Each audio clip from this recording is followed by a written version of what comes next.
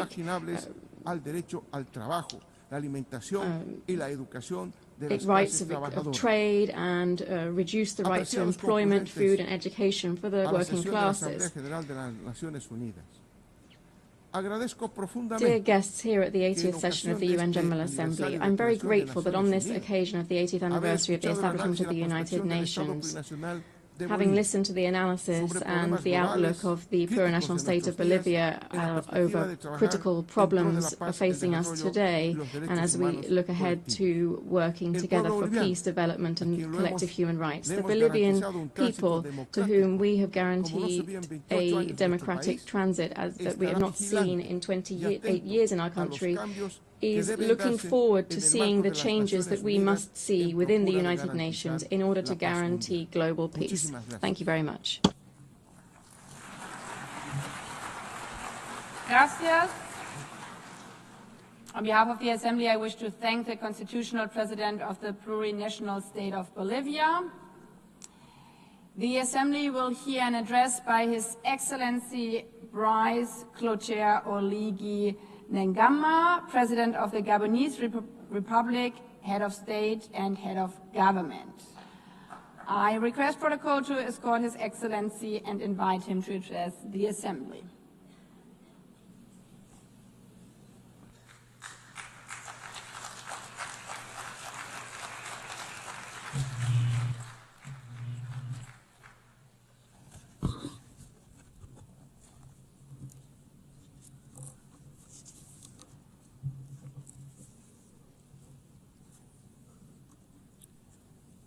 Madame la Présidente Madam de l'Assemblée President of the Générale, General Assembly, Mesdames et Messieurs les distinguished chefs d'État et de heads of gouvernement, state and government, Monsieur le Secrétaire distinguished Secretary Général General des Nations of the Unies, United Nations, distingués délégués, distinguished delegates, Mesdames et ladies and gentlemen, à l'entame de mon at the propos, outset, il me plaît I would like d'adresser mes to plus sincères et most chaleureuses warmly and félicitations sincerely à congratulate Son Excellence, Her Excellency Madame Annalena Baerbock pour son élection à on la her présidence election de cette as 80e President session of de this l'Assemblée 80th générale session des Nations of the General Assembly of the United Nations. Madame la Présidente, Madam President, votre expérience your experience, vous I permettra, am j'en sure, suis convaincu, will allow you d'accomplir to avec efficacité effectively carry out les missions the inhérentes à votre missions haute fonction. of your august post. Soyez assurés Rest de assured l'entière coopération of de the mon full pays. cooperation of my country. À son Excellence, To His Monsieur Philemon Excellency Yang, votre Philemon prédécesseur, Yang, your j'adresse predecessor, mes compliments pour le remarquable I travail pay accompli. tribute to the outstanding work carried out during his Enfin, term. je voudrais saluer à nouveau And lastly, I would like l'action de to Son once Excellence, again commend Monsieur His Antonio Excellency Guterres, Antonio Secrétaire Guterres, général de notre Secretary organisation, General of tous les our efforts organization, for qu'il ne all cesse de of déployer the efforts that depuis sa he prise has de constantly made since he took up his Le office. Gabon, Gabon, my pays, country, est particulièrement is attentif keenly à interested in l'initiative the ONU 80 UN 80 qui initiative, vise which l'efficacité aims at opérationnelle ensuring operational face aux défis efficiency in the et face à of la global rationalisation challenges, des mandats as well au sein as du to système des optimize Nations Unies. mandates within the UN system. Madame la Présidente, Madam President, 1 year ago, before this prestigious assembly, as the President of the Transition of the Republic of Gabon, I presented the political process begun in my country after the liberation coup which took place on August 30th, 2023. After the presidential election of April 12th, 2025, for which the process and outcomes were unanimously endorsed by the international community, this transition culminated with my inauguration on May 3rd, 2025, as the first elected president of the Gabonese Republic, thus establishing the foundations of democratic order. As you know, Gabon has undergone a peaceful and exemplary transition that included all of the political parties in our nation. This smooth transition led to an inclusive national dialogue and a constitutional referendum in accordance with the agreed-upon timelines, and it will continue through the holding of legislative, local, and senatorial elections that are free and transparent. To this end, the first and second round of combined legislative and local elections will take place on September 27th and October 11th, 2025. With regard to the election of senators, this will take place on November 8th, and the second round is scheduled for November 29th, 2025, with a view toward a definitive restoration of constitutional order by January 2026. We believe that this peaceful and historic process can serve as a lesson and a model in many other spheres. The people of Gabon have drawn this success from its history, its culture of peace, and its shared vision of the future. Here, I would like to express on behalf of the Gabonese people and on my own behalf our sincere gratitude to the United Nations for its multifaceted assistance. I know that I can count on the support of the UN as we implement our National Growth and Development Plan. This plan focuses on bolstering our energy capacity, on strengthening infrastructure, developing the digital sector, and on enhancing youth employment. Ladies and gentlemen, Gabon is standing before you again with a clear message. Our country has changed. After decades of tensions and political and economic missteps, the Gabonese people has chosen the path of reconciliation and renewal, thus becoming the symbol of and testament to the transformation of hardship into hope, of dependency into dignity, of division into unity, and all without bloodshed. Today, Gabon is no longer a country in limbo. It has returned to stand alongside other states, upright, dignified, and ready to take up its rightful place in the community of nations. The new Gabon, the exemplary Gabon that my compatriots are calling for, also means that the state in Gabon must serve its people from now on. But our national rebirth would be futile without a change in the international order. It is no longer acceptable for African nations to remain relegated to the role of providers of raw materials for which others set the price and from which others profit.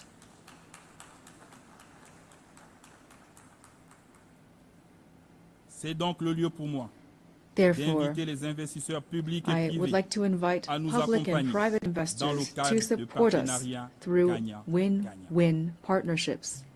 We have decided to process our resources on our territory, to create jobs at home, to develop African industries, and to interact with the world on the basis of equity, integrity, and mutual respect as we strive toward happiness. In its path toward development, Gabon, a country of peace and opportunity, will continue to welcome all those who commit to upholding our laws, our Republican values, and to contributing positively to our national rise. Distinguished delegates, ladies and gentlemen, this 80th session of the General Assembly has the theme, Better Together, 80 Years and More for Peace, Development, and Human Rights. It takes place in an international context characterized by economic, environmental, and security crises that call for more sustained and more staunch collective engagement. This is an urgent call to tackle these concerns in accordance with the spirit and the values of the UN Charter. Ladies and gentlemen, today the world has a radically different face. Humanity has never had so much technological prowess to ensure its well-being, and yet international peace and security have never seemed so fragile and so under threat. It is high time that peace reign on earth, and especially in Africa, which has so long suffered under conflicts that have been stoked and financed from outside the continent. Let the guns at last fall silent in the DRC, in Sudan, in the Horn of Africa, and in the Sahel. In this regard, instead of constantly stigmatizing and condemning the state of the Sahel, the international community would benefit from supporting them in their battle against the many-headed threat of terrorism. Ladies and gentlemen, on December 12, 1988, Gabon officially recognized the State of Palestine. Then, as now, we support the two-state solution, the only way, in accordance with UN resolutions, to guarantee a just and lasting peace between Israelis and Palestinians, as well as to guarantee international security. In this vein, Gabon must reaffirm its position in favor of lifting the embargo imposed on Cuba due to its negative effect on the well-being of Cuba's people. We solemnly reaffirm our full support for international efforts carried out throughout the world to achieve peace. These efforts must be centered on humans, especially women and youth. Through the Pact for the Future of 2024, the UN must continue to encourage and support the crucial action of women, stemming from the Declaration and the Beijing Declaration and Program of Action, of which we're celebrating the 30th anniversary this year. Madam President of the General Assembly, Secretary General of the United Nations, the triple planetary crisis of climate change, biodiversity loss, and pollution is an existential threat for humanity. And yet, the efforts of the international community to address these challenges remain drastically inadequate.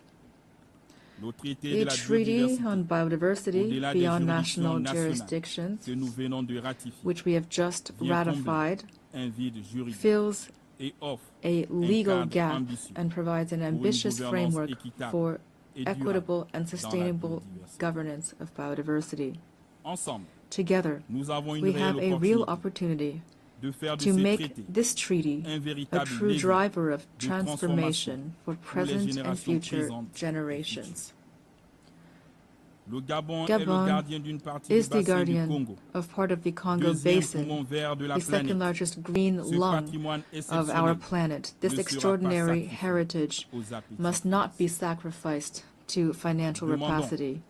We call for an equitable global partnership in which the protection of our forests is accompanied by fair compensation for the ecological services these forests provide to humanity. Ladies and gentlemen, the new global order is underway. The changes taking place in our societies are inevitable and cannot be overlooked.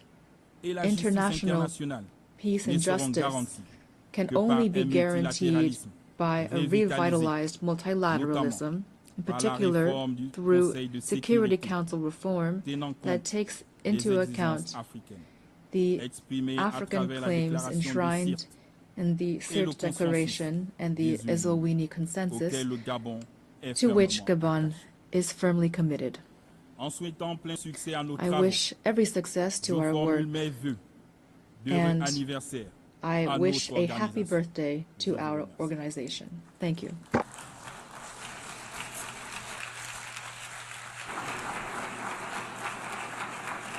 I thank you and happy birthday to all of us.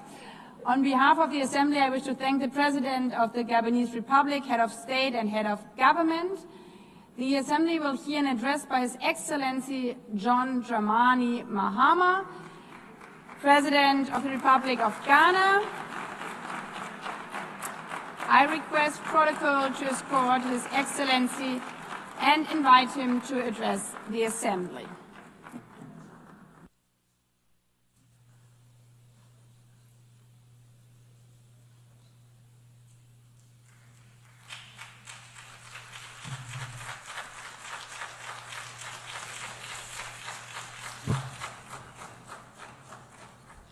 Thank you, Madam President, Mr. Secretary General, Excellencies, ladies and gentlemen.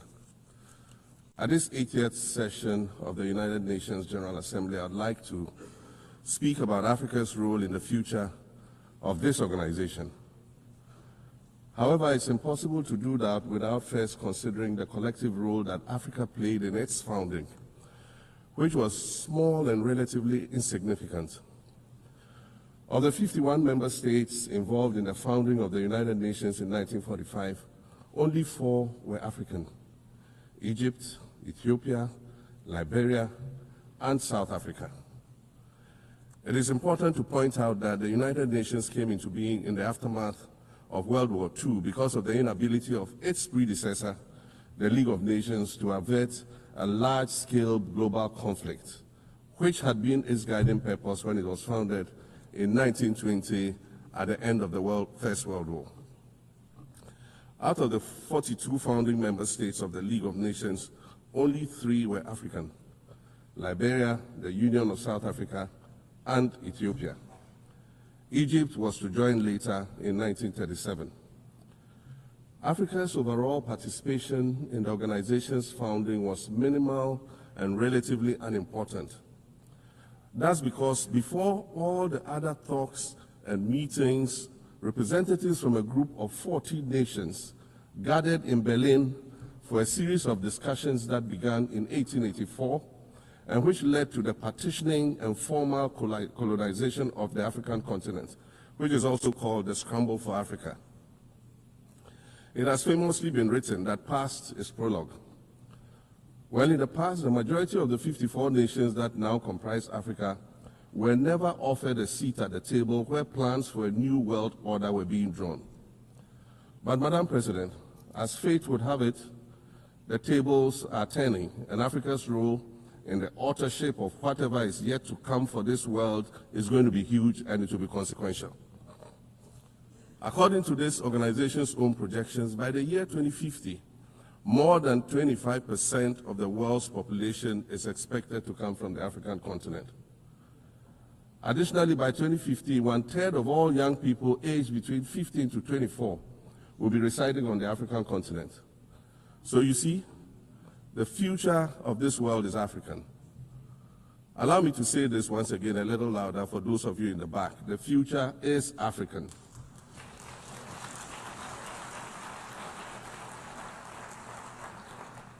Already today, Africa is a catalyst for human potential and development, as well as for economic reform and ecological stability. Africa is a catalyst for systemic change.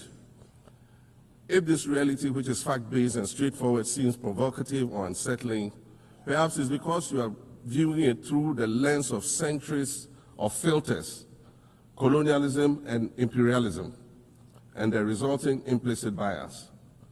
Maybe you are unaware of the resilience of African nations or their remarkable ability to make a strong comeback just when you think it's safe to count them out. That is what is happening right now in my own country, Ghana. Our constitution limits leaders to 2 4-year terms. In January, I was sworn in for a second term, which, let me point out, was non-consecutive with my first term. Our currency, the Ghana cedi, was rapidly depreciating, faced with rising inflation, a huge debt burden, and low morale amongst our citizens. My new administration settled down quickly and embarked on an ambitious program of comprehensive transformation designed to restructure Ghana's economic foundation and enhance our competitive standing globally. We refer to this process of recalibration as our reset agenda. In just 8 months, we have achieved significant reduction in inflation from 23.8% in December 2024 to 11.5% in August 2025, restoring price stability for our citizens. Additionally, our currency, the Ghana cedi, has appreciated considerably against other currencies, with Bloomberg reporting it as the best performing currency in the world at one point. Our improved sovereign credit rating reflects increasing investor confidence in our economy. And our 24-hour economy initiative promises to transform our economy. And there's a renewed willingness amongst our people to trust that their elected officials have Ghana's interests at heart and that we're progressing together. Madam President, I believe that in honor of this milestone celebration, the United Nations should also embark on a process of serious recalibration and establish its own reset agenda. Since the organization's founding, the number of UN member nations has nearly quadrupled. And quite frankly, it is not the same world that it was back then when the UN was formed. I mentioned earlier that I began my second non-consecutive term as president this past January. My first term ended in January 2017.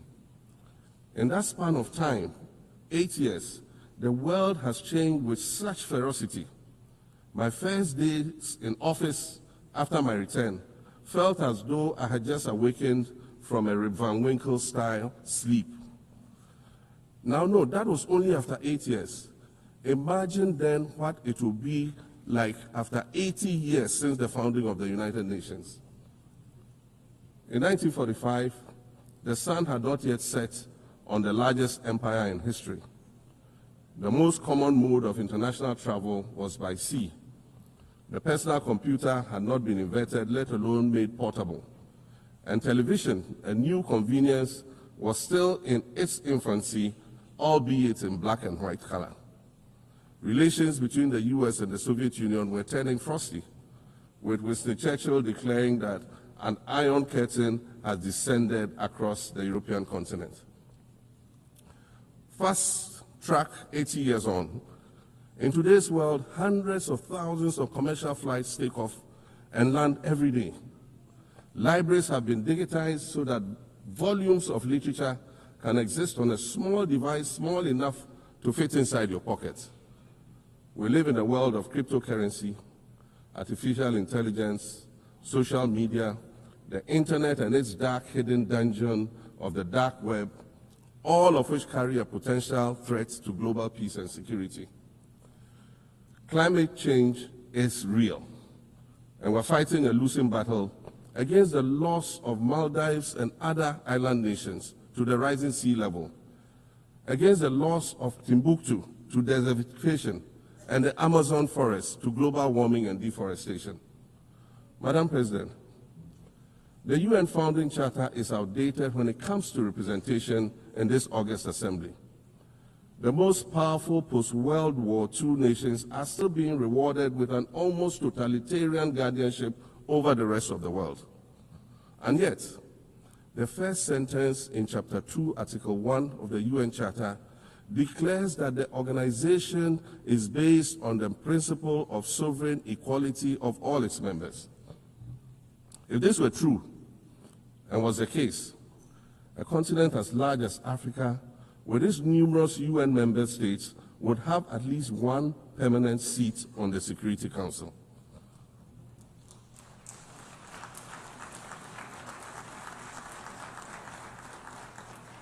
Furthermore, we believe that veto power should not be restricted to only 5 nations, nor should it be absolute. There must be a mechanism in this House for the General Assembly to challenge a veto. No single nation should be able to exercise an absolute veto to serve its own interests in a dispute. In 1995, during the 50th anniversary of the United Nations, Nelson Mandela stood in this very spot, and he said, "The United Nations has to reassess its role, redefine its profile, and reshape its structures. It should truly reflect the diversity of our universe and ensure equity among the nations in the exercise of power within the system of international relations in general and the Security Council in particular." I close quotations. 30 years later, we African leaders are still making the same simple request for a permanent seat on the Security Council with the power of a veto. So today, Madam President, I stand here in this exact spot and ask the world, if not now, then when? We demand not only a reform of the Security Council, but also a reset of the global financial architecture, which is currently rigged against Africa. Africa must have a greater say in the world's multilateral financial institutions. And while I'm making requests, I'd like to call for the removal of the blockade on Cuba. As Dr. Kwame Nkrumah, our nation's founder, famously said, "We seek to be friends with all and enemies to none." The Cuban people shed their blood on African soil in the fight against apartheid. And indeed, Cuba has been and continues to be a faithful friend of Africa. You see, the very fact that I can stand here and ask these things and say these things, and the fact that all nations can ostensibly gather here to address critical global issues, air our grievances, and express our concerns, that is what makes the survival of this organization so important. In every old city or village, you'll find a town square, or a courtyard, or a plaza that once served as a gathering space for the citizens of the community and their leaders.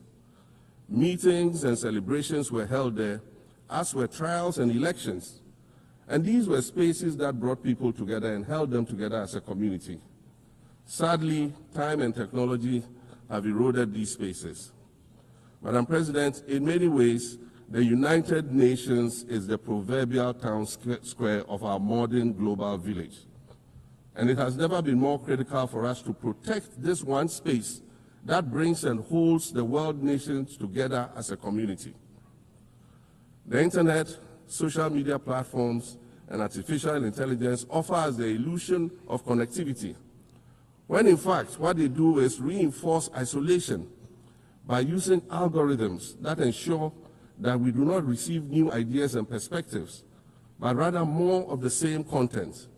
We are served alternative facts and manipulated images, making it easy to disseminate disinformation and sow seeds of division amongst communities. Madam President, these are dangerous times. Our world is currently experiencing a rise in nationalism and economic instability. There's a general breakdown of multilateralism. Various acts of aggression have been committed against the sovereignty of others, and nations are attempting to circumvent the very safeguards that were put in place to prevent large-scale global conflict. These conditions are all too similar to the ones that led to the League of Nations' failure in fulfilling its mandate. The denial of visas to President Abbas and the Palestinian delegation sets a bad precedent and should be deeply worrying to all member nations of the United Nations. Ghana recognized the state of Palestine in 1988 and supported a two-state solution to the conflict since then. And I say, contrary to the claims of some, a two-state solution would not be a reward for Hamas. It would rather be a reprieve for the hundreds of thousands of innocent women and children and people who are facing collective punishment and forced starvation for no reason other than the fact that they are Palestinian. For nearly 2 years and for the fear of reprisals, we here in this General Assembly have been playing hide and seek with language to find the right words to help us avoid or excuse what we all know is taking place in Gaza. But here's the thing, it doesn't matter what you call it. If it looks like a duck, it swims like a duck, and quacks like a duck, well, then it must be a duck. The crimes in Gaza must stop.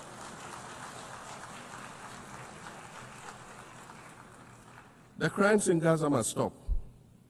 Madam President, I also want to draw particular attention to the conflict in Sudan, which this body has described as the world's largest humanitarian crisis. 12 million people have had to flee their homes.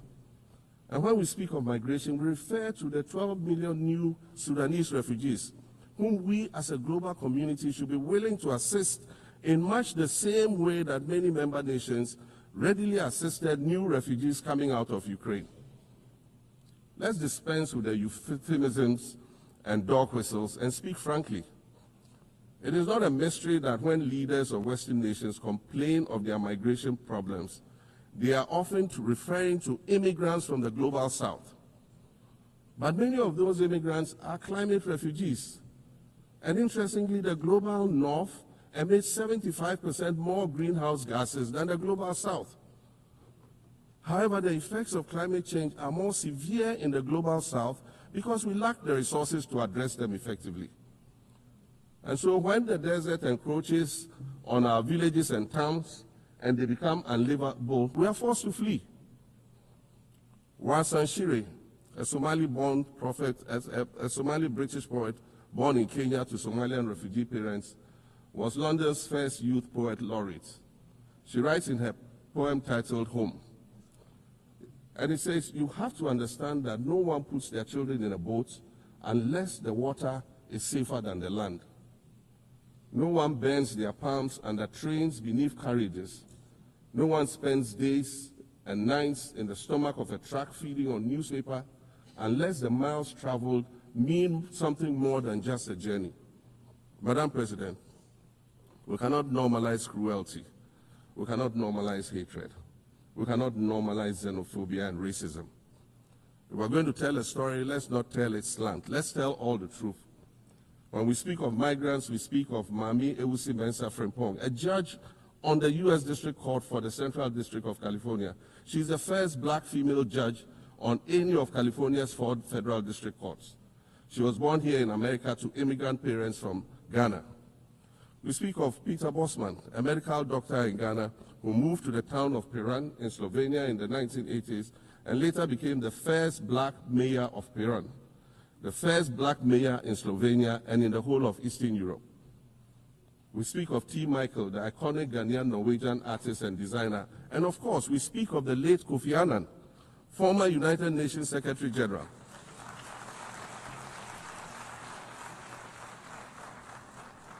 Former United Nations Secretary General and Nobel Peace Prize recipient, who was born in Ghana but spent his adulthood in various places in America and Europe. These are people who have brought great distinction to the countries that they decided to call home. Just as the migrants and the children of migrants before them did, I dare say these are not invaders. These are not criminals. Madam President, the slave trade must be recognized as the greatest crime against humanity. As the African champion on reparations, Ghana intends to introduce a motion in this August body to that effect. More than 12.5 million Africans were forcibly taken against their will and transported to create wealth for the powerful Western nations. We must demand reparations for the enslavement of our people and the colonization of our land that resulted in the theft of our natural resources, as well as the looting of artifacts and other items of cultural heritage that have yet to be returned in total. We recognize the value of our land and the value of our lives, as did our colonizers, as well as the governments that happily paid reparations to former slave owners as compensation for the loss of their property, in quotes, and that property for which they received compensation was paid referred to enslaved people who had been freed. Madam President, an increasingly insecure world is witnessing upward spending on defense budgets of bilateral partners and steep cuts in official development assistance. Since July 2024, it is estimated that there's been a 40% drop in humanitarian aid globally. In this era of global uncertainty, Africa must exercise sovereignty over its natural resources to raise the necessary funds to ensure the well-being of its citizens. The days of parceling out vast concession areas to foreign interests for exploitation must come to an end. We'll continue to welcome foreign investment, but we must negotiate better for a bigger share of the natural resources that belong to us. And we must insist on value addition to these resources. We're tired of the continued image of poverty-stricken, disease-ridden rural communities living at the periphery of huge foreign-controlled natural resource concession areas. We're tired of having people extract the most they can from us and in return offer us the very least by way of respect, consideration, and dignity. We're tired of not being represented in ways that reveal the richness and complexity of our history or acknowledge all that we have overcome to arrive here in this liminal space of untold possibilities. Allow me to echo the Indian-American writer Arundhati Roy, who wrote, "Another world is not only possible, she is on her way. On a quiet day, I can hear her briefing." I want to add that for the sake of Africa, and quite selfishly for the sake of my 18-year-old daughter, I hope that this new world that is arriving is a place of safety and equality for women and girls. To succeed, we must empower everyone, including women and girls, to reach their full potential. In closing, Madam President, I'd like to congratulate you on your election to preside over this historic 80th General Assembly and on being the 5th woman to hold this distinction. I'd also like to congratulate Her Excellency Nana Jane Opoku-Agyeman on being the first woman Vice President of Ghana.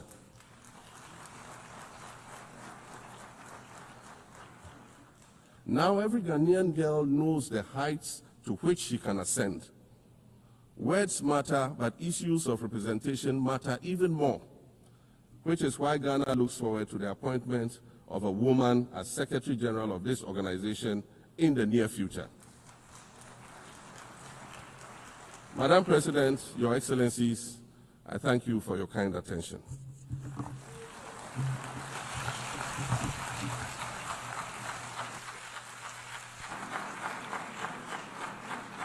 On behalf of the General Assembly, I wish to thank the President of the Republic of Ghana.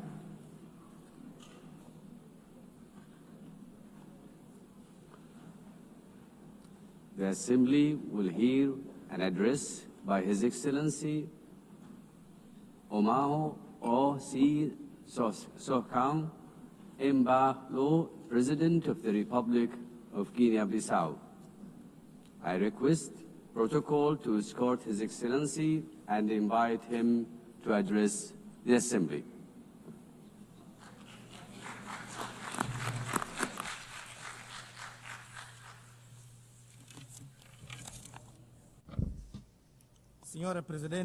Madam President, distinguished heads of state and government, Mr. Secretary General, ladies and gentlemen, Allow me to begin by congratulating Mrs. Annalena Baerbock on her election as President of the 80th session of the United Nations General Assembly. I thank the outgoing President, Mr. Philemon Yang, for his service to the international community. To Secretary General Antonio Guterres, I wish to reaffirm Guinea-Bissau's full support for his tireless efforts in favor of world peace, international cooperation, multilateralism, and sustainable 80 years ago, the founders of the United Nations pledged to save succeeding generations from the scourge of war. That promise, unfortunately, has not yet been fully fulfilled. Yet this commitment, undertaken by each member state upon joining the UN Charter, remains valid and continues to be honored through the dedication of every UN peacekeeper and every humanitarian worker who often make the difference between life and death in conflict zones or following natural disasters.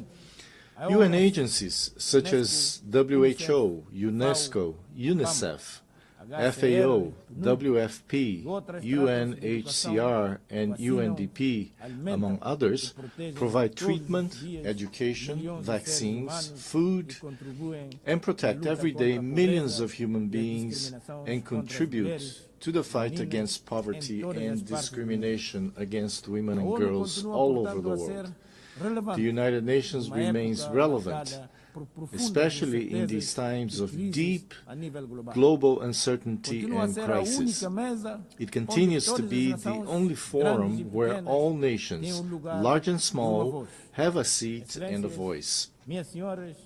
Excellencies, ladies and gentlemen, we live in a world confronted by multiple crises. We are witnessing what Secretary General Antonio Guterres has called polycrisis. Conflicts in Ukraine, Gaza, Sudan, and other regions persist. Socioeconomic inequalities, environmental shocks, political instability, and humanitarian emergencies disproportionately affect developing countries, with the greatest impact on small island developing states. Progress towards the Sustainable Development Goals has slowed significantly or even stalled. The sovereign debt burden of poor countries is increasing, while development assistance is declining. Guinea-Bissau welcomes the UN80 initiative, and we hope it will contribute to strengthening the organization, especially in promoting peace, international security, and the achievement of the SDGs. The Pact for the Future offers a roadmap and an action plan that must not remain on paper. Madam President, Excellencies, ladies and gentlemen, last July, Guinea-Bissau hosted the 15th Conference of Heads of State and Government of the Community of Portuguese-Speaking Countries, CPLP. I have taken on the presidency of the CPLP for the 2025-2027 term. The CPLP places high importance on its cooperation with the United Nations and its specialized agencies.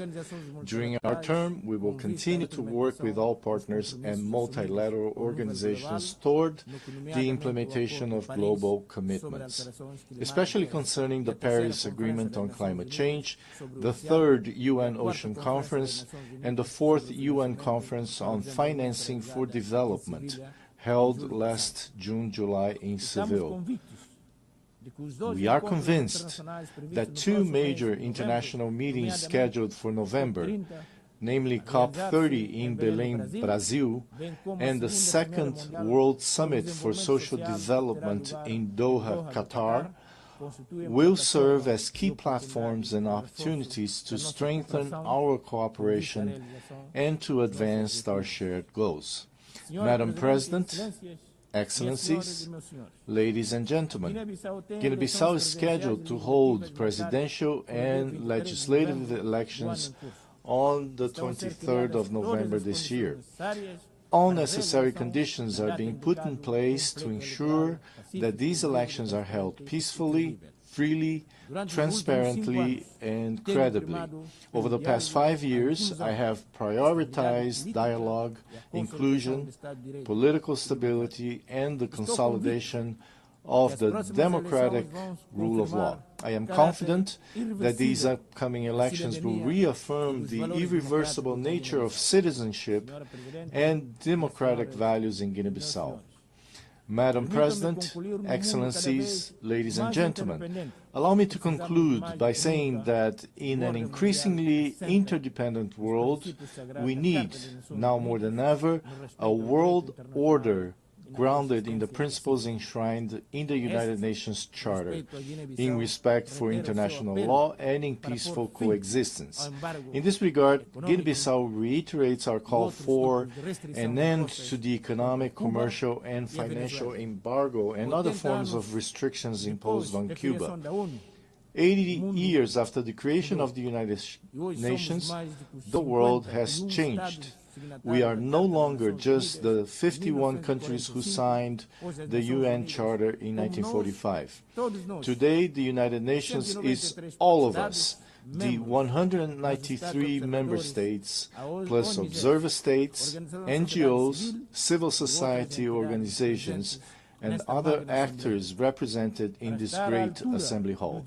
To meet the challenges of the 21st century, the UN must undertake urgent reforms, reforms that reflect today's geopolitical realities and global power balances, reforms that expand and democratize the Security Council, reforms that provide a place and a voice to the Global South, reforms that restore confidence in the multilateralism and international cooperation.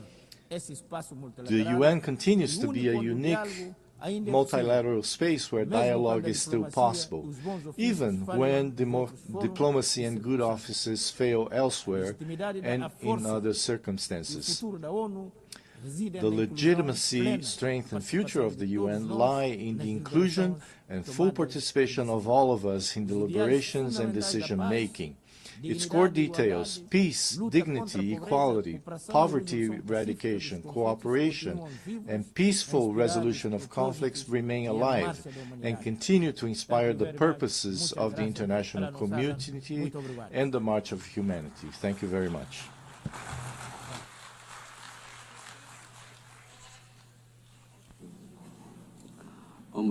On behalf of the Assembly, I wish to thank the President of the Republic of Guinea-Bissau.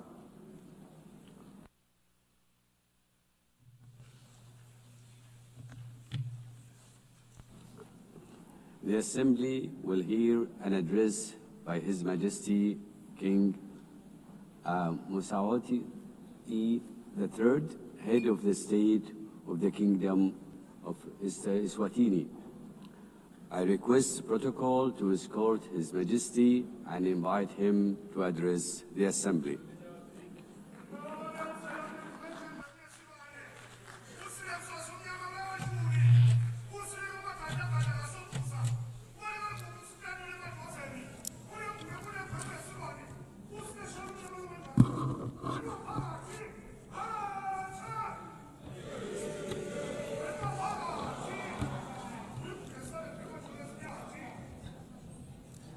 Your Excellency, Madam President of the General Assembly, Your Majesties, Excellencies, Heads of State and Government, UN Secretary General, distinguished delegates, ladies and gentlemen, it is a great pleasure to address the 80th session of the United Nations General Assembly under the theme Better Together, 8 years and more for peace, development, and human rights. At the outset, we wish to assure you, Madam President, of Eswatini's unwavering support during your tenure. We also commend the UN Secretary General and the Secretariat for their steadfast leadership in navigating our world through unprecedented challenges. As we gather today, mankind is confronted with many challenges, including conflicts around the world. We must remind ourselves that when the United Nations was established in 1945, it was during a time of widespread global strife. Its founding fathers resolved that no country or people should endure suffering due to conflict. The UN Charter and structure were designed to be clear and resolute. Now is the time to ask ourselves what has gone wrong and what steps must be taken to correct these challenges and restore the UN's mission of fostering peace. The question we must ask ourselves further is, what is the UN doing to address these issues effectively? I propose that the United Nations establishes ad hoc committees to tackle global conflicts and promote peace. These committees should have equitable representation in dealing with the relative conflicts in the diverse regions of hotspots, including Africa, the Middle East, Europe, and beyond, ensuring that all affected nations have a voice. Supported by the Secretariat of the United Nations, these ad hoc committees would visit conflict zones, engage with local communities, and work towards peaceful resolutions. For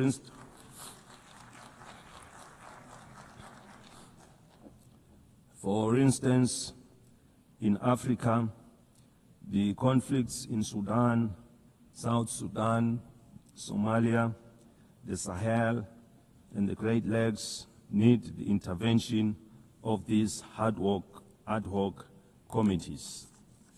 In the Middle East, they should facilitate dialogue with all parties involved. The team could ask the Palestinians what it will take to release the hostages, given the fact that the Israelis would remain aggrieved as long as their loved ones are not with them. Similarly, the ad hoc committee should engage the Israelis to ascertain what it will also take for them to stop the bombardment, to avoid loss of more innocent lives, widespread destruction of property, and a growing refugee crisis.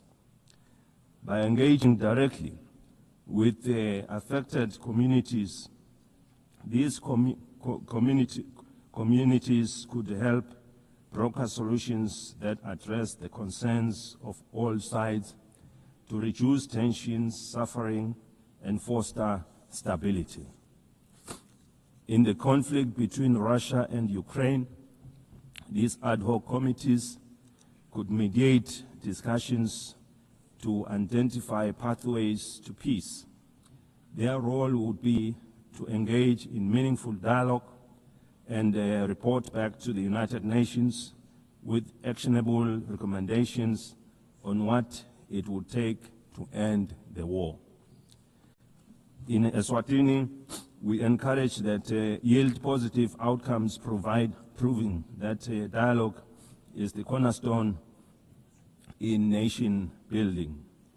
We thank those countries already making means in finding solutions. This suggested approach is not meant to undermine their efforts, but it would complement them as they are already working towards peaceful resolutions. We must avoid actions that could escalate tensions further and instead focus on saving innocent lives. Millions of lives have already been lost during the COVID-19 pandemic. We therefore cannot afford to lose any more to conflict.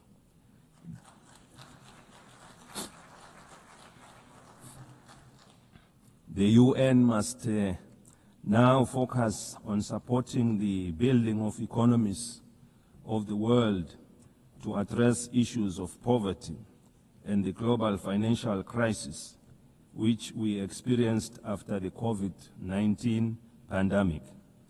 By investing in these areas, we can create conditions for lasting peace. We therefore need one another in building and supporting our development initiatives in our respective countries. The time for action is now.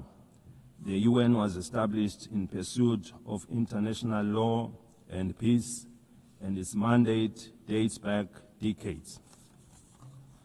In 2025 and onwards, we must renew our commitment to this mission by forming these ad hoc committees and making informed, inclusive decisions.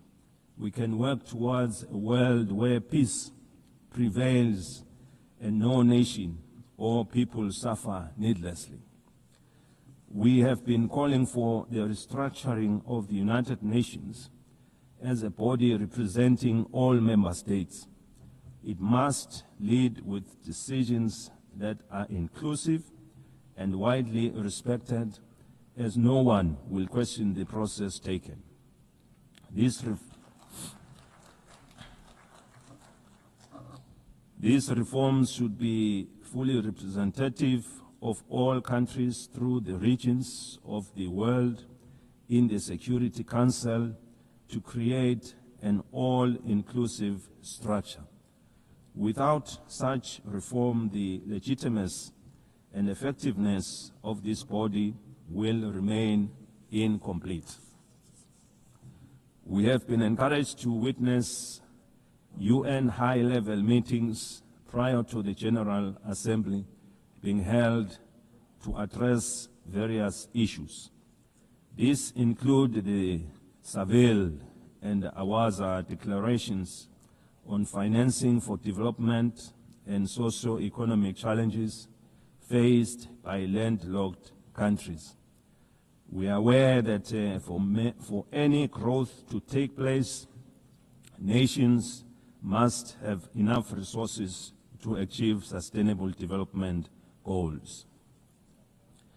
As we convene to advance international cooperation and to uphold human rights and fundamental freedoms for all, we are reminded that our work is both urgent and indispensable.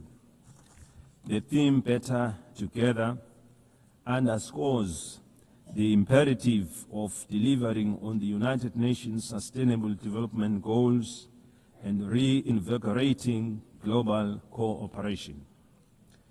Eswatini continues to believe that working together remains our most powerful tool for addressing global challenges that transcend borders.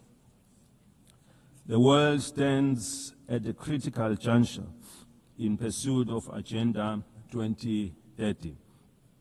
With only 5 years remaining, we must face the reality that progress on the SDG is far off track.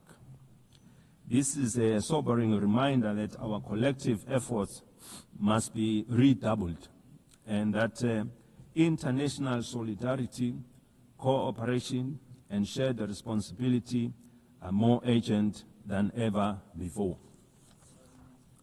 Through my national call to all Eswatini, to all Emaswati of Ngwe, for a greater sense of agency in the pursuit of sustainable development, the Kingdom has made important strides in advancing Agenda 2030, particularly in the areas of the economy, in various sectors, health, education, and gender equality, to mention a few.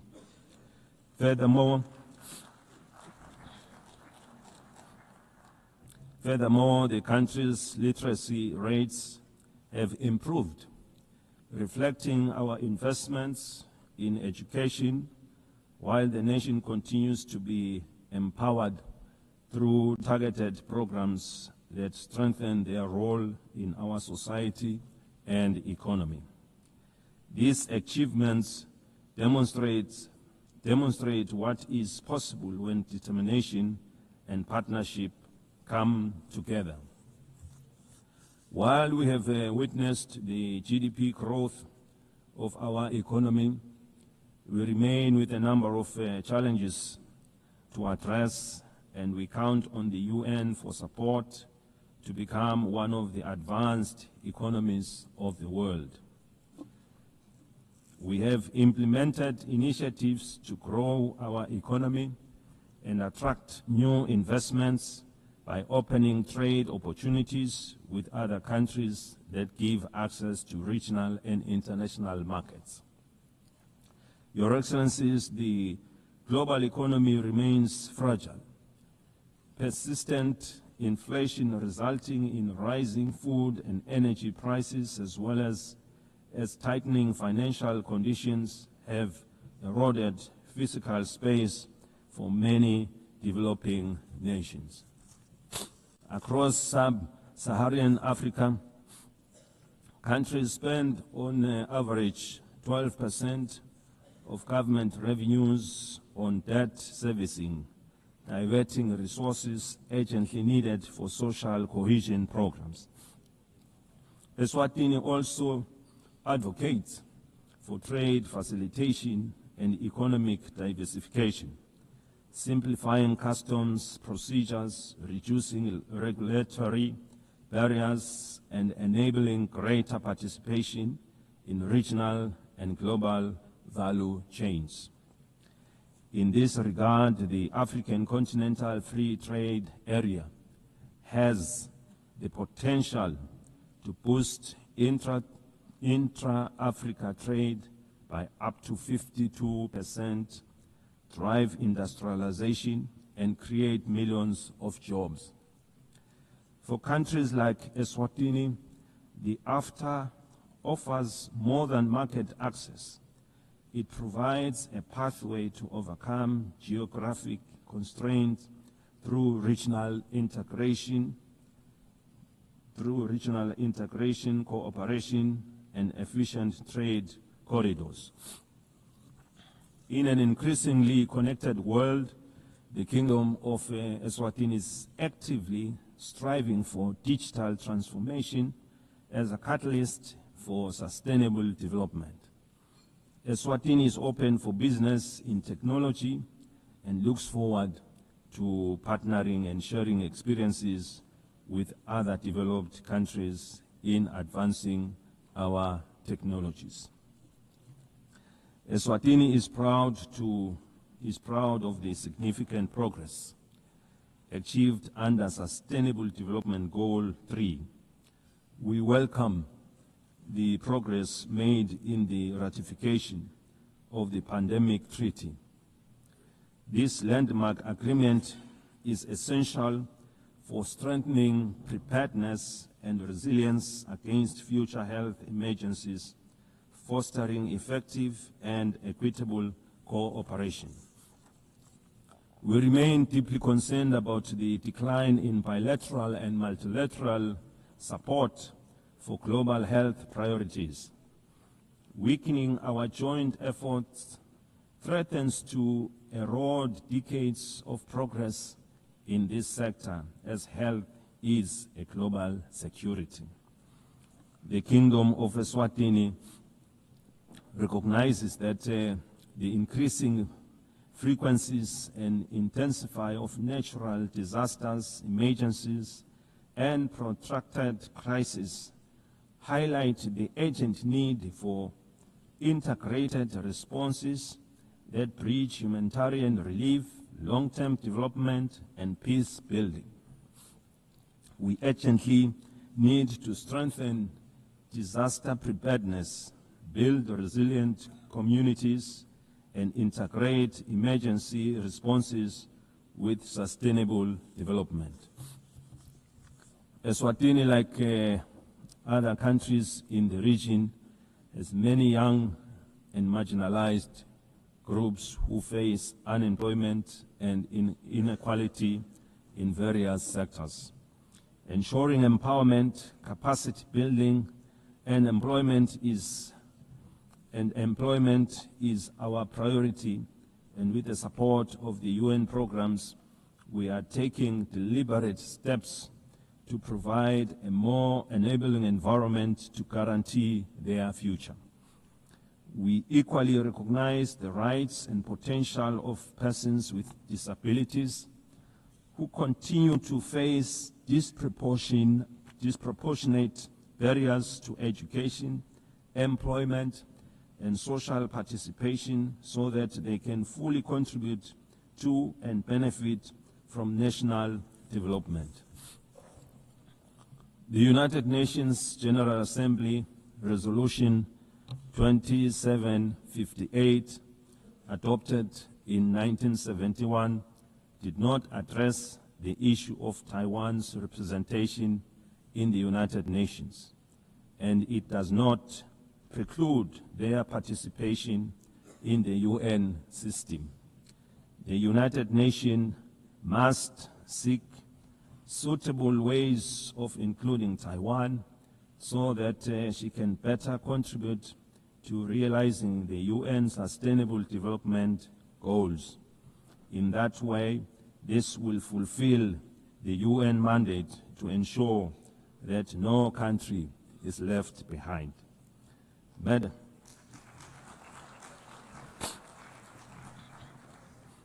Madam President, in conclusion, we are entrusted with the hopes of our people and the future of our children. Let us not leave this assembly without reaffirming our commitment to justice, peace, and sustainable progress for all.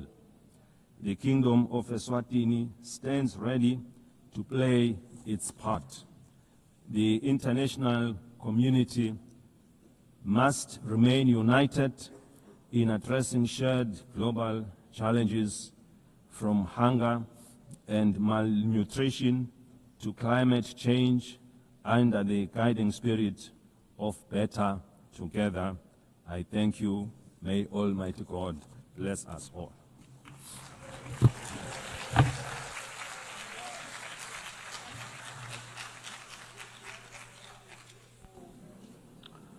On behalf of the Assembly, I wish to thank the head of the state of the Kingdom of Eswatini.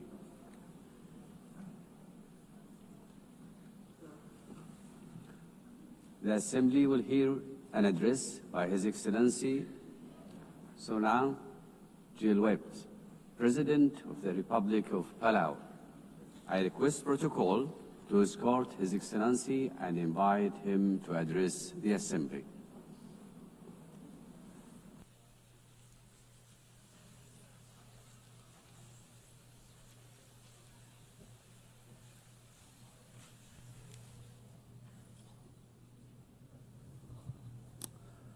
Madam President, Secretary General, Excellencies, distinguished guests, delegates, it is my great honor to address this assembly at a milestone moment, the 80th anniversary of the United Nations. 80 years ago, nations scarred by war came together to say, never again. They built this organization on the belief that cooperation, not conflict, could guide humanity forward.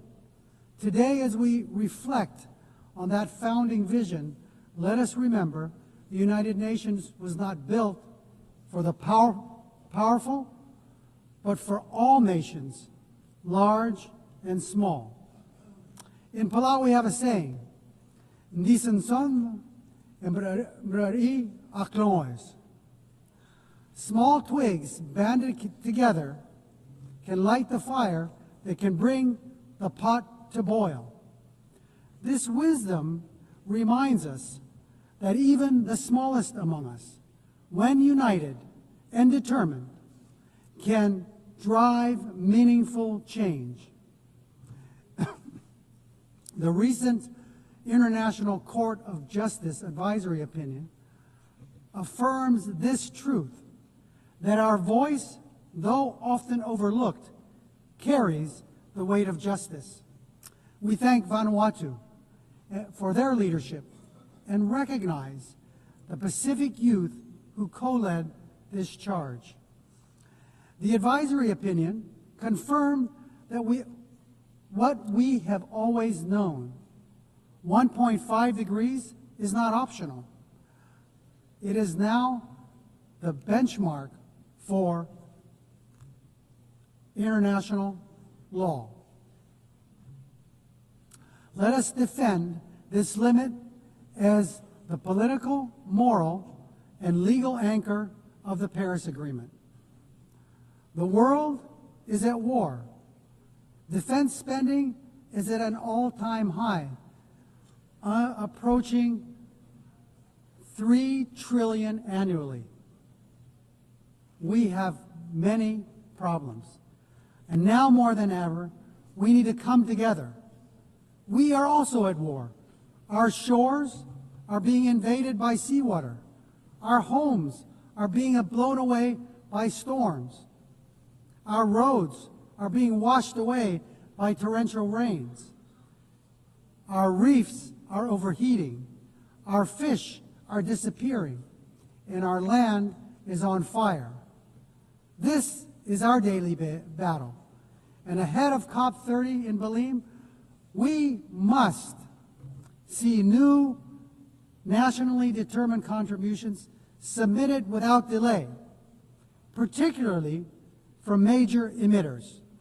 And they must be aligned with the 1.5 degree trajectory. We applaud Australia's leadership in setting incredibly ambitious and achievable 2035 emissions reduction targets and developing clear strategies to reach its net zero emissions pathway by 2050. Australia leads the way in supporting Pacific Islands in accelerating the energy transition. This is a testament to the kind of leadership needed to defend and ensure a safe and prosperous future for all. However, ambition without implementation is an empty promise. For SIDS, the fight depends on climate finance.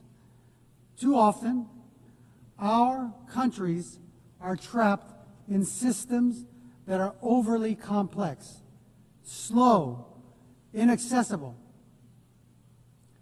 Finance must be predictable and adequate.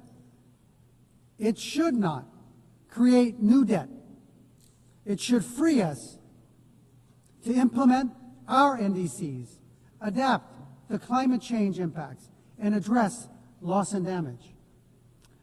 The 1.5 degrees Celsius limit remains our lifeline, and finance is the key to achieving it.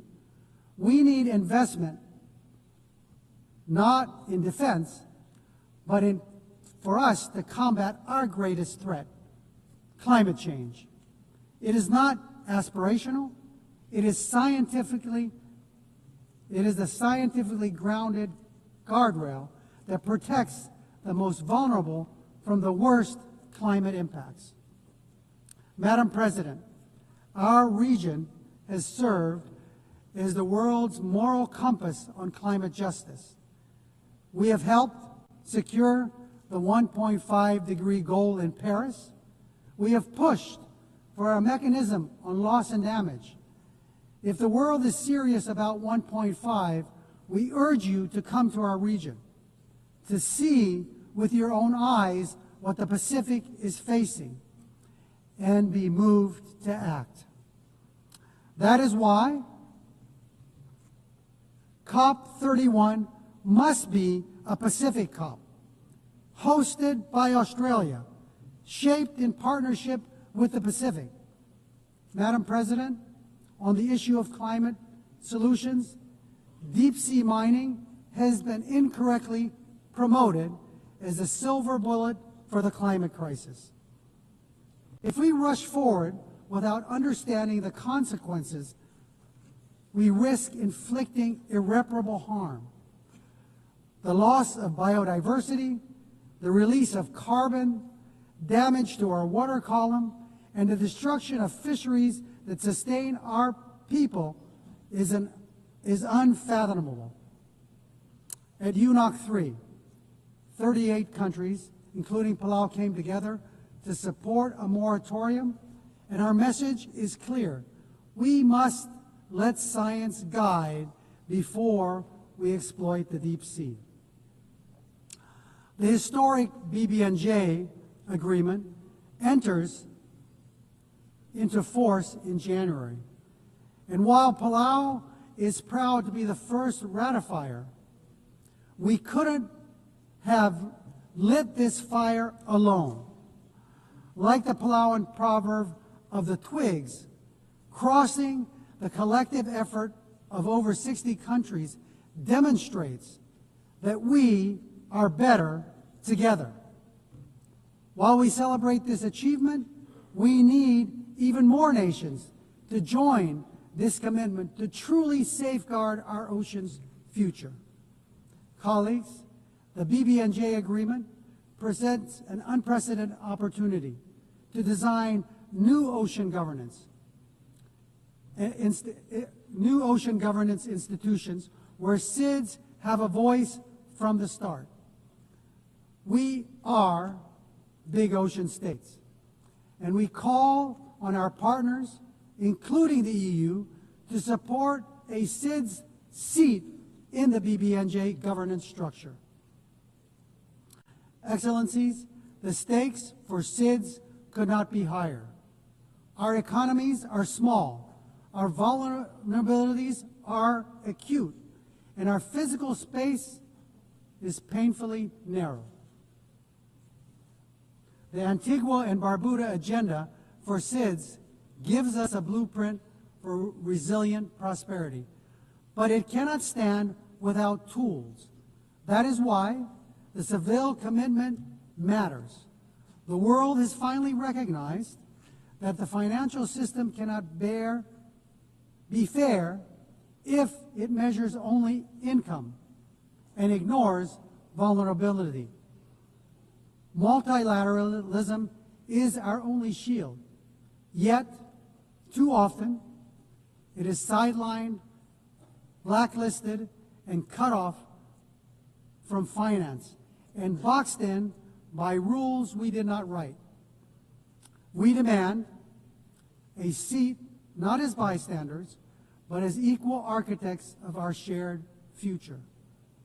We call for the full and immediate integration of the multi-dimensional vulnerability index into the policies and frameworks of international financial institutions, multilateral development banks, and international organizations. It is time that we move the MVI from theory to practice.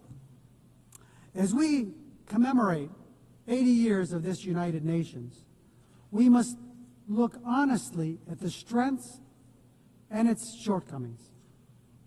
We welcome the Secretary General's UN 80 initiative, but let me be clear, reform cannot be cosmetic. This UN must be more responsive, more equitable, and more focused on delivery. Madam President, Palau knows too well the heavy cost of war, having endured the devastation of World War II on our islands. That history reminds us not only of the suffering left in the wake of conflict, but also the sacred value of peace. Palau has always stood for dignity of every human life and for the peaceful resolution of disputes through dialogue and respect for international law.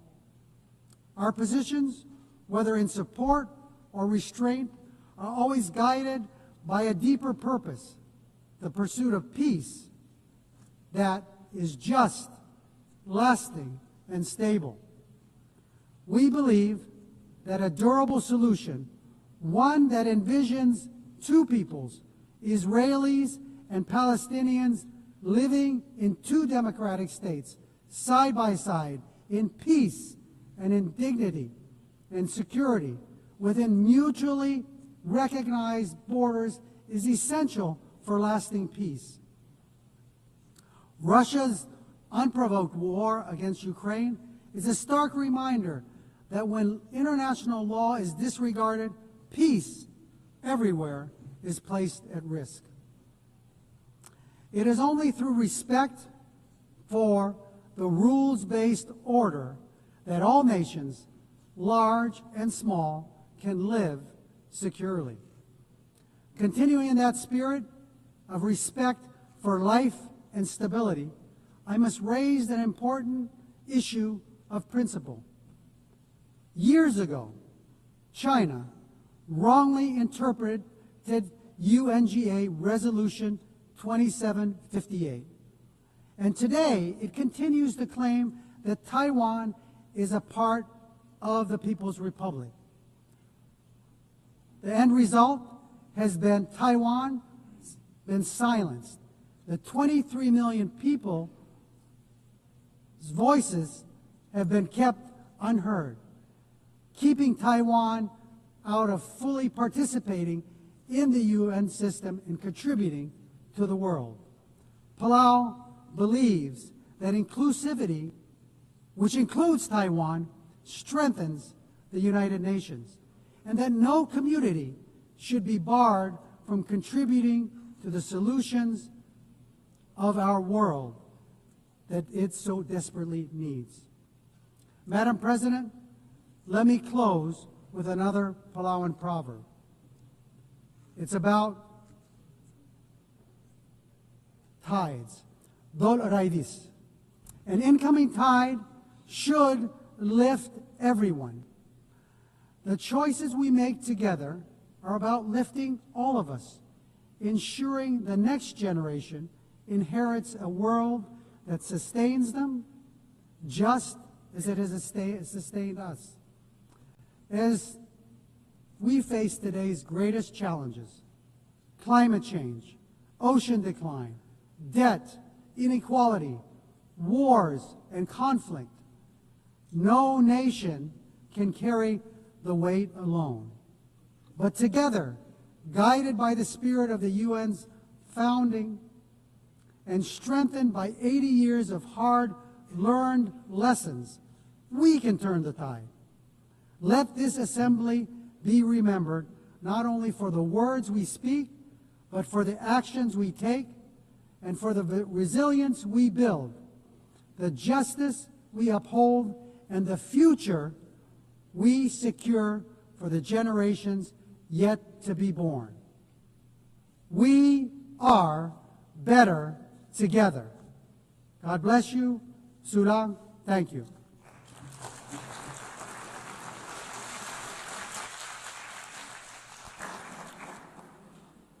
On behalf of the Assembly, I wish to thank the President of the Republic of Palau.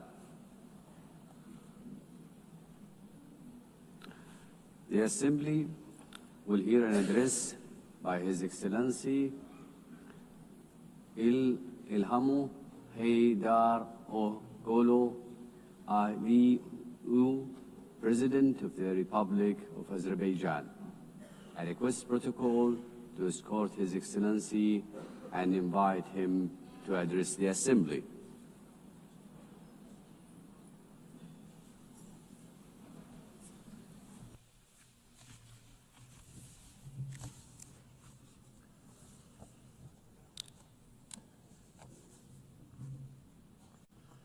Ladies and gentlemen, for many years, I spoke from this tribune about tragedies of aggression, occupation, and injustice experienced by Azerbaijan.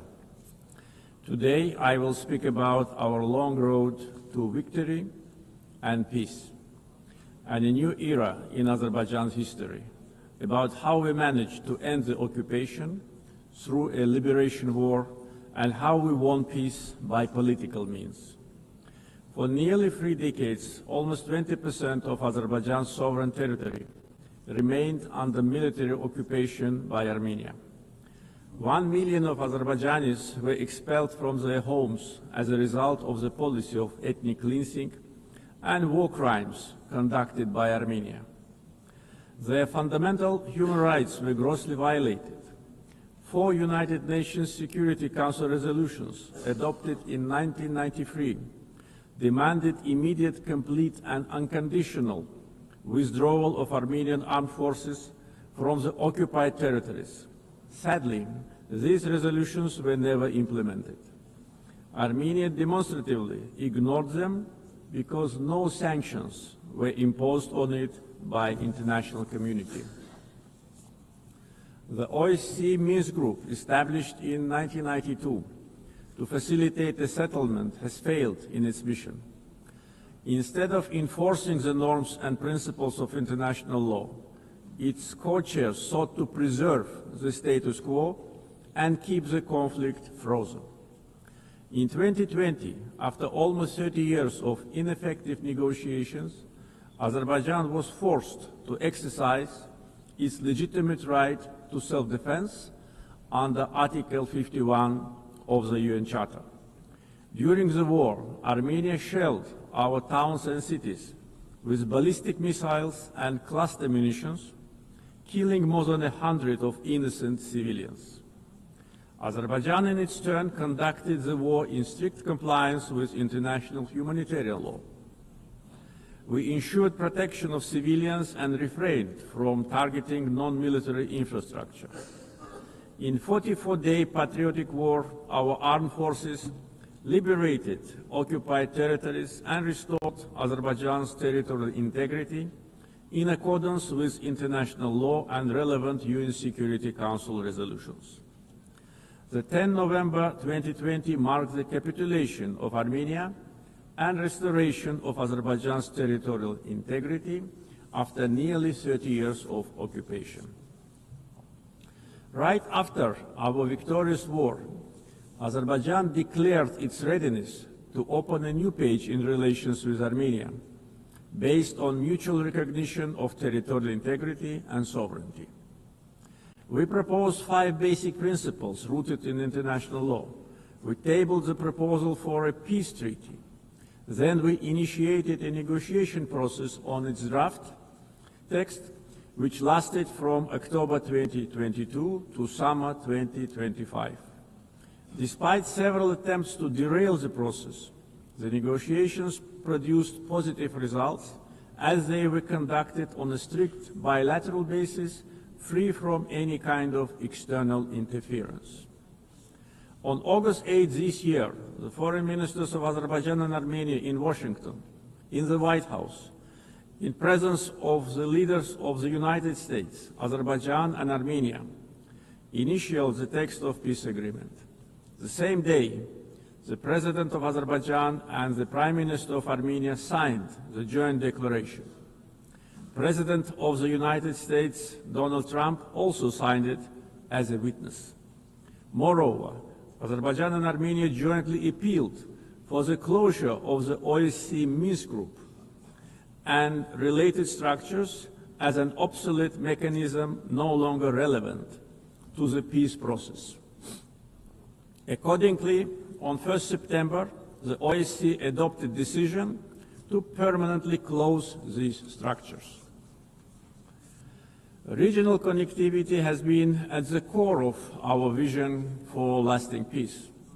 Another key outcome of the Washington summit is the Trump Route for International Peace and Prosperity, TRIP, which will ensure unimpeded access through the Zangezur corridor and foster regional connectivity.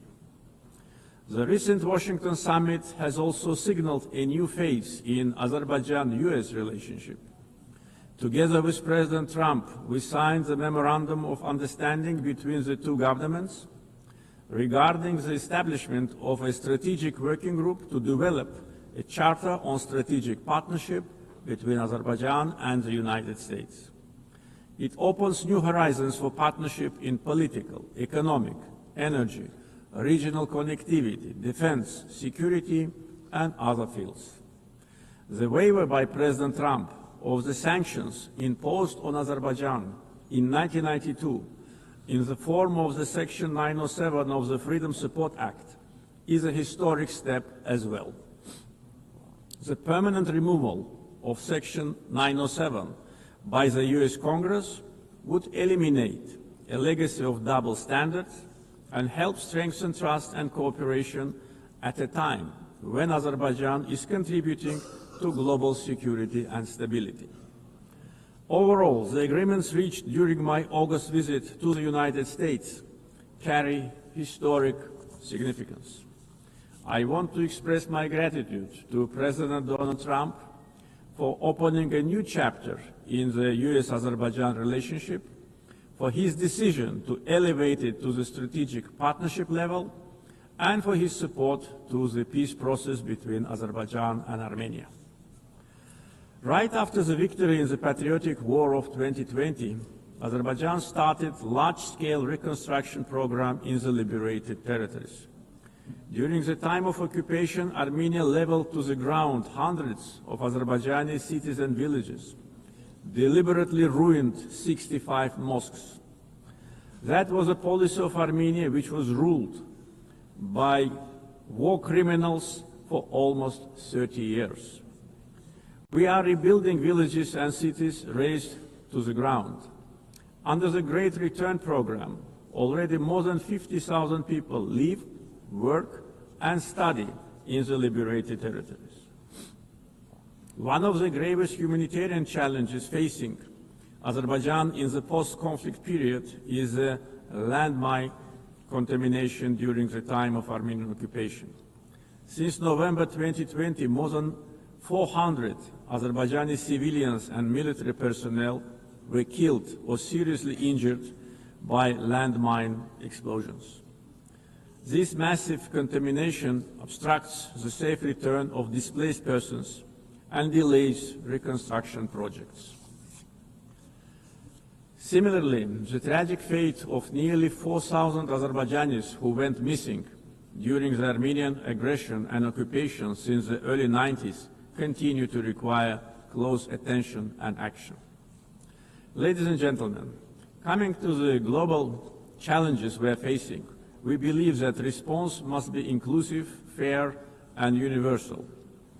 Through its many initiatives, Azerbaijan has shown its clear commitment to advancing sustainable solutions.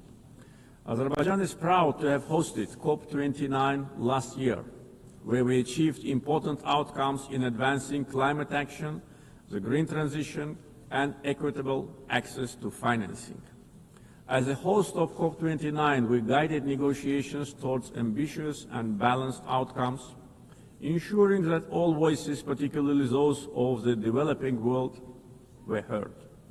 The adoption of the new collective quantified goal at COP29, also known as Baku Finance Goal, is a historic milestone in global climate finance. This commitment brings previous $100 billion annual climate finance goal to at least $300 billion per year through 2035 from public sources in developed countries to developing countries. Azerbaijan also successfully finalized the long-awaited framework for carbon markets under Article 6 of the Paris Agreement, making the Paris Agreement fully operational 9 years after its adoption. Several key agreements were signed at COP29 to make the Loss and Damage Fund fully operational, providing critical support for vulnerable communities impacted by climate change. Being strongly committed to the green transition, we at the same time should not put unrealistic targets in front of us. The world cannot live without fossil fuels today and in foreseeable future. energy security is closely linked to peace, regional connectivity, and economic development. Azerbaijan continues to play a proactive role in advancing these objectives globally. Azerbaijan has established itself as a reliable and indispensable partner in providing energy security to many countries. We play a strategic role connecting the Caspian region with international markets through diversified oil and gas pipeline systems. As of today, we are supplying natural gas to 14 countries. This ranks Azerbaijan as a top country in the world in terms of number of countries it supplies with pipeline gas. This reflects our strategic role in enhancing energy security and diversifying supply routes across Europe and beyond. Moreover, Azerbaijan and Syria have recently strengthened their bilateral partnership, focusing on energy supply, infrastructure development, and post-conflict reconstruction. Since August this year, Azerbaijan started to supply Syria with natural gas via Turkey, significantly reducing its electricity shortages. Azerbaijan also attracts large investments in renewable energy sources, like solar, wind, and hydropower. Almost 40% of our energy will be generated by renewables by 2030. Connectivity projects like East-West and North-South corridors cross our country. We have witnessed almost 90% growth in cargo volumes through the Middle Corridor since 2022. The transit time along the corridor has been significantly reduced. The biggest trade fleet in the Caspian, Alat International Trade Port, with its annual capacity reaching 25 million tons in the near future. The Baku-Tbilisi-Kars Railroad, 9 international airports, the biggest air cargo company in the region, and many other factors have turned Azerbaijan into one of international transport hubs. There is a great potential for cooperation in digital connectivity. Azerbaijan leads the Digital Transformation Initiative through such ambitious projects as the Digital Seaway. This project includes plans for the advanced fiber optic cable network under the Caspian Sea, establishing Azerbaijan as a key regional digital hub. Azerbaijan achieved significant economic growth by focusing on diversifying its economy beyond oil and gas, developing the non-oil sector and improving the investment climate through reforms and transparency. Reducing poverty and unemployment to the historic low of 5% is another achievement of our country. Recently, 2 major international rating agencies, Moody's and Fitch, have increased Azerbaijan's ranking. Azerbaijan was provided with favorable investment-grade status, citing very strong external balance, low public debt, and substantial sovereign wealth assets as a key strength. This underscores our economic resilience, strong fiscal discipline, and favorable investment climate. Our foreign debt is only 6.5% of GDP, which is one of the lowest in the world. Azerbaijan's foreign exchange reserves exceed its foreign debt almost 16 times.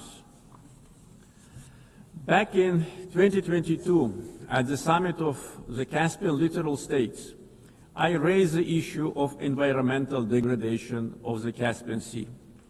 Today's situation is much worse. Caspian Sea is shrinking rapidly. The main reason is not climate change. Joint efforts of littoral states are needed to stop ecological catastrophe with unpredictable consequences. Azerbaijan is also ready to cooperate closely with the UN to tackle this problem. Ladies and gentlemen, Azerbaijan is proud of its global humanitarian assistance efforts. We are providing aid to countries affected by natural disasters, conflicts, and public health emergencies. Azerbaijan contributed to the COVID-19 response, donating financing, protective equipment, medical devices, and vaccines to more than 80 countries in need. Azerbaijan has entered a new era. We won both war and peace. We ended the occupation and started reconstruction. Justice has triumphed. Sovereignty has been consolidated, and peace is de facto reached. We stand prepared to share our positive experience. The achievements of the recent years are not only a victory and success of Azerbaijan, they are also a demonstration that international law must ultimately prevail. Our vision is clear: peace and development based upon international law, non-interference in internal affairs of states, mutual respect and cooperation. Let us together build a world without double standards, where justice is not selective, the rule of law is respected, and peace is achieved not through words alone, but through actions. Thank you.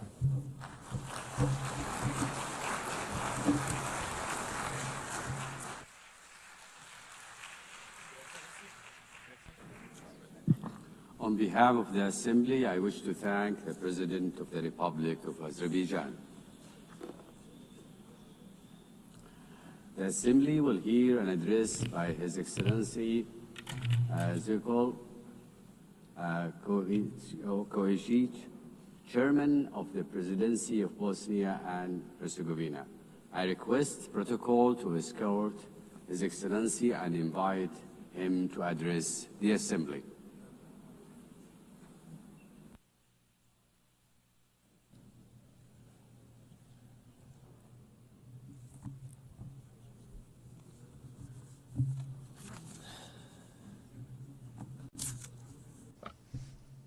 Gospodine predsjedavajući, gospodine generalni sekretaru, Dear Chairperson, Secretary General, dear colleagues, ladies and gentlemen. To start with the theme of this year's session of the United Nations General Assembly, Better Together, 80 years and more for peace, development and human rights, allow me to express my congratulations to the United Nations from this important place on behalf of Bosnia and Herzegovina and all its citizens. The UN is celebrating 80 years since its founding, and at the same time 80 years of continuous work on the fundamental goal of this organization. That goal is to secure and maintain peace in the world. History will give the final judgment on how successful the UN has been in the past, as well as on the results of the work and participation of several generations in the United Nations itself, its bodies and organizations. At the same time, I believe it is important to clearly express our common position today. Peace in every part of the world has no alternative. We must continue to work together persistently on this. I would like to believe that we all share the same positive opinion, that we must protect peace in every part of the world. However, reality and what is happening today in different parts of our planet clearly show us that world peace is often not in the interest of certain geopolitical actors. For them, conflict or war is a means to realize their own political and economic interests. These interests largely diverge from the goals set out in the United Nations Charter. If we add to this the fact that attempts are being made to change the borders of state around the world by means of armed force in a manner that is contrary to the United Nations Charter, we can draw a simple conclusion. International law is not applied equally to all states that are subject of that very international law. We have been witnessing that in the past period, certain armed conflicts have been deliberately provoked. What follows is the use of significant armed force, which a state with a smaller or weaker armed forces simply cannot resist. After that, the attacked state is required to sit at the negotiating table and sign a waiver of parts of its territory, ostensibly in the name of peace, but in reality in the name of force. I believe that all of us in this room know that the United Nations Charter allows for the changing of state borders. However, this can only be done by voluntary agreement between states. Armed forces or political pressure backed by armed forces cannot be used. However, if armed force is used to force the other side to agree to an imposed agreement in which it loses part of its territory, then there is no good and sincere will. Only coercion is present, which is contrary to several acts of international law. In this particular case, I'm speaking of Ukraine and the pressures it is under as a sovereign state. These pressures require Ukraine to give up parts of its territory in order to achieve a supposedly lasting and sustainable peace. Are we, in this particular case, participants in a change in the world order? In such an order, peace is not set as the ultimate goal. On the contrary, war and armed force appear as a legitimate means to achieve the political goals of major geopolitical actors.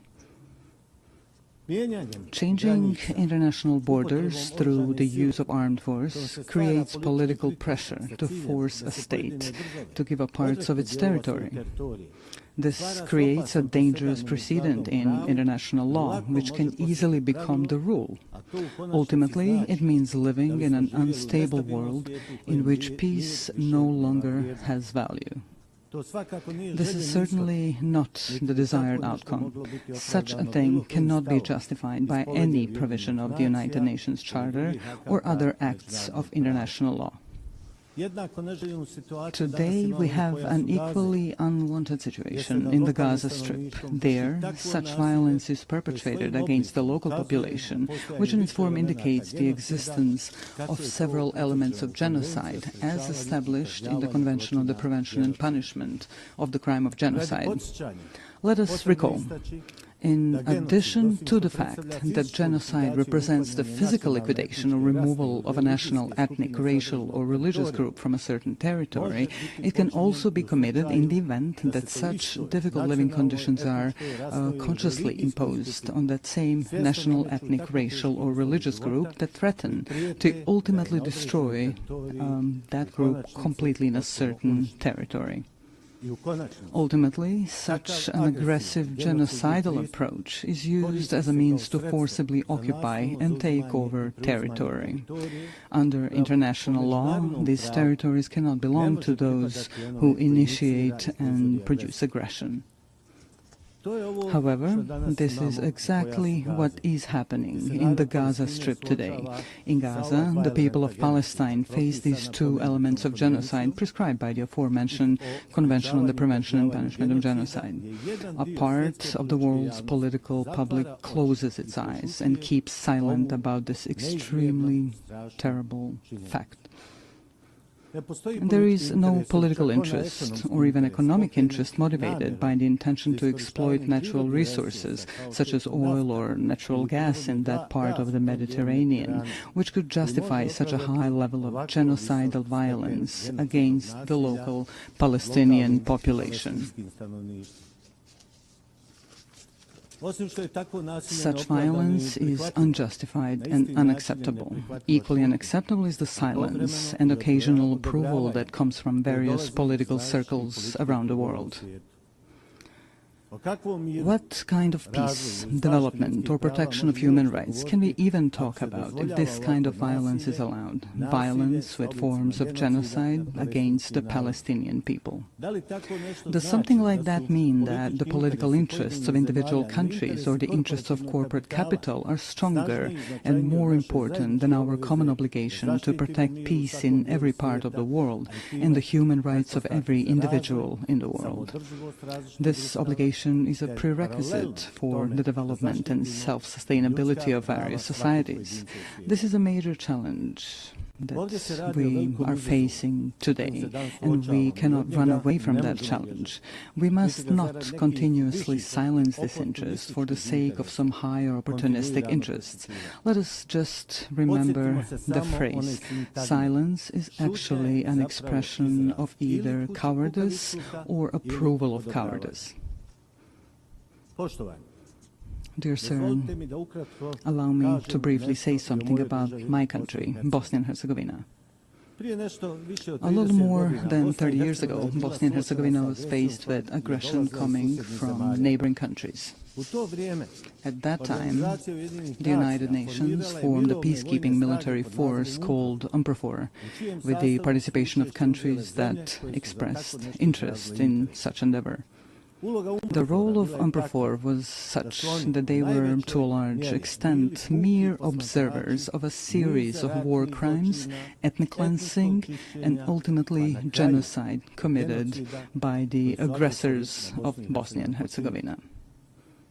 Of course, there were also positive examples of UNPROFOR's activities, which should certainly not be forgotten, and we are sincerely grateful for that. Unfortunately, a stain remains on that United Nations mission. Certain UNPROFOR commanders did not want to activate airstrikes in order to prevent ethnic cleansing, especially the genocide committed in Srebrenica in July 1995. Unfortunately, genocide was committed in Srebrenica. Hundreds of thousands of citizens throughout Bosnia and Herzegovina lost their lives during the aggression. Many more were injured, and more than 1 million citizens of Bosnia and Herzegovina were displaced around the world. I would like to briefly remind you that the International Criminal Court in The Hague, established by these very United Nations, has found the guilt of several individuals for committing genocide, as well as the existence of a series of joint criminal endeavors.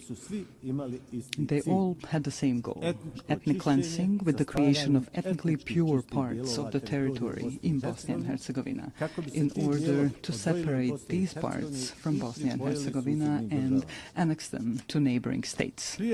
A little over a year ago, here at the United Nations, we worked together on the adoption of the resolution on the genocide committed in Srebrenica. I consider that a major step forward and an important document, not only for Bosnia and Herzegovina, but also more widely.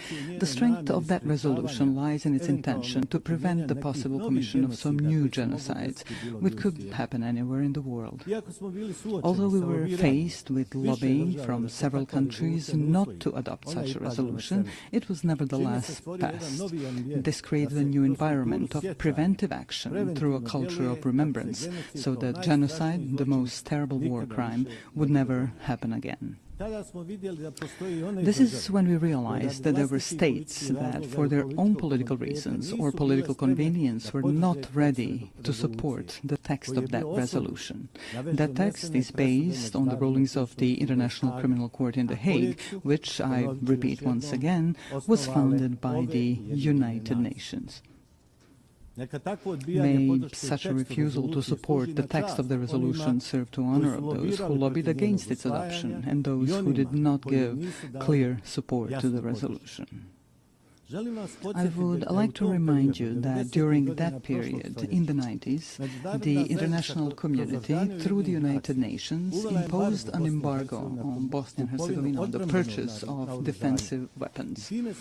This prevented the defense of our country from double aggression.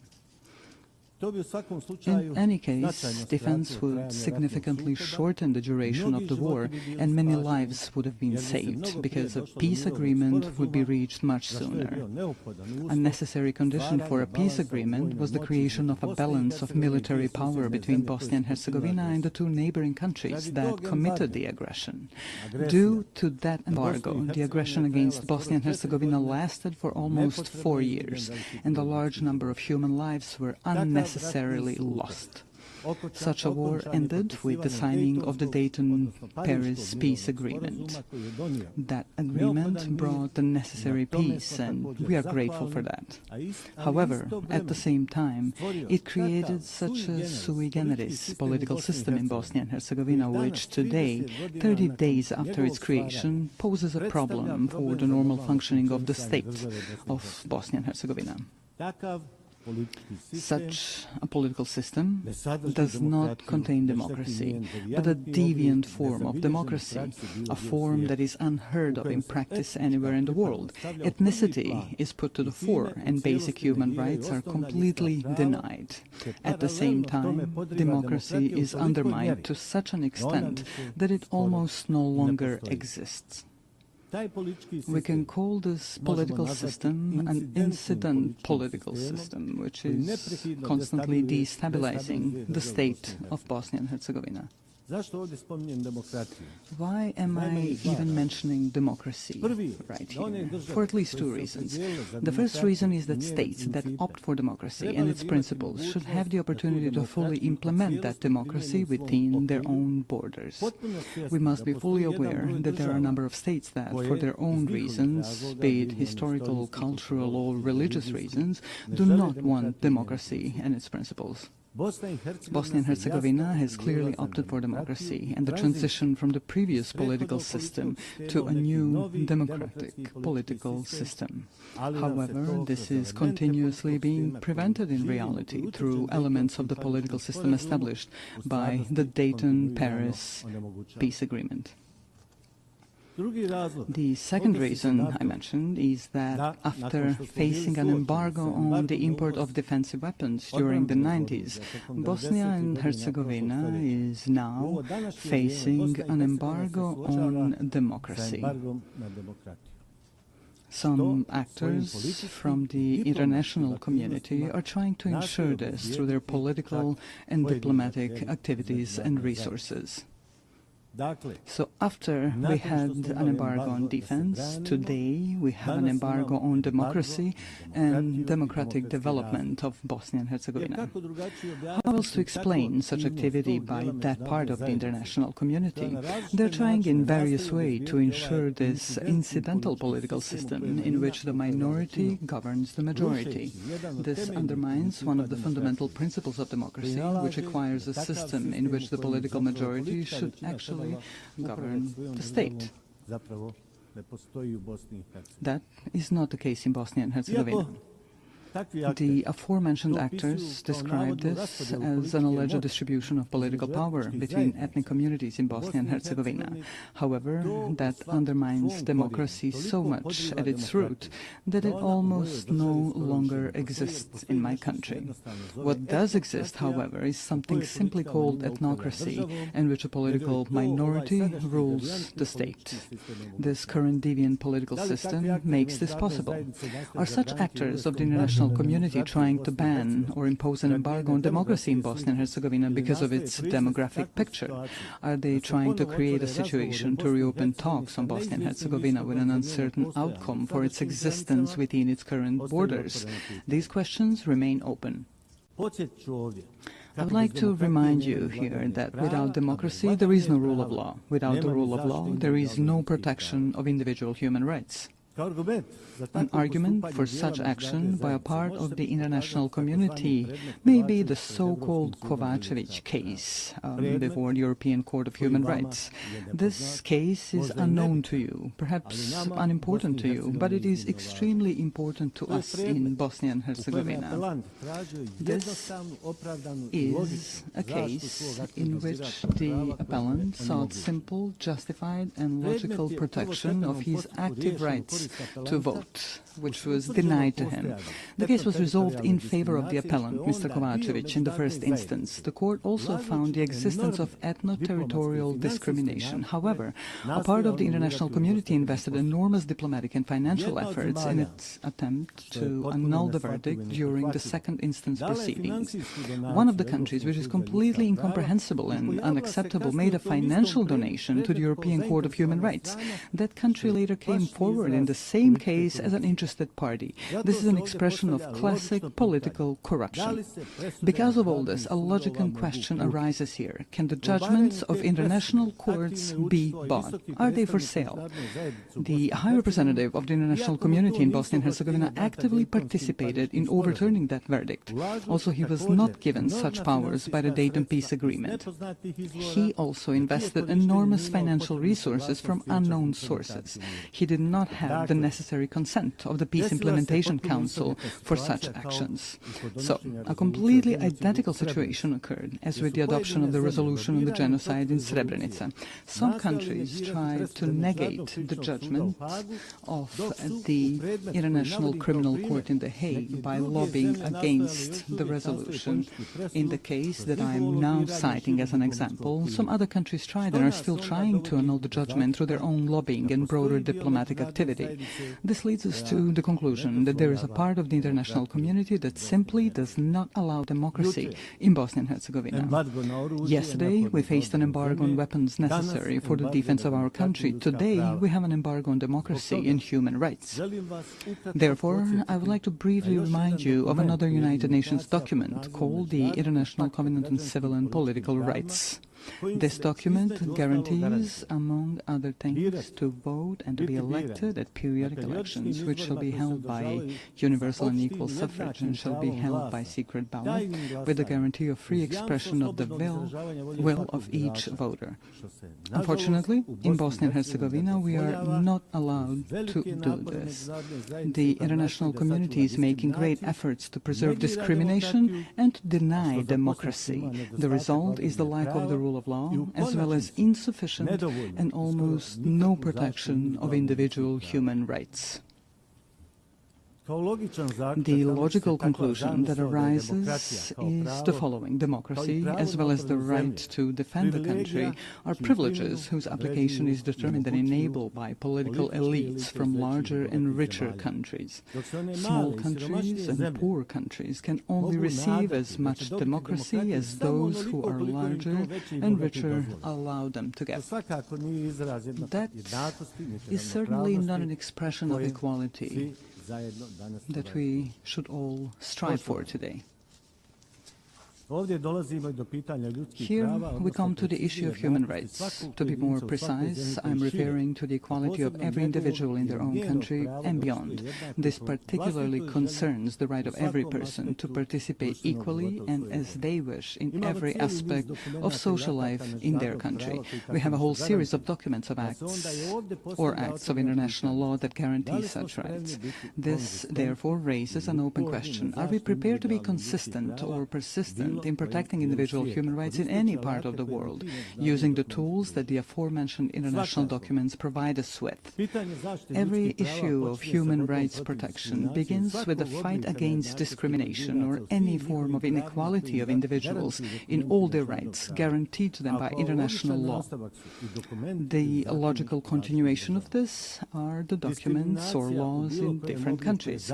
Discrimination in any form is prohibited by international law. Unfortunately, very often we encounter situations where discrimination is silenced and even encouraged.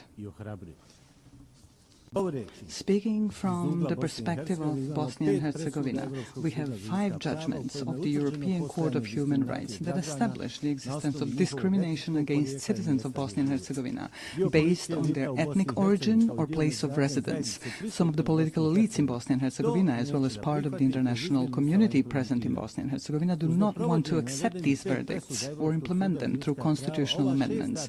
Therefore, the 5 aforementioned judgments of the European Court of Human Rights have not been implemented. The aforementioned 6th judgment in the case seeking the rejection of ethno-territorial discrimination was overturned thanks to pressure, donations and similar actions by certain countries. The person who was authorized by the peace agreement to implement that very peace agreement and to protect all aspects of that agreement also participated in this. This includes all acts of international law that speak of human rights.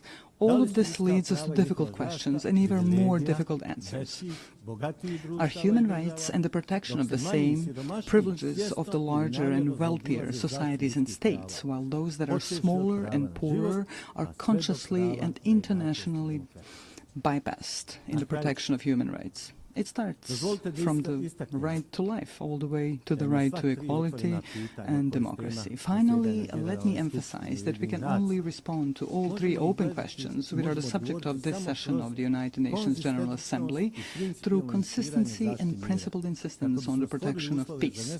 Only in this way can we create the conditions for the unhindered development of societies in the member states of the United Nations and act together as active protectors of human rights in all parts of the world. Without that consistency on those issues, we will once again be just a group expressing concern over deviant phenomena in the world, such as wars, violent border changes, genocide and war crimes, denial of human rights. In fact, we will do nothing more than express our concern. The consistency I'm referring to means complete determination to confront various deviant phenomena in the world through the tools provided to us by international law.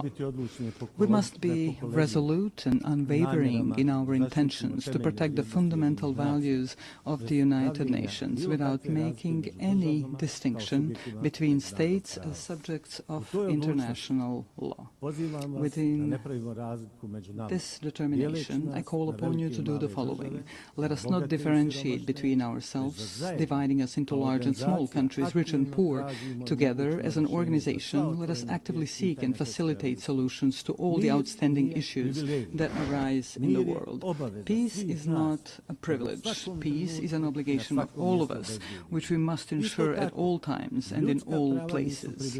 Likewise, human rights are not a privilege. Human rights are a permanent civilizational obligation, which we must continuously fulfill. This is certainly an ongoing challenge, one that generations before us have faced and that generations after us will keep facing. Our mission is to leave them a better world than the one we live in now. Such a goal requires persistent and continuous active work. Ladies and gentlemen, Your Excellencies, thank you for your attention.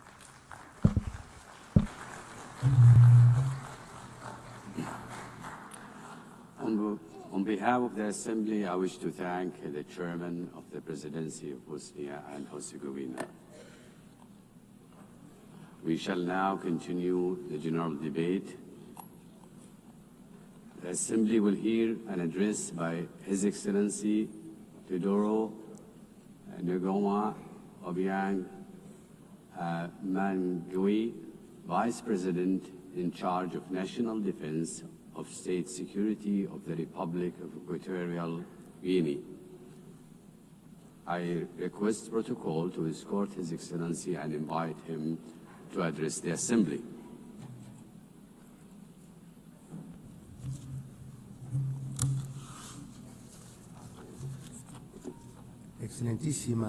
Your Excellency Ms. Annalena Baerbock, President of the 80th session of the United Nations General Assembly, Heads of State and Government, Heads of Delegations, Excellencies, Your Excellency Mr. Antonio Guterres, Secretary General of the United Nations, ladies and gentlemen, I am honored to take the floor on behalf of His Excellency Obiang Mbaso, President of the Republic of Equatorial Guinea, to share with you my country's most dearly held convictions at this 80th session of the General Assembly, being held at a time in which the world is calling for a fairer, more equitable and effective international system. Madam President, 80 years ago, the founding states established this organization, aspiring to build a multilateral system based on cooperation, respect for international law, and the dignity of all human beings. This commitment was enshrined in the United Nations Charter. That charter remains a lodestar for states' collective action. Today, under the theme Better Together, 80 years and more for peace, development and human rights, we celebrate important achievements. The UN, over these 8 decades, has been a universal forum for dialogue and a space for international cooperation. It has helped to avoid conflicts. It has supported decolonization processes. It has promoted sustainable development. And it has served to pique our moral conscience in service of human rights. However, this anniversary must serve as an opportunity for critical self-reflection. It would be a mistake to simply mark the anniversary and not to recognize the woeful shortcomings of our multilateral system. Excellencies, the peoples of the world trust in the United Nations to tackle the major challenges of our time. Armed conflict, violence, climate change, growing inequalities, migration crises, cyber threats, and the lack of technological transfer are all some of these challenges. However, all too often, the response provided to those challenges has fallen short. The United Nations has been brought to a standstill by individual interests and straitjacketed by an institutional platform which no longer reflects the reality of today's world. Talking about leaving no one behind becomes meaningless if millions remain marginalized in systems of dependency and exclusion. The Security Council, the body responsible for upholding international peace and security, is perhaps the clearest example of the extent to which the United Nations is out of step. 8 years after its inception, the UN's membership structure remains rooted in the geopolitical state of play we had in 1945, and not that we see in the 21st century. Consequently, the United Nations' legitimacy and representativeness are quite rightly called into question. Security Council reform is an urgent need. Without that reform, the Security Council will continue to be perceived as an exclusive club of historical privileges, powerless to respond legitimately to current threats. Africa is demanding what is hers by right, full and permanent representation on the most important security organ in the world. We want to see an international governance system which serves the interests of all of us, not those of an elite.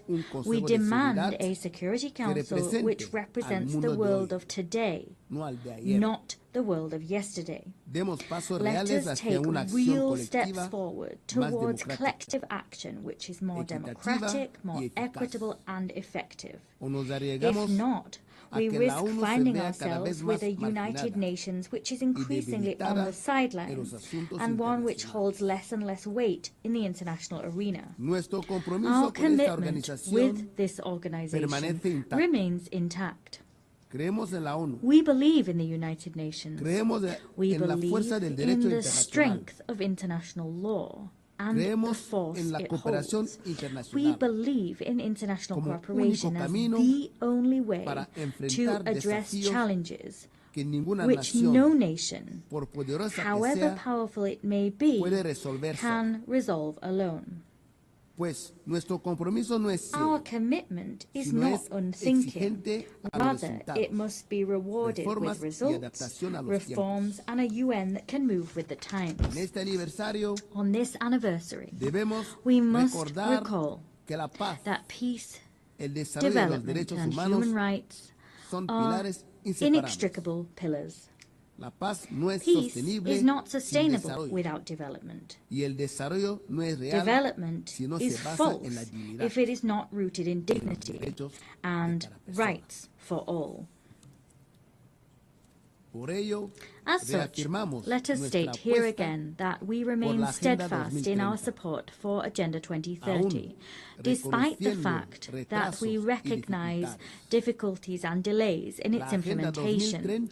Agenda 2030 is a collective commitment which reflects our desire to build a world free of poverty, free of hunger, and with dignity for all.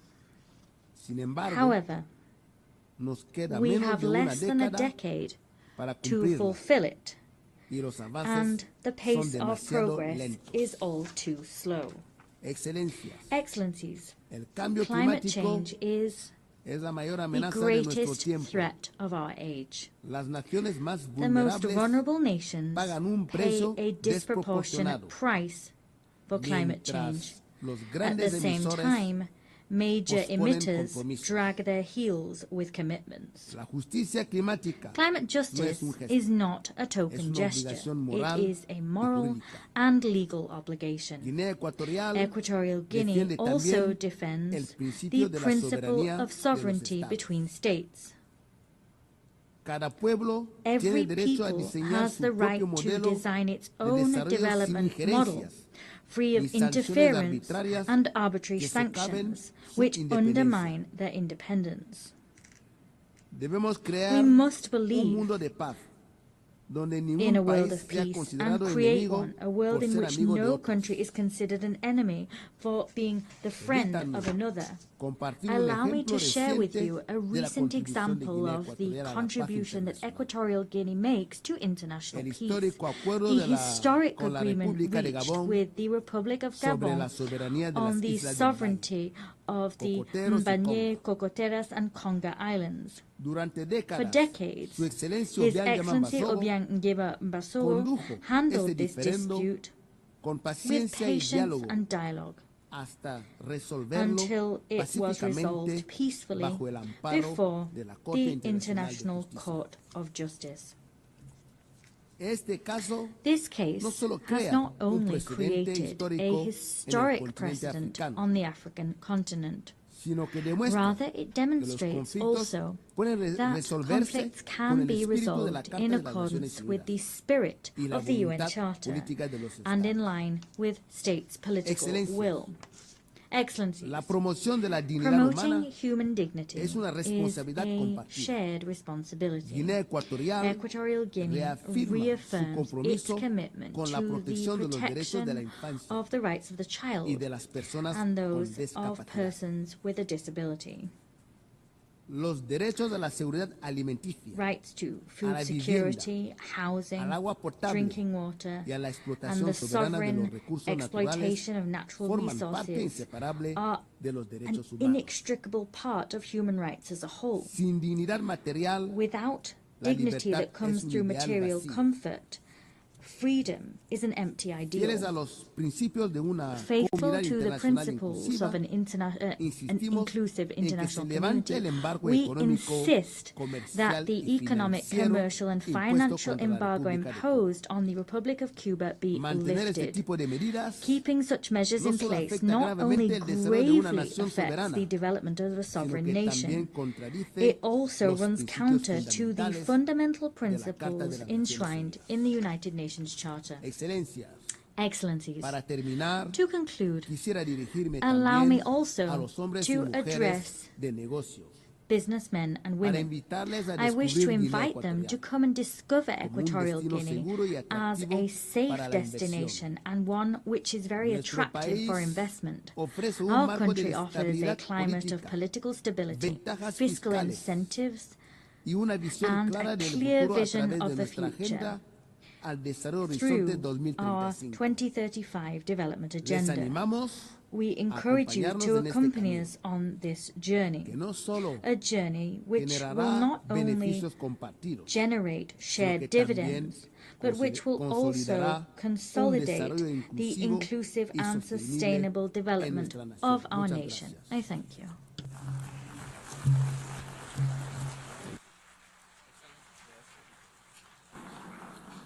On behalf of the Assembly, I wish to thank the Vice President in charge of National Defense and State Security of the Republic of Equatorial Guinea.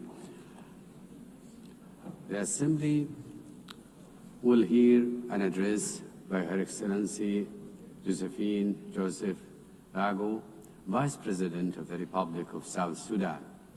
I request protocol to escort Her Excellency and invite her to address the Assembly.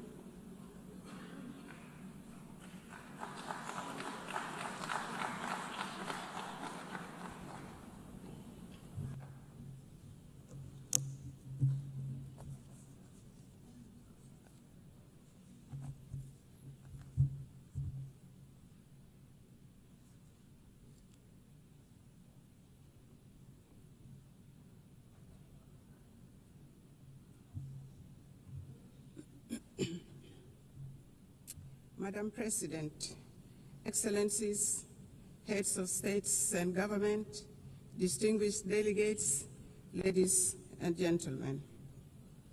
I bring you warm greetings and best wishes from my President, His Excellency Salva Kiir Mayardit, the President of the Republic of South Sudan. I also bring you greetings from the government and the people of South Sudan, a message of peace, unity, development, and unwavering commitment to global partnership. I wish to extend my sincere congratulations to you, Madam President, on your election to preside over the 80th session of this esteemed Assembly. I also express appreciation to the General Secretary, Antonio Guterres, for his steadfast commitment to advancing the principles and objectives of the United Nations. The theme of this year's session, Better Together, 80 years and more, for peace, development, and human rights, resonates with objectives and aspirations of our country. South Sudan is the youngest country in the world and the 193rd member of the United Nations. After 50 years of brutal armed liberation struggle, it gained independence in 2011. Unfortunately, 2 years later, the country descended into an internal civil war. With the support of regional and international community, a peace agreement was signed between the warring parties in 2018, known as the Revitalized Agreement for the Resolution of the Conflict in South Sudan. This led to the formation of the current revitalized transitional government of national unity, a coalition government comprising the warring parties, other peace partners, and stakeholders.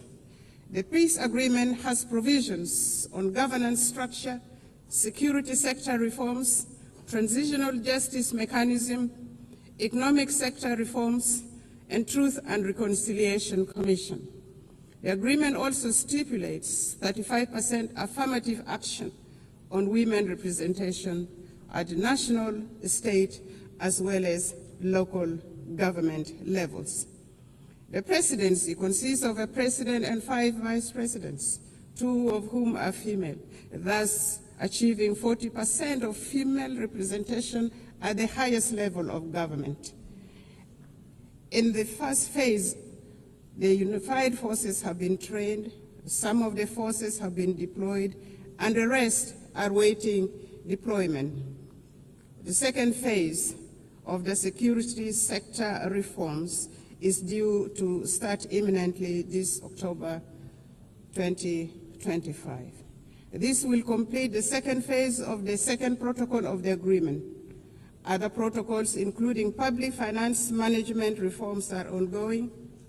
Transitional justice mechanisms are in progress, and the Truth and Reconciliation Commission will be established under the auspices of the African Union. Although the implementation of the peace agreement has been slower than we would have wanted due to financial constraints, some of the members of the international community have been contributing in kind.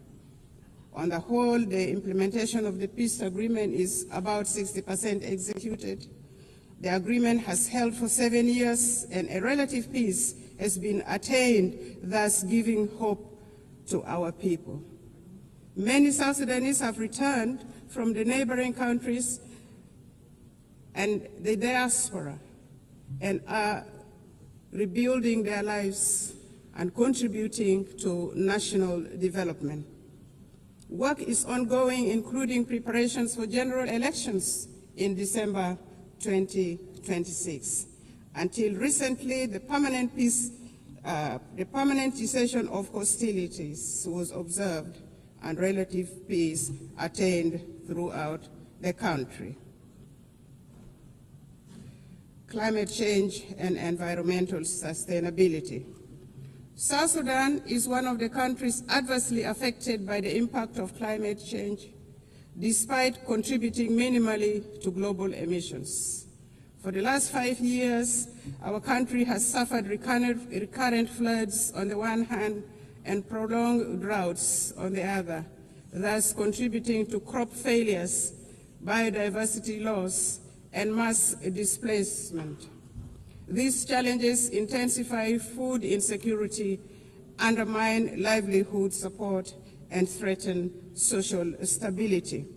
In this regard, the government of the Republic of South Sudan calls on equitable and predictable climate financing to strengthen adaptation and resilience.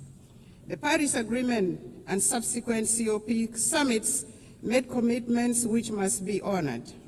South Sudan requires support in technology transfer, capacity building, and foreign direct investment in national frameworks such as the South Sudan Development Plan, nationally determined contribution, and national adaptation plan. This support is essential to address the intertwined challenges of development and environmental stability. The global community cannot afford to ignore climate injustice. Collective action is imperative for these challenges which transcend national borders to be addressed effectively. South Sudan has embarked on planting of 100 million trees by 2030, expanding renewable energy generation and strengthening water infrastructure with women, youth, and people with disabilities at the center of these efforts. Our commitments to sustainable development goals. At independence, South Sudan inherited rudimentary state structures and hardly any infrastructures such as roads, electricity. We inherited poor health care, inadequate educational infrastructure, abject poverty, and food insecurity. The SDGs are aligned to our national priorities. For example, each vice president is in charge of a cluster which includes governance cluster, economic cluster, service delivery cluster, infrastructure cluster, and gender, youth, and humanitarian cluster. Madam President, the 2030 Agenda remains a vital framework for peace and prosperity. South Sudan has made some remarkable progress in agricultural transformation, including commercialization and value addition, which will create jobs for women and youth, including in crop production, livestock, and fisheries. This will enable people to produce their own food rather than relying on imported foods. Our policy is, let us produce what we eat. And as a consequence, some states in our country now are self-sufficient in food production, which contributes eminently to reduction of poverty, thus the attainment of SDG 1 and SDG 2. In collaboration with our development partners, government is providing health care, building health care infrastructure, improving maternal and child care, raising awareness about communicable diseases, and providing vaccinations for diseases such as cholera, mpox, and malaria. Access to clean water and sanitation is being improved. As part of the health sector transformation program, we aim to attain universal health care for all in South Sudan. The recent pandemic outbreaks around the world revealed the urgencies of strengthening health systems and equitable vaccine access. South Sudan advocates for global health framework that prioritizes preparedness for pandemics and embraces health as a universal human right. In his latest statement to Parliament in June 2025, His Excellency President Salva Kiir Mayardit identified education as a key priority area for the government. There is improved enrollment in primary schools and secondary schools, and many young people are aspiring now to go to universities and colleges. Enrollment has risen from 300,000 to 2.1 million children, with gender parity in primary schools nearly achieved. This is a remarkable national achievement. There is focus on teacher education to improve the overall quality of education. Despite these efforts and achievements, 2.8 million of our children are still out of school. South Sudan has expanded programs to promote girls' enrollment and retention in schools while investing in technical and vocational skills training for women and youth. Our government would like to take this opportunity to appreciate all those countries that have offered scholarships for our young people to study in their countries, and those supporting girls' education in particular and vocational training to provide employable skills for our young people. But more clearly needs to be done. South Sudan is a young population. Over 60% of the population is under the age of 30 years. In any society, the youth are the future of the country and the future of the society. Our youth are a source of great pride. South Sudan's recent participation in the Olympics Games in Paris last year was a unifying moment for the people of South Sudan and Africa at large. South Sudan athletes showcased talent, discipline, and resilience, embodying the spirit of a nation determined to rise. Sports have become a powerful force for unity, inspiring hope, and bringing communities together across our young nation. The South Sudan basketball team emerged as the best team in the continent of Africa during the last Olympic Games and nearly beat the defending champion in the world. Since independence, and in line with the Transitional Constitution 2011 as amended, we have taken steps to integrate gender equality into our governance and development agenda. Notably, South Sudan has enshrined the 30% of women participation in public life at all levels of government. In addition to the 2 female vice presidents, our cabinet, the national cabinet, and state cabinets comprises of 30% of female representation. And our speaker, the Speaker of the National Transitional Assembly, is also a female.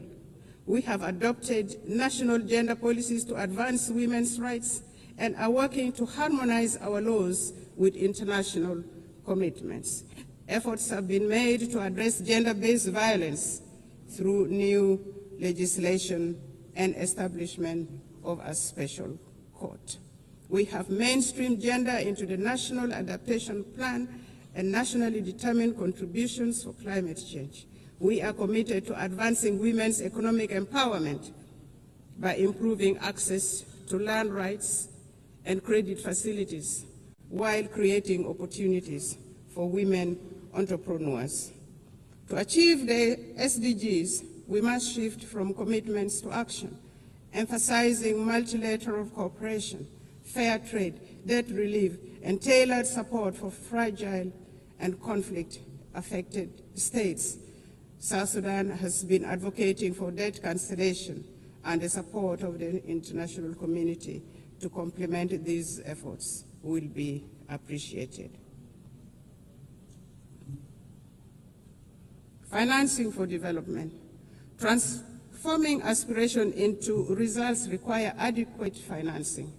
We urge developed nations to scale up contributions to the International Development Association, which plays a central role in protecting vulnerable populations, reducing poverty, and financing sustainable development in fragile states. South Sudan supports reforms of international financial institutions to enhance the representation of developing nations, ensuring that financing mechanisms align with objectives of development priorities. Together, we can build a more inclusive and just global financial system. Internal peace and security. We acknowledge the delays in implementation of the revitalized peace agreement. However, the government has renewed its political will and is accelerating key benchmarks, including the deployment of the unified forces, electoral legislation, and launching of national civic education campaigns.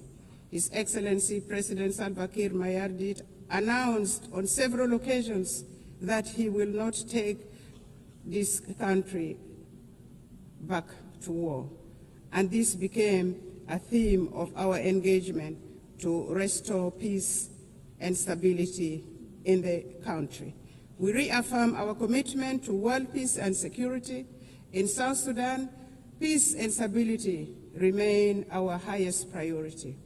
Since the 2018 revitalized peace agreement, government has been working to consolidate peace through implementation of the peace agreement, transformation of the governance system, and security sector reforms.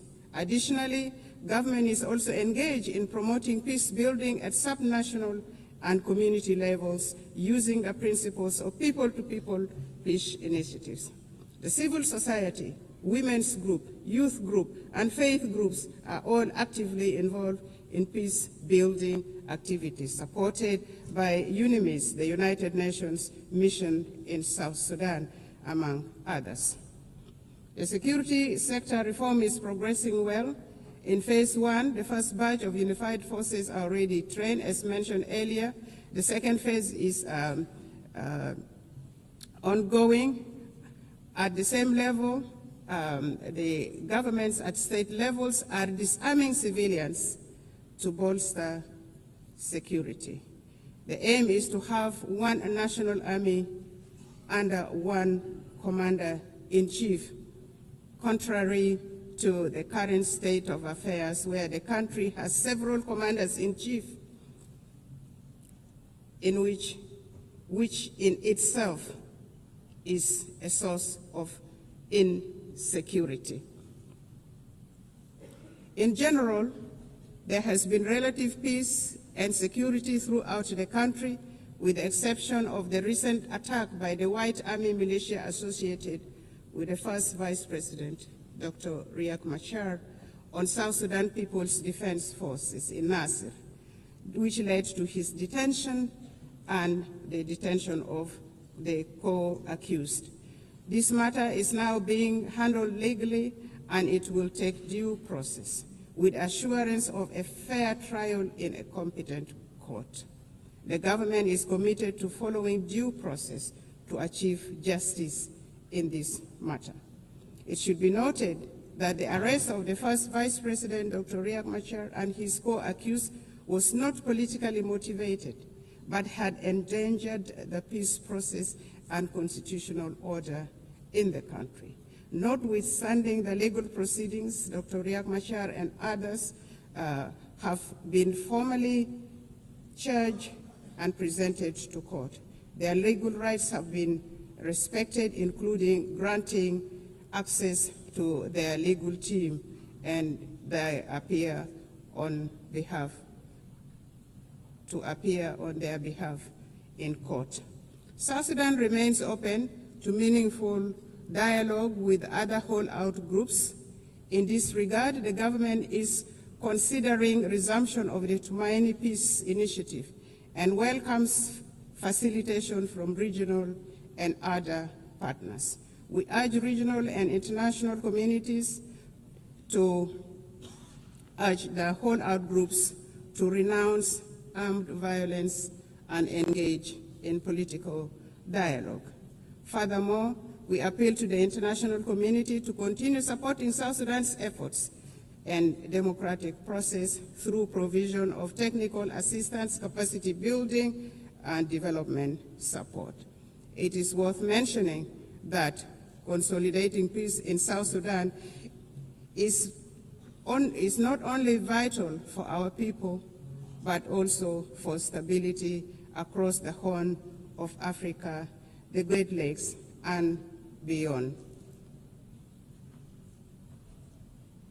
Since our last statement to this General Assembly, South Sudan has embarked upon a transformative journey. We have launched the South Sudan Development Plan 2026 to 2036, a forward-looking 10-year blueprint to diversify our economy, fortify our institutions, and reduce reliance on oil. This plan is anchored in the principles of transparency, inclusivity, and resilience. It guides comprehensive reforms in public financial management and service delivery. We have initiated independent audits, strengthened procurement oversights, and recommitted ourselves to the fiscal reforms outlined in the 2018 Revitalized Peace Agreement. We are determined to foster a culture of integrity, accountability, and good governance. Determined to shift from oil dependency to a green, sustainable economy, South Sudan is investing in the future of its land and people. The Agriculture SME Grant Initiative 2025 now empowers farmers, agro-processors with vital tools, training, and market access. Our investment in irrigation, seed distribution, and post-harvest technologies are boosting productivity and strengthening food security. We have successfully established effective governance structures both at the national and local level, including establishment of relevant commissions such as the Constitutional Review Commission, the Judicial Review Commission, among others. The constitutional making process is in progress. Civic education and voter rights training have commenced and are progressing well.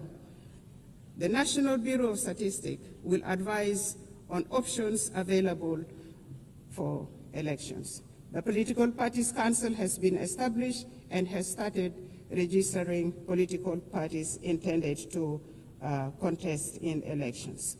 Therefore, with these positive developments, the government of the Republic of South Sudan appeals for the removal of targeted individual sanctions and the arms embargo on South Sudan. Elections. According to the peace agreement, the transitional period must end with the conduct of general elections currently scheduled for December 2026. This will enable the people of South Sudan to democratically elect their leaders for the first time in the history of this young nation. His Excellency President Salva Kiir has reaffirmed the government's determination to deliver credible, inclusive, and peaceful elections. The establishment of electoral institutions, namely the National Election Commission, the Political Parties Council for registration of political parties, and voters' right education have been established. The Bureau of Statistics has been restructured to deal with the issues of census. The restructured Permanent Constitution Review Commission has been actively working to ensure that the country has a new permanent constitution by the time of the general election in December 2026. Civil society groups are being facilitated and have started civic education of the general public, especially among women and the youth. South Sudan is committed to promoting and protecting human rights. We are strengthening national institutions, promoting accountability, empowering women and youth. We have taken steps to integrate gender equality into our governance and development agenda, not forgetting the people with disability. Civil society is actively engaged in the promotion of human rights and civic education. We believe constructive engagement and dialogue are the best path for building resilient and just institutions. Some regional concerns. Madam President, South Sudan and Sudan share deep historical and economic ties, as well as the longest border in the region. For instance, South Sudan's oil is at the moment being transported through Sudan. Developments in Sudan directly affects development in South Sudan. Since the outbreak of conflict in Sudan in 2023, South Sudan has opened its doors for Sudanese refugees and returnees from Sudan.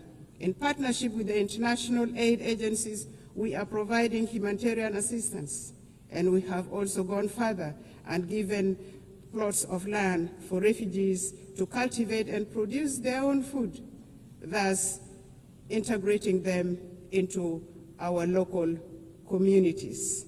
However, there are still outstanding issues with respect to the Comprehensive Peace Agreement 2005. Among these are issues of border demarcation and final status of Abyei, including the status of the Ngok Dinka of Abyei, which remains unresolved. We are committed to working with the government of Sudan to amicably resolve these outstanding issues. Furthermore, the current composition of the Security Council no longer, in our view, adequately reflects the realities of today. And for this reason, South Sudan supports the call for the expansion of the permanent membership to include African representation. Furthermore, we advocate for the removal of sanctions and arms embargo on South Sudan and other sisterly countries.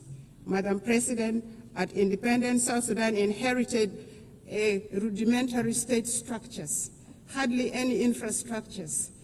The government is now working simultaneously on nation building, state building, provision of services including healthcare, education, capacity building, poverty reduction, and food security. South Sudan is seeking to transition from humanitarian aid to development aid. What we are asking for is for the international community to continue supporting South Sudan, a country with immense potential, abundant natural resources, and a young population. We are actively empowering women and young people for the country to become a useful and productive member of the international community. And we are already seeing signs of progress. To conclude, Madam President, Excellencies, and distinguished guests, the United Nations was founded on the belief that humanity is stronger together. The theme of this 80th session, Better Together, is a reminder of our shared responsibility for survival and progress. Notwithstanding the challenges, South Sudan, with the resilience of its people under the leadership of His Excellency President Salva Kiir Mayardit, remains committed to a multilateral solidarity and partnership with an aim of building a fairer, safer, and more prosperous world for all, for us in South Sudan. It is, a more prosperous world for all. And for us in South Sudan, we all know that it is better together. It is better together for us nationally. It is better together for us globally. Permit me in closing to reaffirm our unwavering faith in the principles of the United Nations and the possibility of a better world built upon solidarity and shared purpose. May God bless the people of South Sudan. May God bless the nations of the world. I thank you for listening. Thank you.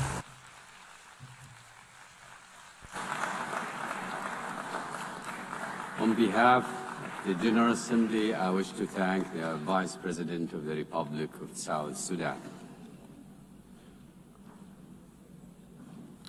The Assembly will hear an address by His Excellency Mohamed Jallow, the Vice President of the Republic of Gambia. I request protocol to escort His Excellency and invite him to address the Assembly.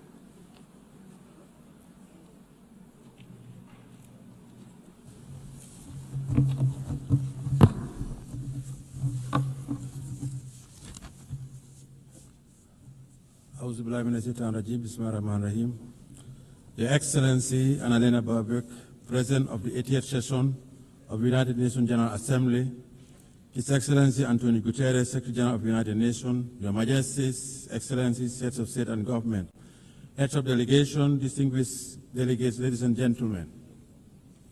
As we commemorate the 80th anniversary since the founding of the United Nations, it is with great honor and profound sense of commitment that I stand before you to deliver this statement on behalf of His Excellency, Mr. Adama Barrow, who could not be here due to circumstances beyond his control. At the outset, allow me to convey warm greetings and best wishes for a successful session from His Excellency, Mr. Adama Barrow, the President of the Republic of the Gambia, and government and people of the Gambia.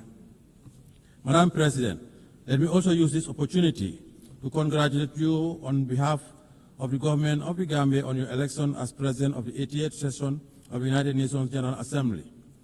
Your election is a testament to the importance our organization attaches to gender mainstreaming and the empowerment of women. It constitutes an affirmation that more than ever, women are capable of leading organizations like the United Nations and achieving remarkable success. The Gambia, therefore, assures you of its unwavering support and continued cooperation in the discharge of your duties while reaffirming our faith in the relevance of multilateralism and the sacrosanct foundational principles of the United Nations Charter. Allow me to seize this moment to also thank and congratulate Mr. Philomen Yang, President of the 79th Session of the General Assembly, for his leadership and for competently guiding the work of the Assembly during his tenure. The 80th Session of the General Assembly is being held at a very pivotal moment for the international community. The enormity of the challenges of managing and resolving various wars, conflicts, and ongoing threats to international peace and security require all member states to reaffirm their collective commitment to abiding by the noble principles stipulated in the United Nations Charter. The Charter, crafted with great optimism and anchored in the ideals of maintaining and promoting world peace, security, human rights, and development, promise a new age and a new world. A world that comes together to reverse the hurdles of the past and define a common destiny premised on our shared humanity. Let us rekindle the ethos of solidarity through more multilateral engagement with all states, small or big, developed or developing, fight poverty and address climate change. Madam President, the 80th Session of the General Assembly conveys a profound symbolism for the Gambia. Our long-standing commitment to the United Nations and our election as chair of the second committee during this session is not only historic, but speaks to the great strides we have been making towards shaping a stable and prosperous multilateral global order. Let me assure you that the Gambia will continue its active participation in the work of the Assembly. We remain committed to supporting optimal ways in the search for innovative and timely solutions to the common challenges facing us, and would collaborate with all member states as we address these pressing global challenges. Madam President, in 1945, the world stood united with a deep sense of solidarity, strong commitment, and an enduring hope to establish the United Nations to save the succeeding generation from the scourge of war. The creation of the United Nations served as a driving force for multilateralism by affirming our collective faith in the sanctity of human rights while guaranteeing international peace and security to all peoples around the world. Our collective security arrangements were rooted in multilateralism. Our commemoration of the founding of the United Nations this year is a clarion call to the future, a reaffirmation of its fundamental role as a premier global institution entrusted with the destiny of humanity towards prosperity, peace, security, and human rights. Madam President, last year our Assembly adopted the Pact of the Future to revive multilateral engagement and rekindle global solidarity. We must do more to fulfill the commitments that we assured under the Pact. 80 years on, the world is still encountering the challenges of protracted conflicts and geopolitical fragmentation, including the threat to the spirit of multilateralism under the United Nations. As the world continues to grapple with complex and unprecedented challenges on different fronts, the peace and security landscape of our world is becoming increasingly fragile. Amid the changing nature of conflicts, we are also witnessing a serious disregard for the principle of international humanitarian law in conflict zones. What is even more profound is that the rules-based international order is under enormous stress, losing its momentum, relevance, and moral underpinnings. Today, we live in a world that is undergoing profound geopolitical transformation, presenting unique emerging challenges and reflecting an international community that is still trying to find answers to the challenges it faces in the 21st century. However, despite the challenges we are confronting, the Gambia believes that the United Nations' enduring relevance and structural institutions contributed to significant historic achievements in the past, particularly for countries in the global south. The United Nations holds forth the hope for global stability and good governance by translating ambitions into actions and championing issues of immense international importance. In the case of the Gambia, the United Nations used its convening power and preventive diplomacy through the Peace-Building Commission to support a democratically elected government that assumed power in 2017. The support was key to upholding the will of the Gambian people as they assured in the present government and launched our transitional justice system to promote the rule of law and respect for human rights. Madam President, as we assemble and reflect on this important and timely theme for this 80th session, Better Together, 80 years and more for peace, development, and human rights, we must admit that the daunting challenges we are facing today require us to deliberately invest in sustainable development, climate action, peace, and security. We must equally continue to foster resilience and growth for the realization of inclusive development and shared prosperity for all. Since the change of government in 2017, the administration of His Excellency President Adam Barrow had strived towards a path of development, peace, and respect for fundamental rights and freedoms. 8 years ago, we set out to build a stable and viable country, making sure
interrupted humanitarian aid to reach the suffering population, and they must commit to ending the hostilities. It is the responsibility of the international community to collectively muster the necessary political will and courage to end intractable conflicts.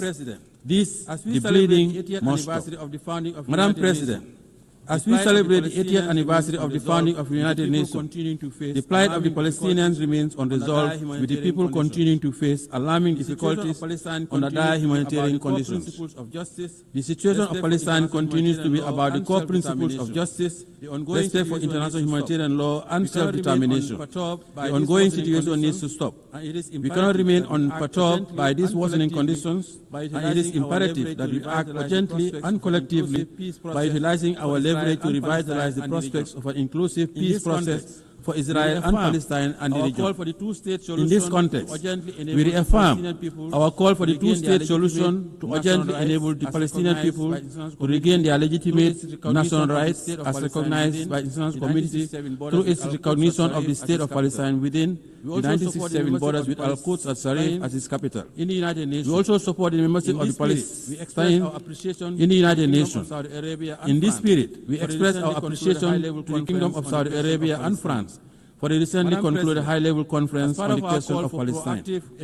Madam President, as part of our call for proactive engagement towards the resolution of global conflicts, the government affirmed its support for the efforts undertaken by UN Secretary General in launching the roundtable process in the Moroccan Sahara to achieve a realistic, pragmatic, and sustainable political solution to the regional dispute over the Moroccan Sahara. The government welcomes Morocco's commitment to the ceasefire, full cooperation with MINUSTO, and relaunching the political process based on the parameters of Resolution 2756 of 2024. In this regard, we call on Polisario to abandon its unilateral withdrawal from the ceasefire, lift restrictions imposed on the freedom of movement and the provision of supply to MINUSTO, and urge all parties, Morocco, Algeria, Mauritania, Polisario to work towards a realistic, pragmatic and sustainable political solution based on compromise. The positive impact of the Moroccan Autonomy Initiative, a realistic, credible and serious effort for the settlement of this regional dispute, is already well recognized, and the people of the region continue to enjoy peace and development and protection of their human rights. Thanks to the government of the Kingdom of Morocco's new development model for the Moroccan Sahara region. Furthermore, the government also lauded the launch by His Majesty Mohammed VI, King of Morocco, of the Morocco-Nigeria gas pipeline, the Atlantic African Initiative, and the Sahel countries' access to the Atlantic.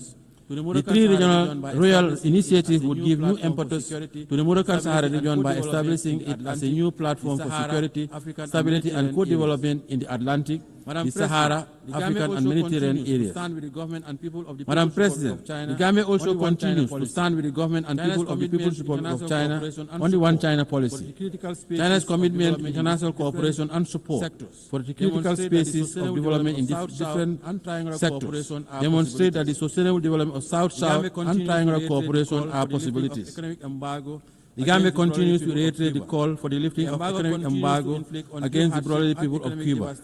The embargo continues to inflict undue hardship and economic devastation, occasioning substantial challenges for the government and people of Cuba. We believe it should come to an end now. Friendly cooperation is the way forward.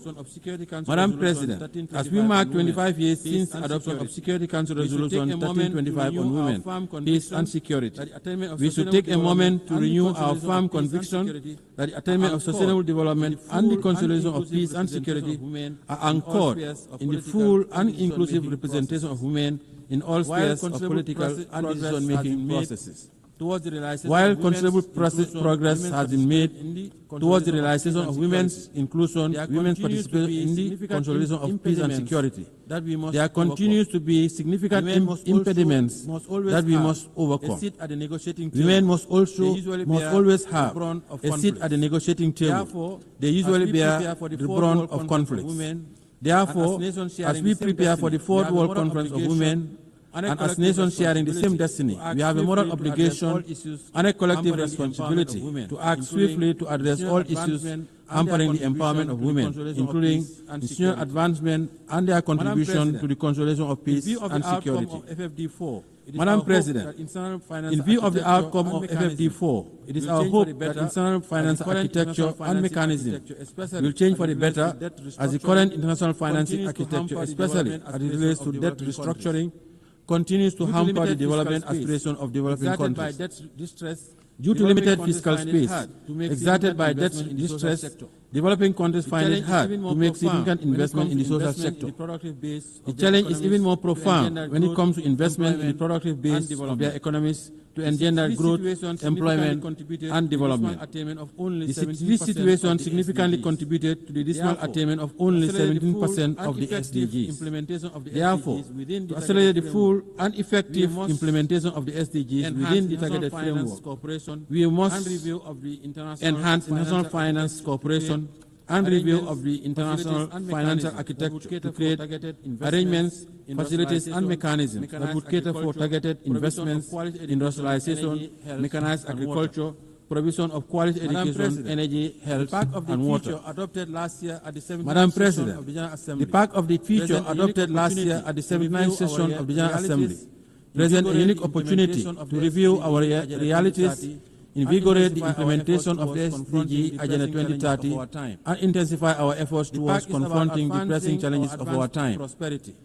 The Pact is about advancing our advanced prosperity. The Gambia supports the convening of the preparatory process for the review of the Pact in 2028 to align effectively with the prevailing and upcoming intergovernmental processes such as the 2025 Peace Building Architecture Review, the high-level plenary meeting to commemorate the 30th anniversary of the World Program of Action on Youth and the World Social Summit. The success of these reviews will depend primarily on our commitment and concerted push to build a more equitable and resilient global governance framework that supports the attainment of our global goals. Madam President, our reform agenda is still incomplete without reform of the Security Council. The Gambia supports the reform of the United Nations Security Council and the Common African Position on the reform of the Council as set out in the CIRT Declaration and the Izulwini Concession. We strongly believe that the ongoing review and reform process of the United Nations needs to make good progress, and Africa's underrepresentation in the permanent and non-permanent categories of the Security Council is a historical injustice that urgently needs to be corrected. Africa has always contributed to global peace, and Africans also paid the ultimate price during the two world wars. Hence, the Gambia believes that the time has come for the international community to support Africa's call for meaningful representation in the Security Council.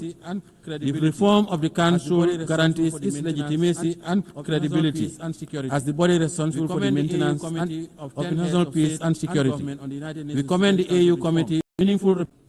The reform of the Council guarantees its legitimacy and credibility as the body responsible for the maintenance of international peace and security. We commend the AU Committee of 10 heads of state and government on the United Nations Security Council reforms, chaired by His Excellency President of the Republic of Sierra Leone, for their leadership in this legitimate quest. Madam President, as the world continues to witness heightened level of insecurity, the threat of climate change continues to aggravate security challenges, especially in the Sahel.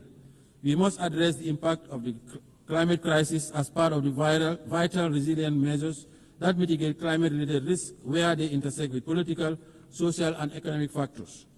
The Gambia would like to acknowledge the progress made at COP29 in Baku, Azerbaijan, for moving from $100 billion to the new collective quantified goal, which is still not adequate to finance all the mitigation and adaptation actions, especially for countries in special circumstances.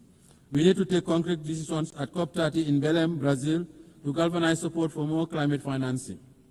The Gambia calls for more ambitious national determined contributions by all states due to their submission this year to achieve net zero emissions by 2050.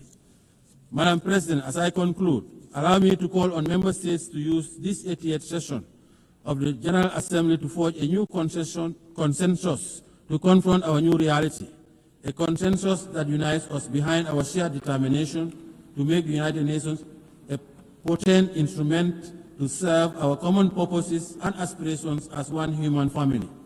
This is our only planet. Let us preserve it for posterity.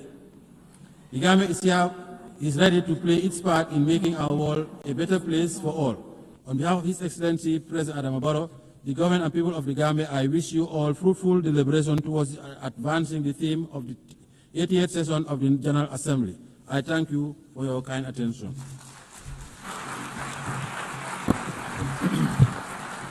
En nombre de la Asamblea agradezco al On behalf of the vicepresidente de la Assembly, I wish to República de thank the Gambia. President of the Republic of Gambia.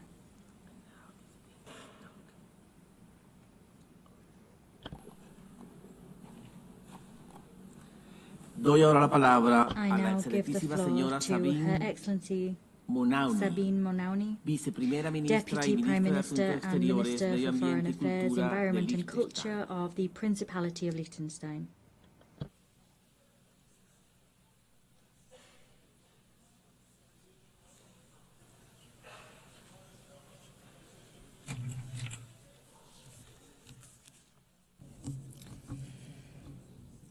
President, ladies and gentlemen, let me begin by saying how happy I am to see a woman preside over this assembly. For only the 5th time in the history of the United Nations, and for the first time by a woman from our region. It is my hope that this is also a good sign for the selection process of the next Secretary General, a position in which no woman has ever served over 8 decades, and which will be conducted under your leadership. It is a distinct honor and pleasure for me to address this assembly for the first time as a foreign minister, continuing a very long tradition of female foreign ministers in Liechtenstein. The United Nations is a key building block of our foreign policy, which is guided by a strong belief in international law, cooperation and multilateralism. We are gathering at a landmark moment in the history of the United Nations. For over 80 years, this has been the place where nations have come together, where international law has been developed, where human rights have been codified, where we have agreed on common development goals.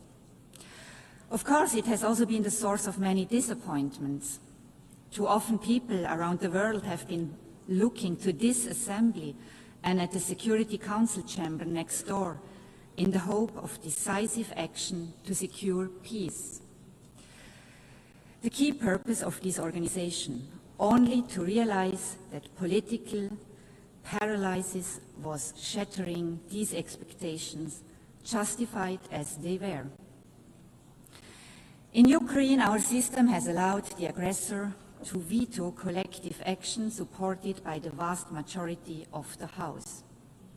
In Gaza, we have become bystanders, despite the fact that the two-state solution was one of the first decisions of the United Nations many decades ago. We are merely witnesses to the unprecedented and unjustifiable suffering of civilians in spite of our pledge to end and prevent atrocity crimes. The people of Sudan must have concluded that indifference is the guiding principle of our rare discussions, and that the outrage over a cynical veto wears off after a few weeks, if not days. These challenges to the credibility of the United Nations would be massive enough in and of themselves. But if we are looking at a completely uncertain future for this organization today, it is for largely different reasons. The very foundations of the United Nations are being challenged in a way we have not seen before. Such efforts threaten to undermine our joint commitments to solve common problems together on the basis of the principle of sovereign equality, the principle that we set ourselves rules that apply to us all equally and that they are enforced equally, and the belief in the value of international law as the common ground that allows us to govern world affairs in a way that is predictable, equitable, and fair. For us in Liechtenstein, the United Nations, which we joined 35 years ago, occupies a special place. It has been instrumental in our progress towards gender equality.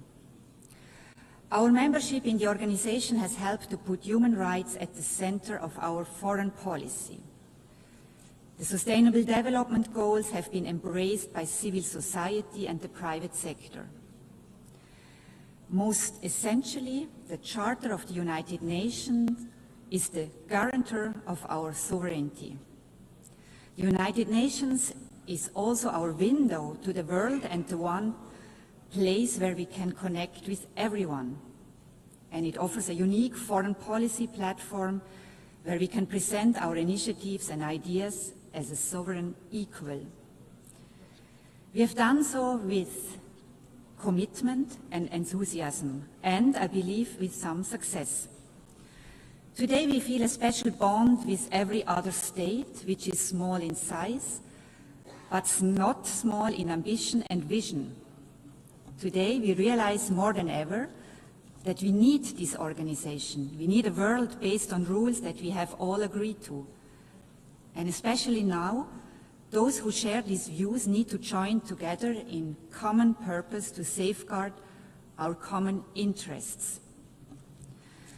The times we live in are fast-paced and full of challenges that can seem incredibly daunting.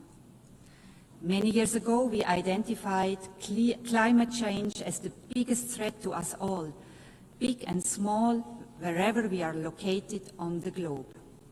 And yet, we are ever closer to the climate abyss and ever further away from agreeing on a path away from disaster.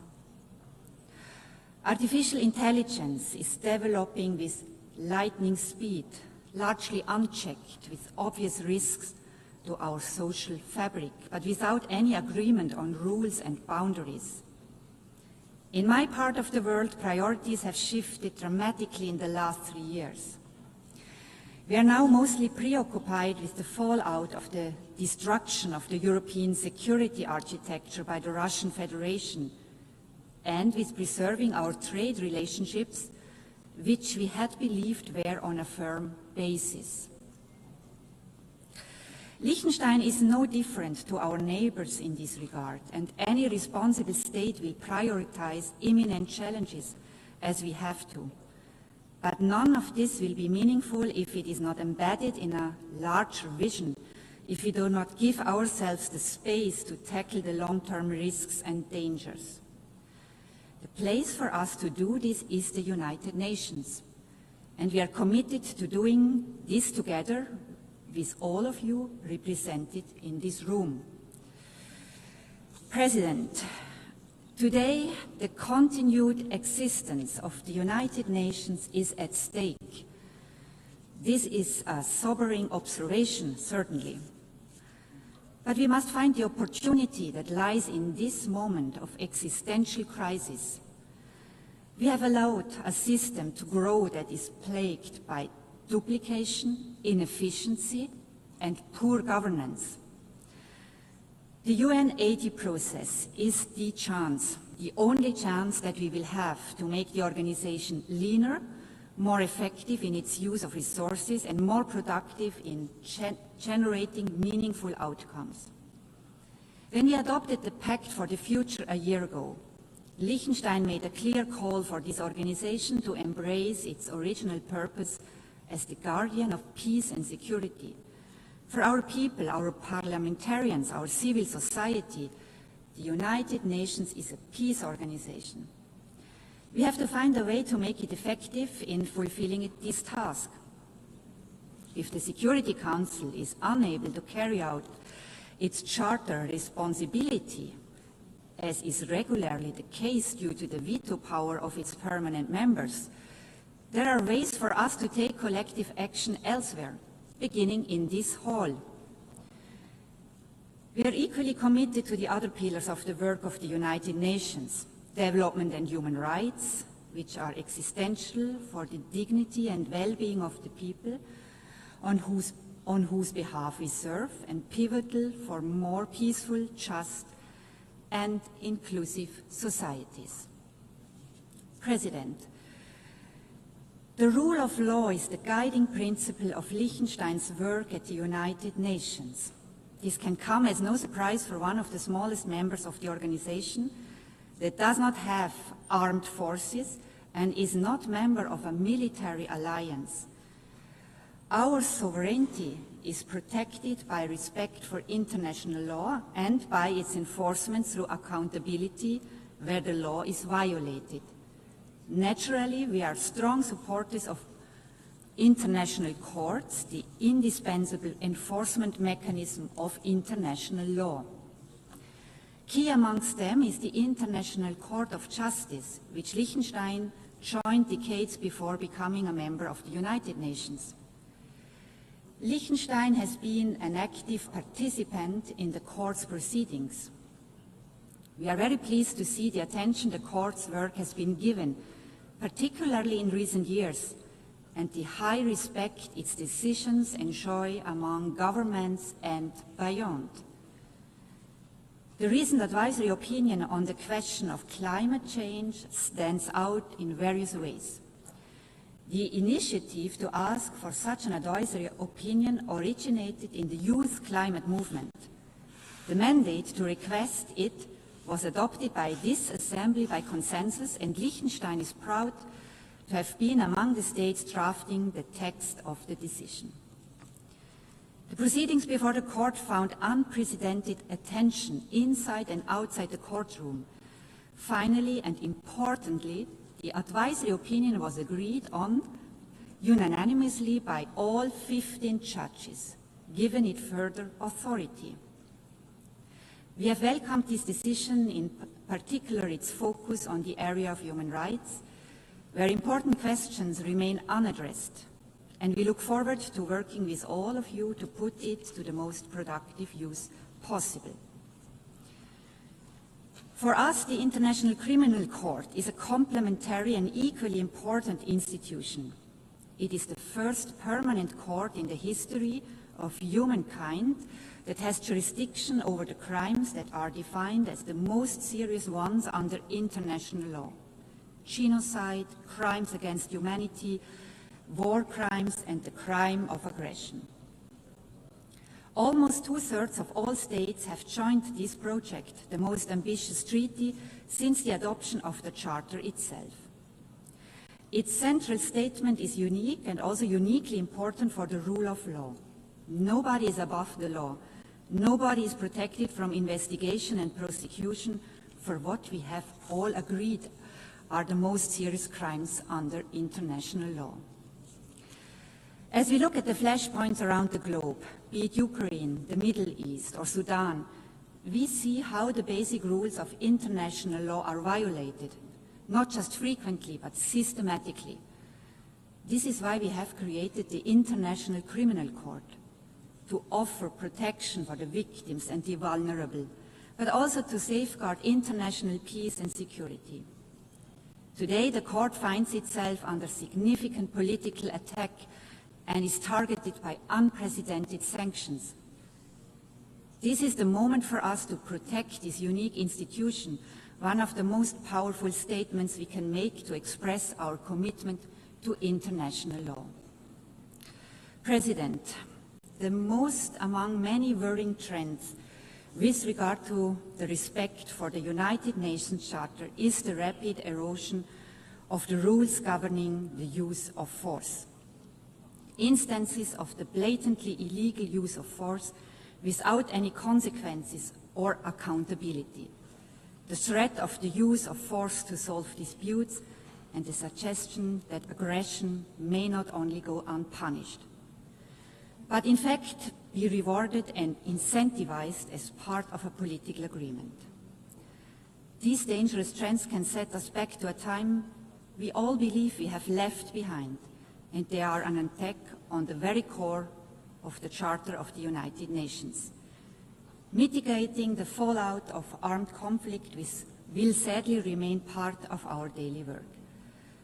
But it is time that we become serious about our central task: preventing war in the first place, ending war where it takes place, and ensuring accountability for illegal war-making.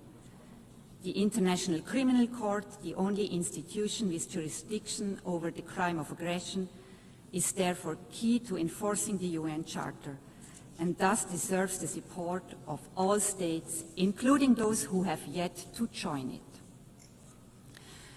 President, our world is in a very difficult place today, with the forces of destruction and indeed self-destruction on the rise.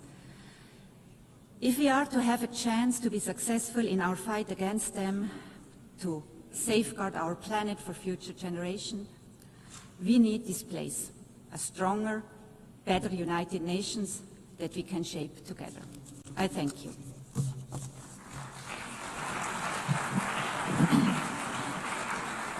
Muchísimas gracias a la viceprimera I thank ministra the y Deputy ministra de Prime Asuntos Minister Exteriores, Medio and Minister Ambiente for y Foreign Affairs, Cultura de Environment and Liechtenstein. Culture of the Principality of Liechtenstein. Hemos escuchado la We última have heard the intervención en el last debate speaker general in de the esta general sesión. debate for La this próxima meeting. sesión plenaria para We continuar will el debate continue general the general comenzará a las debate 15 horas. at Se levanta la sesión. 1500 hours. The meeting is adjourned.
Declaro abierta la novena The sesión ninth plenary plenaria meeting de of the la General Asamblea General. Assembly is called to order.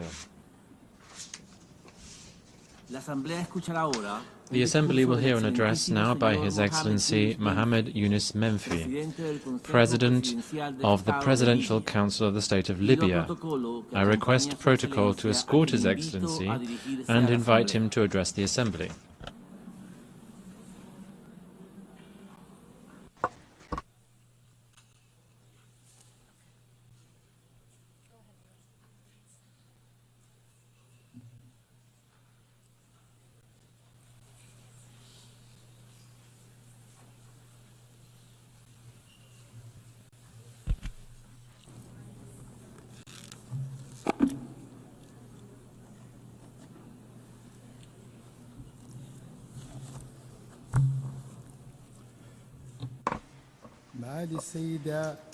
Your Excellency Annalena Baerbock, President of the 80th session of the General Assembly of the United Nations, Your Excellency Antonio Guterres, Secretary General of the United Nations, Your Majesties, Your Highnesses, Your Excellencies, ladies and gentlemen.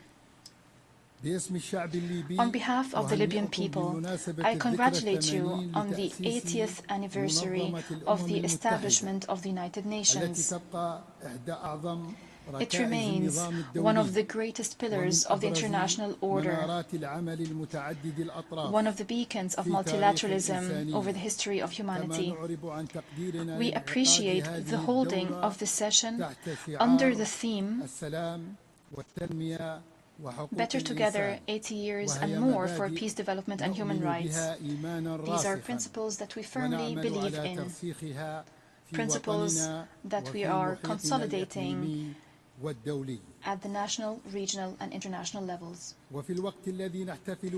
As we celebrate this global anniversary, we're also celebrating the 70th anniversary of Libya joining the United Nations. It was the culmination of the struggle of the Libyan people when Libyans raised their voices in this hall, demanding freedom and independence following decades of colonization.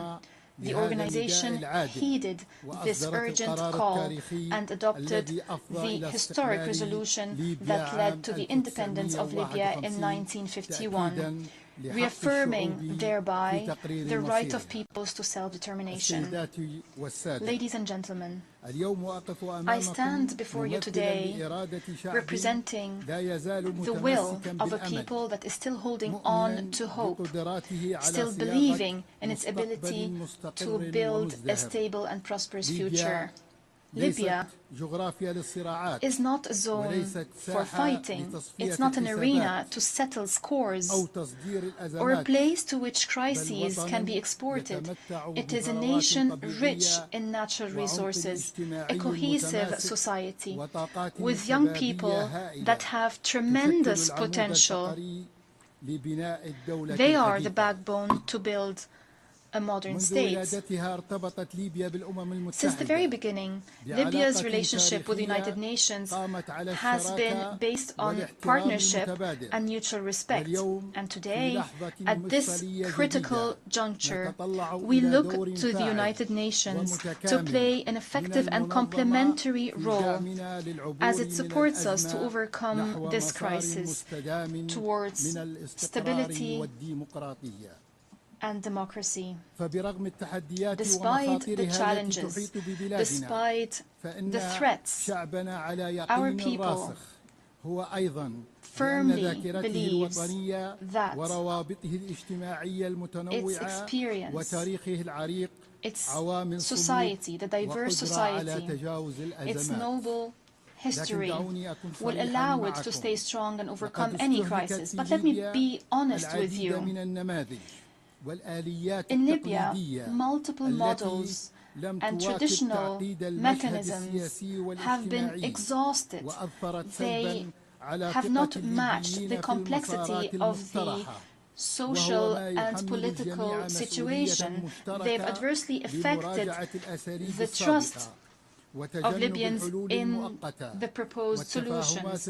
We all now bear a collective responsibility to reconsider these methods and to avoid temporary solutions and narrow understandings that only perpetuated the crisis. We firmly believe that any solution that does not restore the national ownership of the political track, any solution that is not derived from the free will of the Libyan people would be destined to fail, as we've seen in the past. In this context, we present to you a clear political vision based on 4 pillars. First, fully restoring national sovereignty and rejecting all forms of foreign interference, no matter what form it might take and no matter the justifications. Second, reaching an inclusive national consensus. To achieve an inclusive national consensus, I call for holding a sincere and comprehensive dialogue held in Libya with the participation of all stakeholders without exclusion. Third, uniting the sovereign institutions, most notably security, defense, and financial institutions, according to professional mechanisms without polarization and without setting quotas. Fourth, ending the transitional period through a clear constitutional basis, through free and fair elections, allowing Libyans to freely choose who would rule them without tutelage, without an imposition from external actors. Ladies and gentlemen, as we fulfill our political responsibility, and despite the challenges, we were able to maintain the highest level of stability. We were able to prevent a relapse into violence. We stress that the blood of the Libyan people is a red line. The territorial integrity, sovereignty, and social cohesion of Libya are non-negotiable. We have been observing the ceasefire agreement concluded in October 2020, and we've established the Committee on Security Arrangements in the capital, Tripoli. Under my direct supervision, this contributed to enhancing stability, rendering this current phase one of the calmest we've seen in years. Ladies and gentlemen, the Libyan economy, despite the challenges, can significantly contribute to the development of the country. The absence of a single budget and the absence of united institutions have been real impediments to development. We stress that we will support, and we do support, the economic track through the High Financial Committee to consolidate public spending and to enhance the principles of transparency, accountability, and equity in distributing wealth. Ladies and gentlemen, illegal migration is not only a security matter, it is a humanitarian challenge with deep economic roots. We call upon the international community to pursue a comprehensive development approach based on supporting and developing infrastructure and creating job opportunities in the countries of origin, in partnership with the African Union, rather than pursuing narrow security approaches that have proven to be ineffective. In this context, we have been supporting economic projects connecting the north and the south of the African continent to create a development environment obviating the need for young people to emigrate. Projects that restore demographic and economic balance in the African continent. Ladies and gentlemen, our firm position towards the question of Palestine is based on humanitarian principles and based on our commitments towards the Arab and Muslim world. Against this background, we condemn in the strongest terms the countries that are still hiding behind immoral neutrality towards the genocide and flagrant violations of international law to which the Palestinian people are being subjected, especially in Gaza. It was 8 decades ago that the United Nations was established, and the Palestinian people is still languishing under the yoke of occupation. We call for responsible international action that ends the occupation and guarantees the legitimate rights of the Palestinian people. Ladies and gentlemen, despite the crises, despite the conflicts, despite the divisions that Libya had to endure, the Libyan people is still committed to the democratic track, is still believing that the rule of law and democratic institutions are not a dream but a legitimate right. It is time for the world to look at Libya not as a complicated political file, but as a story of resilience and free will, a nation that can be successful with a noble history, cohesive society, promising resources and free people, aspiring to peace, democracy and prosperity. Democracy is our choice, and peace and reconciliation are our destiny. Our history proves that our people can achieve reconciliation, can promote tolerance and justice. We most certainly can turn the page on the past. National reconciliation is not only a necessity to build the state, it is a national legacy that we cherish. We see the future Libya, a stable state, a sovereign state with united institutions, strong with its people, peaceful, open to the world, and an effective partner at the regional and international levels. Long live Libya, united and independent. Long live the Libyan people, free and dignified. May the peace, blessings, and mercy of God be upon you. On behalf of the Assembly, I wish to thank the President of the Presidential Council of the State of Libya. The Assembly will now hear an address by His Excellency Duma Gideon Boko, President of the Republic of Botswana. I request protocol to escort His Excellency and invite him to address the Assembly.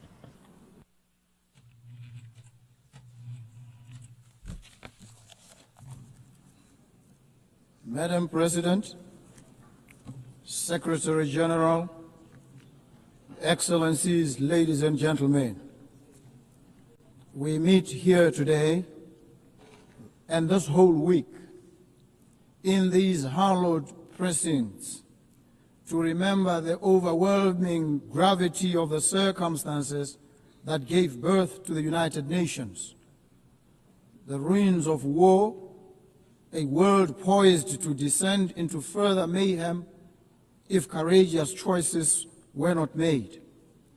Leaders of great vision and courage stepped up. They realized that the charms and allurements of our unity trumped any tendencies to divide us. And from their conviction that humanity is better together, this institution was born.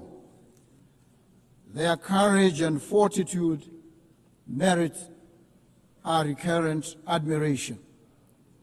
So I stand on this enchanted spot today to express my thanks and the gratitude of the people of Botswana to our forerunners and to all of you. We must recommit ourselves to the vision, peace, development, and human rights for all people in all nations.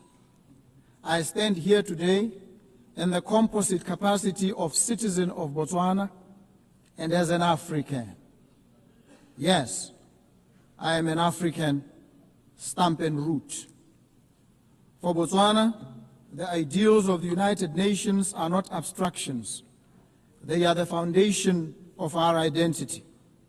Since our independence, we've sought to embody democratic governance, respect for the rule of law, including an international rule-based normative order and the dignity of every human being. We reaffirm today our commitment to the Universal Declaration of Human Rights and to advancing equality, including the protection of indigenous peoples, women and youth within our borders and across our region. Yet we also acknowledge that the pursuit of justice is an arduous journey. My administration has pledged to reform and strengthen institutions, enhance transparency, and root out corruption. We do so not for accolades, but because our citizens deserve governments that serve them with integrity. We are on a quest for integrity in African leadership. Excellencies, Botswana has been blessed with the gift of diamonds. For decades, this resource has financed schools, hospitals, and infrastructure. But today, we confront the fragility of that reliance. Diamond markets fluctuate. Our people's needs do not recede. Our vision is clear: to diversify our economy, empower our people, and create resilience. We invite global partners to invest in renewable energy, technology, sustainable agriculture, and value-added industries. We extend an open hand to businesses, innovators, and institutions ready to walk with us on this journey of transformation. Botswana is a semi-arid country. Our people know the meaning of drought. We know the anxiety of scarce water, of crops that wilt and wither under a relentless sun, of livelihoods eroded by forces beyond our control.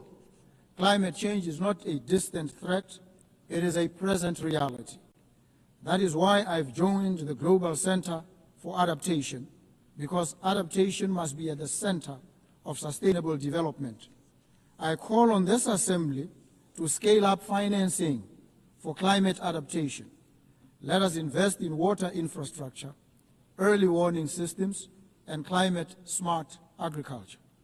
Let us ensure that the promise of the Paris Agreement is not confined to paper, but realized in the lives of farmers, of herders, and children across the global South. Earlier this year, Botswana faced an acute shortage of essential medicines. This crisis exposed not only the vulnerabilities of our supply chains, but the wider inequities of the global health system. Access to medicines is a human right, not a privilege. We call upon the United Nations, international financial institutions, and the private sector to work with us to build resilient health systems. Together, let us explore local production, regional supply hubs, and fairer mechanisms to ensure that no nation is left to face health emergencies alone. As an African, I stand here as one of the trumpet voices of Africa, a continent all too often treated with affable indifference. Africa's voice is not heard. This United Nations cannot be truly international. It cannot be truly together, and will not be better until our continent, home to 1/5 of the population of the world, is afforded an equal voice at the highest body of this organization. Friends and partners in the Permanent Five, it is time to make good on your promise to a continent. Agree a permanent seat on the UN Security Council for Africa for 80 years, the only continent without one. I also appreciate the decision by Britain, Australia, Canada, and France, among others, to give heightened attention and consideration to the Palestinian crisis. The carnage in Gaza, it must prick our collective consciences. We stand in solidarity with the Palestinian people in their pursuit of a home and of dignity. So too, we affirm our support for the sovereignty and territorial integrity of Ukraine. We urge all parties to stop the war and seek a peaceful resolution. Distinguished delegates, the theme of this General Assembly is Better Together. This is not a slogan, it is a truth. We are better together in combating pandemics, better together in adapting to climate change, better together in securing peace, and better together in ensuring that human dignity is not a preserve of the few, but the inheritance of all. Let us therefore recommit ourselves to multilateralism, not as a matter of convenience, but as a matter of deep necessity. For none of us can weather the storms of this century alone. As Botswana looks to the future, we do so with humility, but also with determination. We stand ready to contribute, to partner, and to lead where we can. Together, let us ensure that when future generations mark 100 years of the United Nations, they will say of us, they were a generation that turned words into action, promises into progress, and hope into reality. I thank you. Thank you so very much. En nombre de la Asamblea, agradezco al presidente On behalf of de the la Assembly, República I de wish to Botswana. thank the President of the Republic of Botswana. La Asamblea escuchará ahora The Assembly un will hear an discurso de la address excelentísima señora by Sylvanie Burton, Her Excellency Sylvanie Presidenta del Burton, Commonwealth de Dominica. President of the Commonwealth of Dominica. I request protocol to escort Her Excellency and invite her to address the Assembly.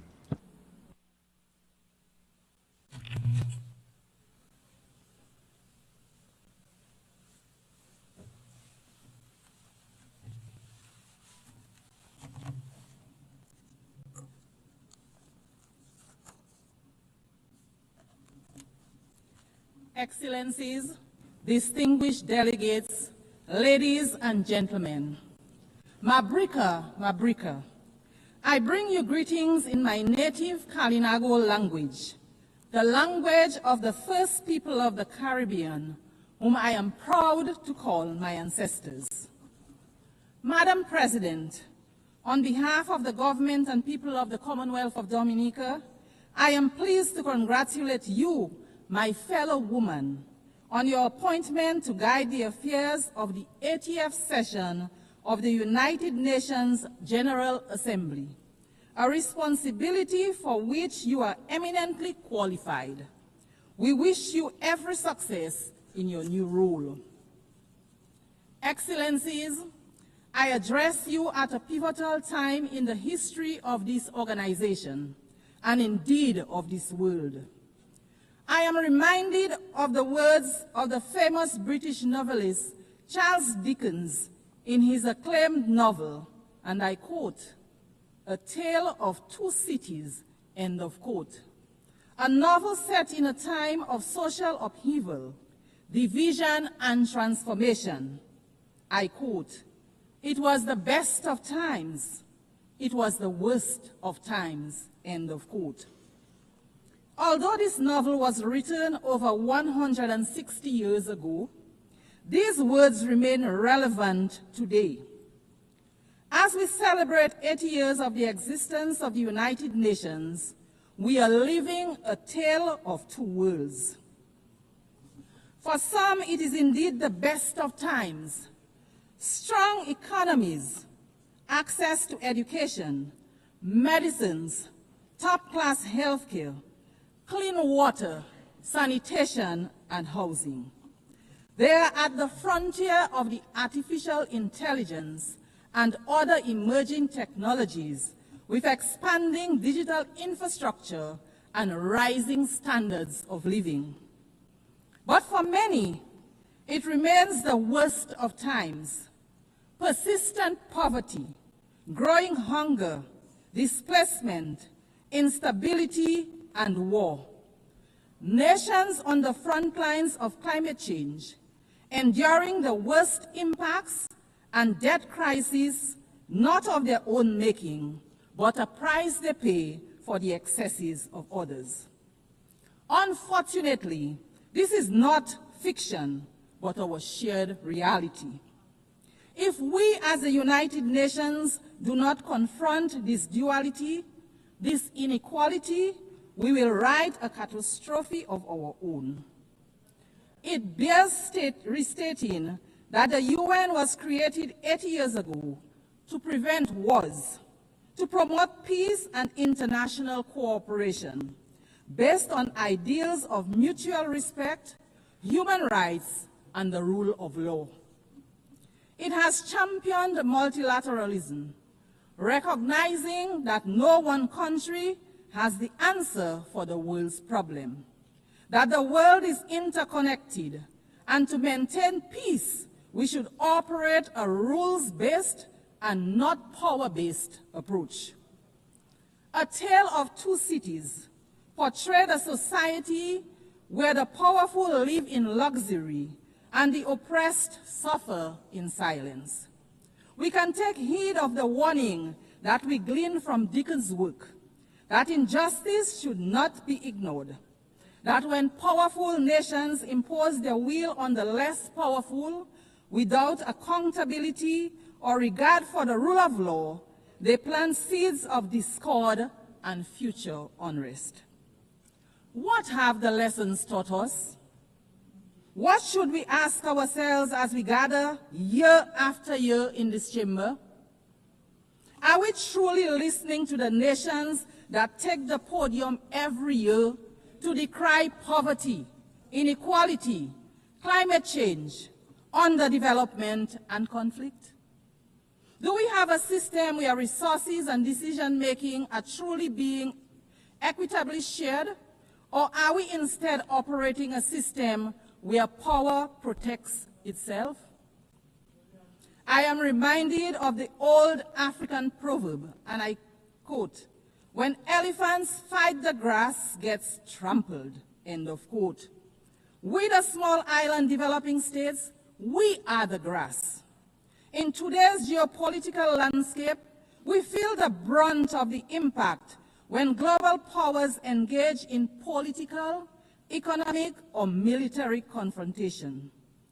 Economic sanctions, trade restrictions, aid conditionalities, conflict, and wars, to name a few, affect global supply and the affordability, availability, and transportation of goods and materials. This significantly increases the cost of doing business and the prices of basic foods on our supermarket shelves, putting several goods out of the price range of many. Madam President, we have come here time and time again to advocate for fairness, to advocate for understanding, to advocate for change in respect of matters that concern our very viability as small nations, on matters that affect our very lives and livelihoods. A major area for us is the devastating impact of climate change on our nations. Yet, in climate negotiations, powerful nations still drag their feet. Polluters enjoy protection, and adaptation and mitigation efforts are underfunded. Meanwhile, our countries, which everyone accepts contribute the least to the climate crisis, continue to risk extinction from rising seas, extreme flooding, devastating storms, drought, amongst many other negative impacts of climate change. Madam President, how can this be fair? How can this be morally defensible? While we complain about these things, equally horrifying is the indiscriminate and deliberate loss of life that we see around the world from bombings, from induced hunger, from sanctioned violence and genocide. We do not have the power to prevent the storms and to bring the rains where there is drought, but we do have the power to limit further climate change and help countries adapt and mitigate its impact. So too, we have the power to end wars and not start new ones. We have to be willing to talk to each other. To empathize with each other, we should return to the founding principles of the United Nations. Wherever there is conflict, be it in the Horn of Africa, the Middle East and Southeast Asia, or sad to say, in the Caribbean, major powers engaging in geopolitical conflicts result in civilians becoming collateral damage, economies collapsing, increase in prices and instability. I want to emphasize here today that there is no place in the Caribbean for war. The Caribbean is a zone of peace. Any military conflict in the Caribbean will have significant negative impacts on the Caribbean and Latin America. There is a better way to resolve differences.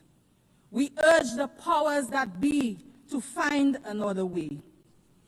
And so, Madam President, I return to our tale, where a man dismissed by society gives his life for another. Are the wealthiest nations willing to give up dominance for fairness, to make sacrifices to ensure justice, equity, and climate resilience for all? Will we choose compassion and empathy over control and indifference? Madam President, we stand in solidarity with the people of Haiti. We insist, like other CARICOM member states, that the current crisis being confronted by our sister CARICOM state in no way nullifies the entitlement of its people to the recognition of their sacred sovereignty and their right to be central in the search for a fair and durable peace in their country. The government of Dominica remains convinced that our sister CARICOM state, Haiti, faces major challenges today, in part because of the glorious contribution Haiti made to the quest for justice and freedom in our region and the world. Indeed, the current complexion of this august body would have been unimaginable without the heroic struggles of the Haitians. As such, the crisis in Haiti is much more than a Caribbean crisis, and its solution requires a united response and the support of the United Nations to resolve. My delegation unreservedly supports the position of CARICOM on the situation in Haiti, a position that rightly calls for a Haitian-led and owned transition process to bring across systematic changes for the benefit of the Haitian people. Let us provide them with all the support that they need. Nothing less is demanded of us. Madam President, the Commonwealth of Dominica is keen to underscore its commitment to advocating for unity, justice, peace, and the sustainable human development that they foster. In this regard, we continue to urge that the long-running, unjust, and illegal economic embargo against the people of Cuba be revoked. Maintaining this embargo is harmful, not only to the long-suffering people of Cuba, but also to the image and profile of its sponsors. Cuba, like every other country, has a right to its self-determination. Dominica continues to stand in solidarity with Cuba. The trade and economic embargo imposed against our brothers and sisters in Cuba continues to be of great concern to us in the Caribbean. Its lifting grows increasingly urgent. Therefore, the Commonwealth of Dominica once again joins its voices with the voices of the overwhelming majority of members of this global organization to call for the immediate lifting of trade restrictions and export bans imposed on the good people of Cuba. They are unjustified. They are unjustifiable. They belong to a bygone era. They should cease to exist. They fall, in our view, within the grand narrative of yet another Caribbean people's struggle for liberation. It is for these reasons that the government of Dominica strongly urges a radical reconsideration of these actions. Madam Speaker, our steadfast advocacy for respect for the United Nations norms of sovereignty and non-interference impels us as well to urge that the right of the government and people of Venezuela to resolve internal challenges without outside interference be respected. We renew our condemnation of the imposition of sanctions on Venezuela. The resulting hardship forced upon the people of Venezuela needs an immediate and complete end. We also call for restrained and strict adherence to the rule of law as it relates to the presence of U.S. military assets in the blue waters of the Caribbean Sea.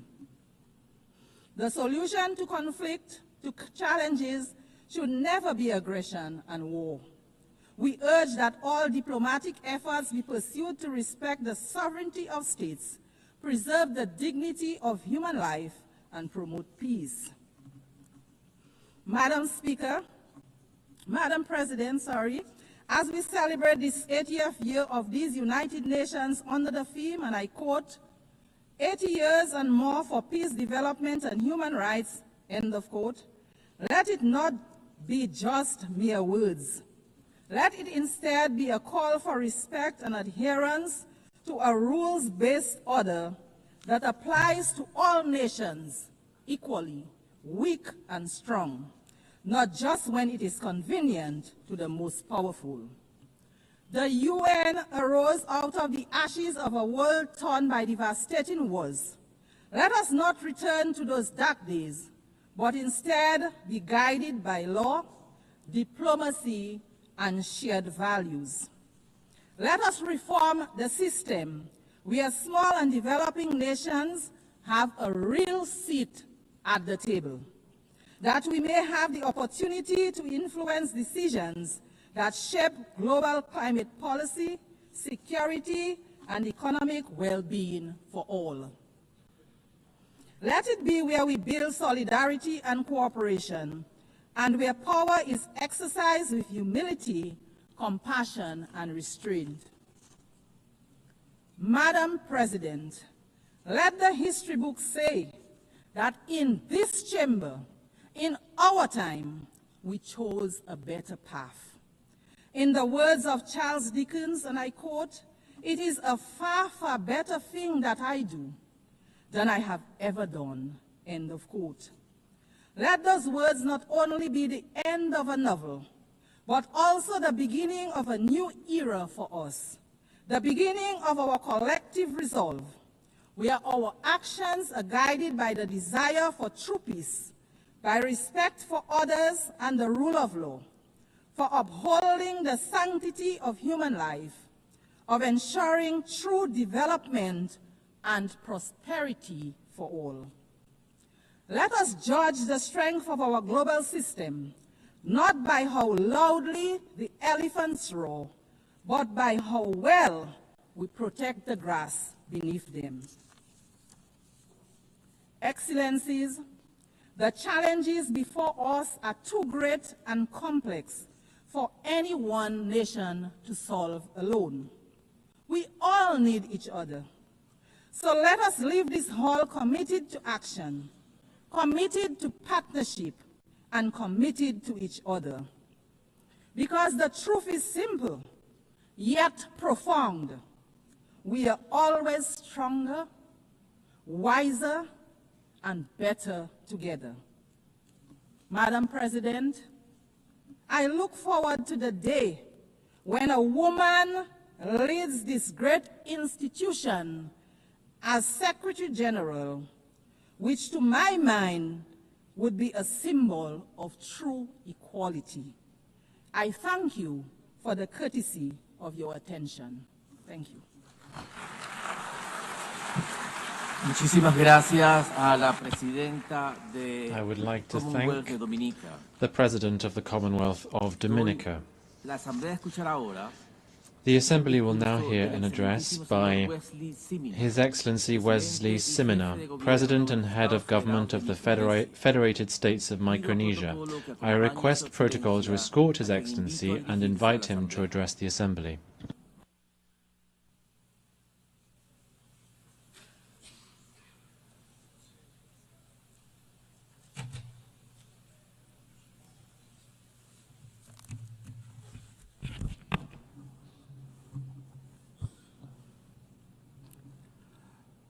Madam President, Mr. Secretary General, Excellencies, ladies and gentlemen, on behalf of my people of the Federated States of Micronesia, I am honored to extend our heartfelt national greeting in Kamorale to you on this momentous celebration of the 80th session of the General Assembly.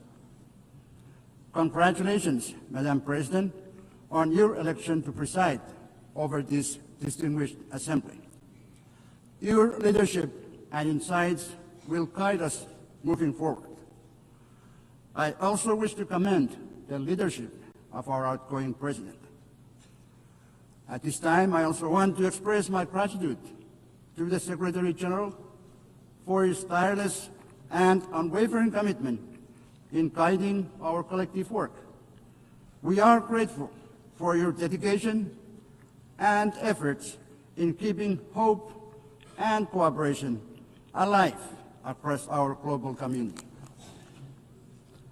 Madam President, Micronesia joins the United Nations in commemorating its 80th anniversary.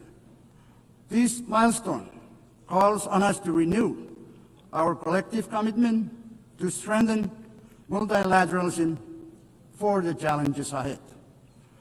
Reiterating our commitment to multilateralism and inclusive reform, Micronesia emphasizes that any measures taken under the UNTV initiative must reflect the delicate balance and unique vulnerabilities faced by small island developing states. It is paramount that structural adjustments must enhance, not limit our access to critical support and representation.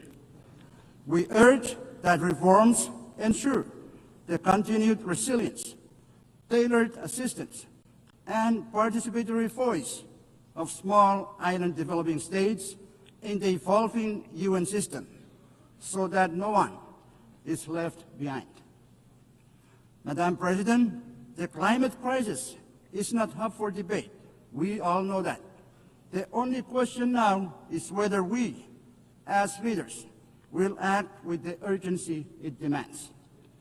The landmark ICJ's advisory opinion reminds us that climate action is not only a moral imperative, but also a legal one. It affirms that all states, particularly those who are parties to the UNFCCC and Paris Agreement, must do their fair share to limit warming to 1.5 degrees Celsius, and that major emitters carry the primary duty to act and keep 1.5 alive. It also underscores the obligations of developed countries to support the adaptation efforts of countries like mine, who live with the impacts of climate change every day. It confirms that not meeting these obligations can lead to legal consequences under international law. This points to the simple truth that the core of this climate crisis lies the pursuit of justice.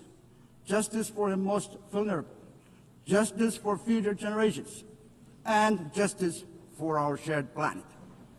I call on the General Assembly to adopt a resolution endorsing the ICJ's opinion, so that together we send an unmistakable signal that upholding climate obligations under international law is the shared duty of all nations. Pacific Island leaders have spoken with one voice in our recent Pacific Islands Forum communique. Methane mitigation must be a global priority, and methane mitigation across all sectors must be a core objective of every country. Cutting methane now could prevent 0.3 degrees Celsius of warming by the 2040s, slowing ocean heating and buying us time for long-term decarbonization. This is the only scalable near-term solution that can protect vulnerable nations and peoples today, while we build the future of clean energy tomorrow. The COP30 will be the first opportunity since the ICJ's advisory opinion for us to take ambitious and aggressive actions to put the world back on track for 1.5 degrees. There is no time to waste. After 3 decades of COPs, and now with the clearest pronouncement by the ICJ, let us get to work. Madam President, Micronesia remains committed to achieving an ambitious global agreement to end plastic pollution, including the marine environment. Micronesia actively participated in the Intergovernmental Negotiating Committee on Plastic Pollution. We are proud to have stood with over 100 countries, making clear that the pollution emitted from the full life cycles of plastics requires a full life cycle approach to address all pollutions from plastics, from the production and design stages all the way through the waste management and remediation. This pollution, including climate warming greenhouse gases and thousands of other toxic chemicals, severely impacts our health, our environment, and our economies. Despite the failure of the INC to produce a plastics treaty in Geneva, we are not giving up. The plastic pollution crisis is far too dire to ignore. Madam President, the year 2025 is an important year for the ocean. In June this year, the UN Ocean Conference adopted the Nice Ocean Action Agenda, a forward-looking document to guide us all. Also, as of today, there are 145 countries that have signed the PB&J agreement and 70 that have ratified. With this development, we are pleased that PB&J agreement will enter into force in 4 months. Micronesia is also participating in the related and critical work of the International Seabed Authority.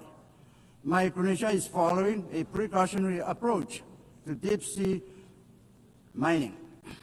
We emphasize the necessity of consolidating comprehensive knowledge, data, and scientific understanding of the marine environment and the impacts of deep-sea mining before any exploitation takes place.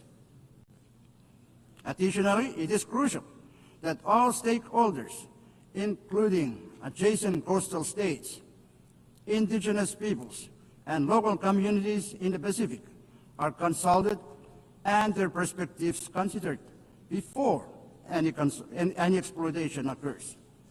In Micronesia, we have taken steps in preparation for exploration and possible exploitation in a responsible manner.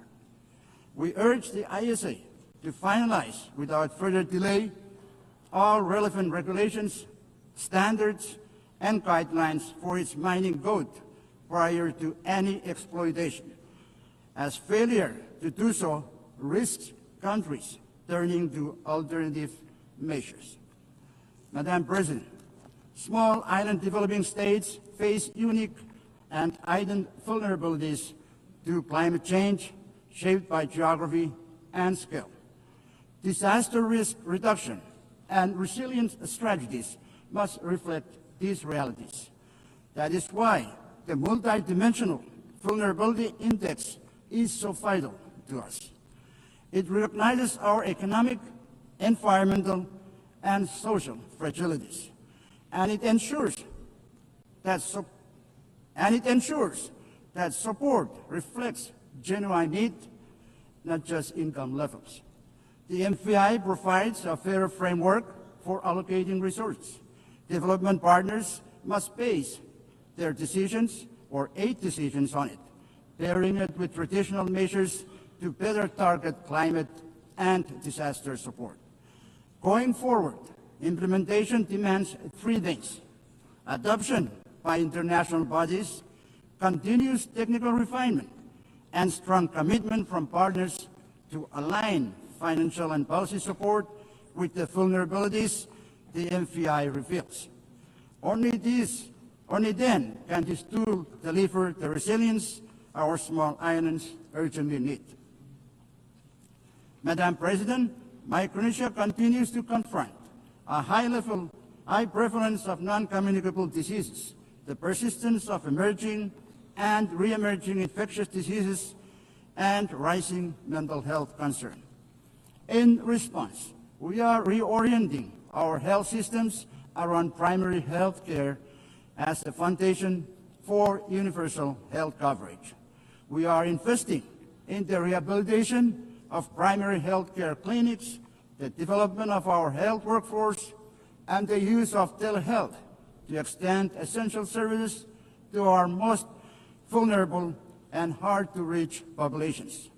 However, to realize the goal of universal health coverage, additional financial and technical support from the international community is indispensable.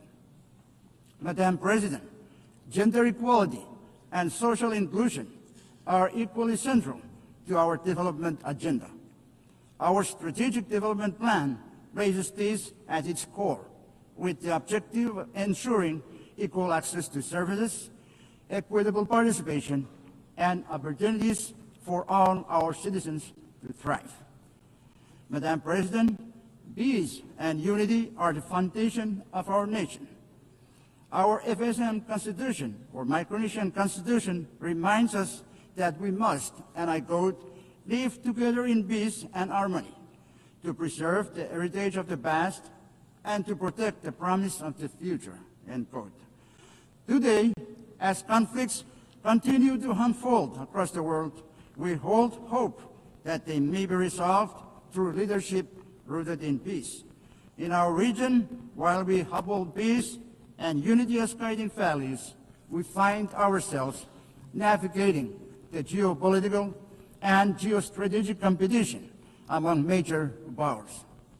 As leaders of the Pacific Islands Forum, we recently adopted the Ocean of Peace Declaration at the 54th annual meeting in Honiara. In doing so, we affirmed that no single member state can face the growing threats to peace and security alone. We must act together as one Pacific family. Madam President, Micronesia co-sponsored the first ever UN resolution on AI alongside 120 member states. While AI holds great promise for economic development, it also carries the risk that must be carefully managed.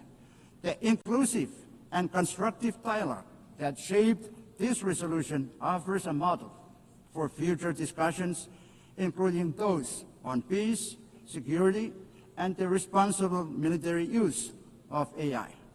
As the digital world advances at an unprecedented pace, global cooperation is essential to ensure that AI systems remain safe, secure, and trustworthy.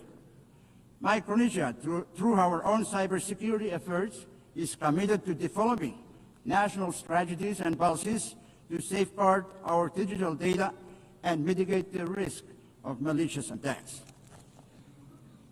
Madam President, food and water security remain pressing challenges for Micronesia, as fragile freshwater sources and climate extremes undermine agriculture, marine ecosystems, reduce yields of traditional crops, and increase reliance on costly, less nutritious imports. Compounding these challenges, just days ago, I was compelled to declare a national state of emergency due to an ongoing oil leak from a World War II sunken vessel in Chuk Lagoon. This ship, together with more than 60 other wartime wrecks, has rested in our waters for nearly 80 years since the war's end. But now, these remnants of conflict pose new dangers as toxic oil seeps into our ocean, threatening our fisheries, coastal communities, and livelihoods. The scale of this crisis far exceeds Micronesia's capacity to address alone.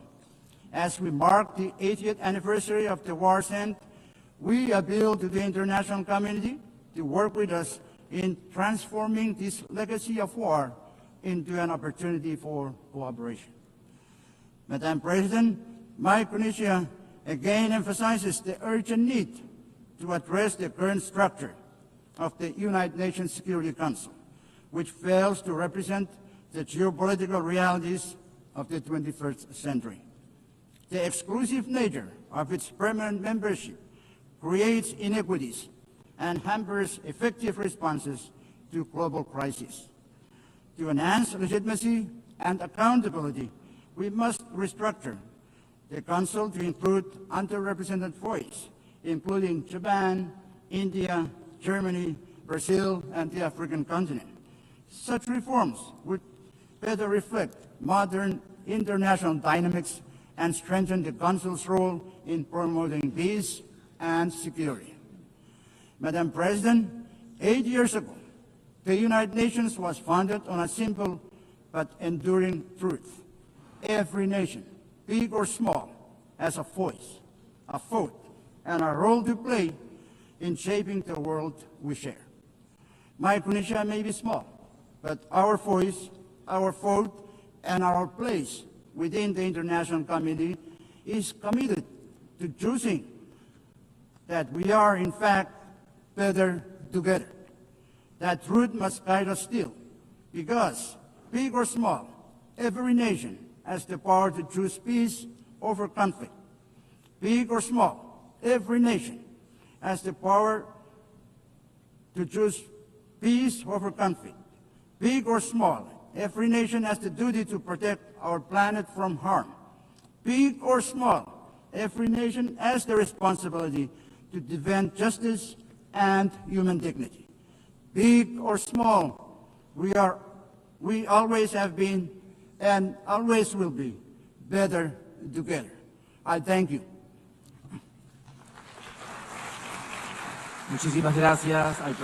I would like to thank the President and Head of Government of the Federated States of Micronesia. The Assembly will now hear an address by His Excellency Taye Atse Selassie Amde, President of the Federal Democratic Republic of Ethiopia. I request protocol to escort His Excellency and invite him to address the Assembly.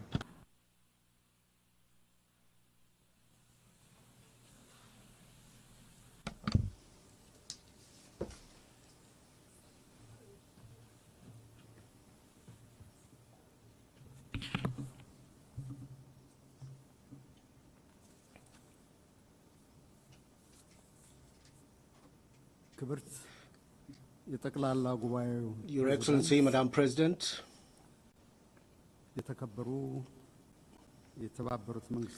Your Excellency, Secretary General Antonio Guterres, ladies and gentlemen,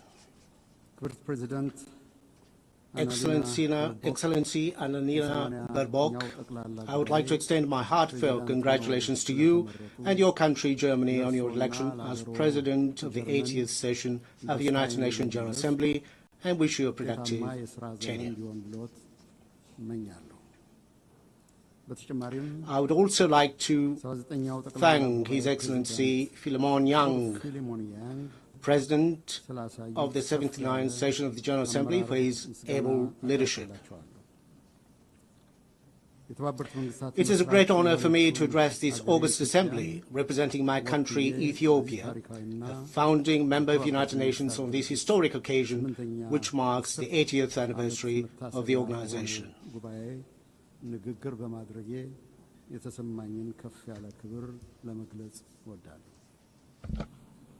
Madam President, looking back on the 80 years of its existence, the United Nations has considerable achievement to celebrate.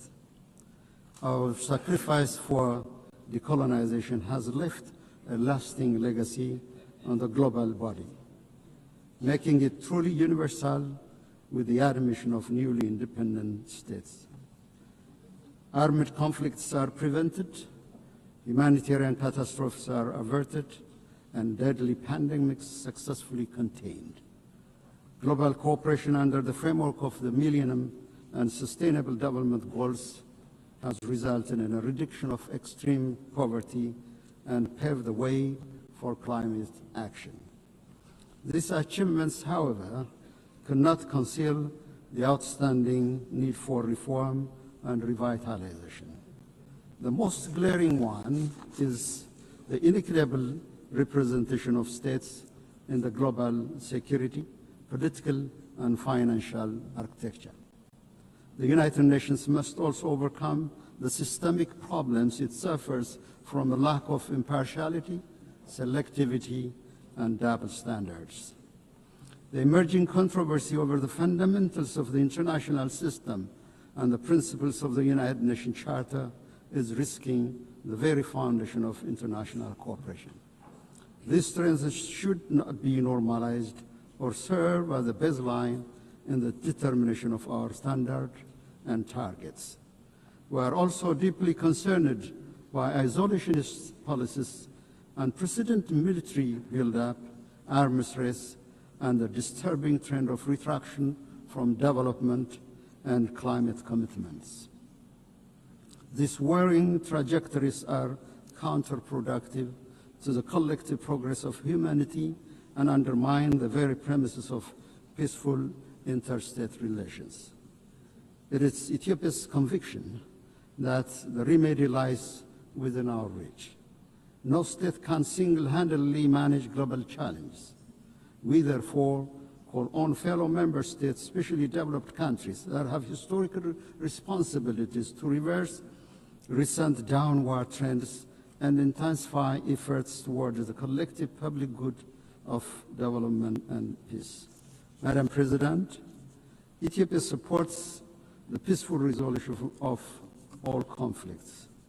The path of violence must yield to the power of diplomacy. We affirm our historic position on the right of the Palestinian people for self-determination. Direct negotiation among the warring parties is an immediate necessity. Humanitarian assistance must reach to all the people in need.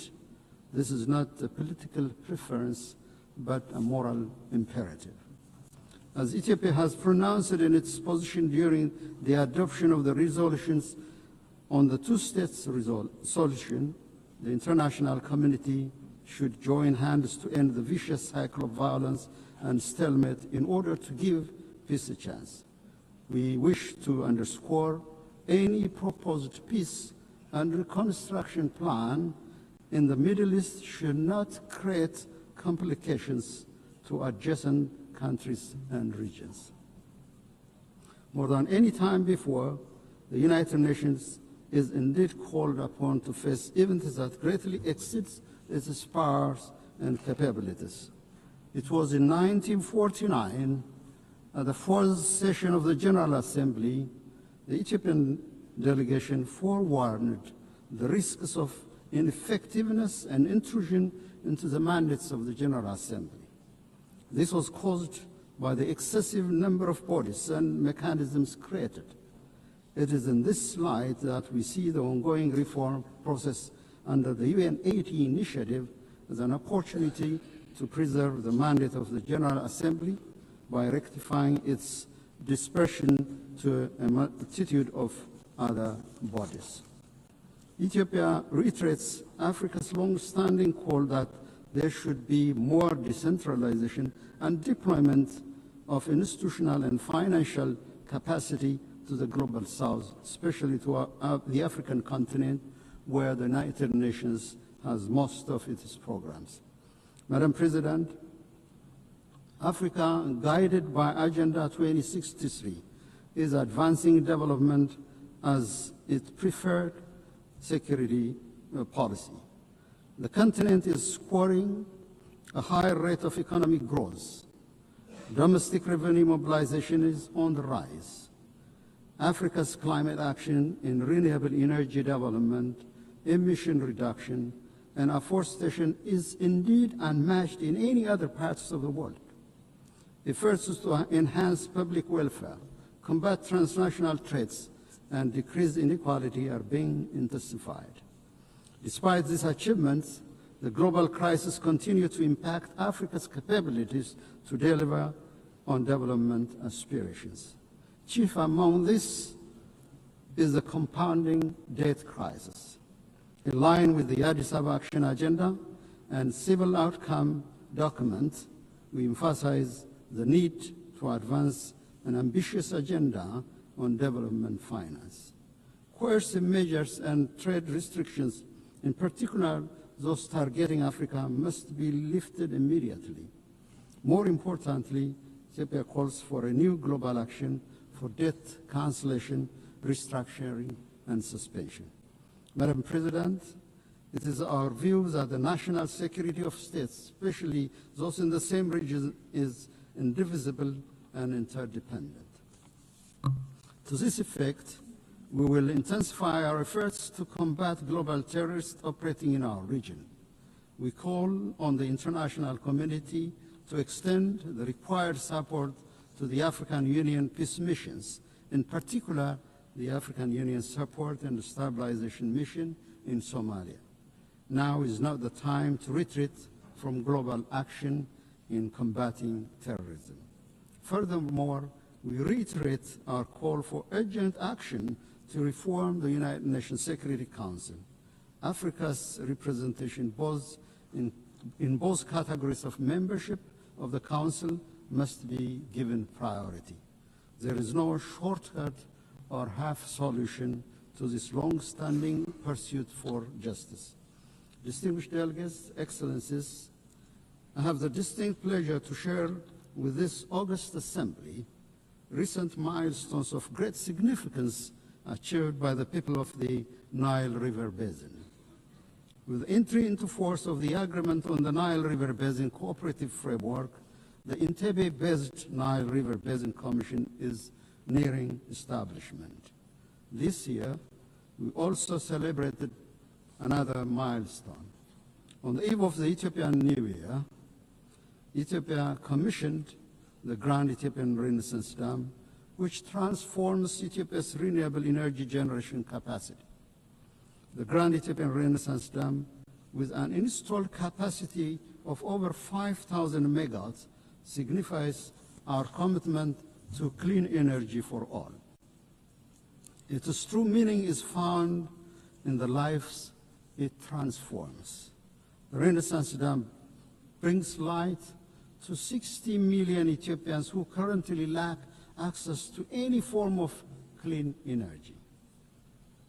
It promises power to Ethiopia's energy demand, which grows by more than 20% every year. It is a symbol of liberation of millions of Ethiopian women and girls, freeing them from the back-breaking search for firewood.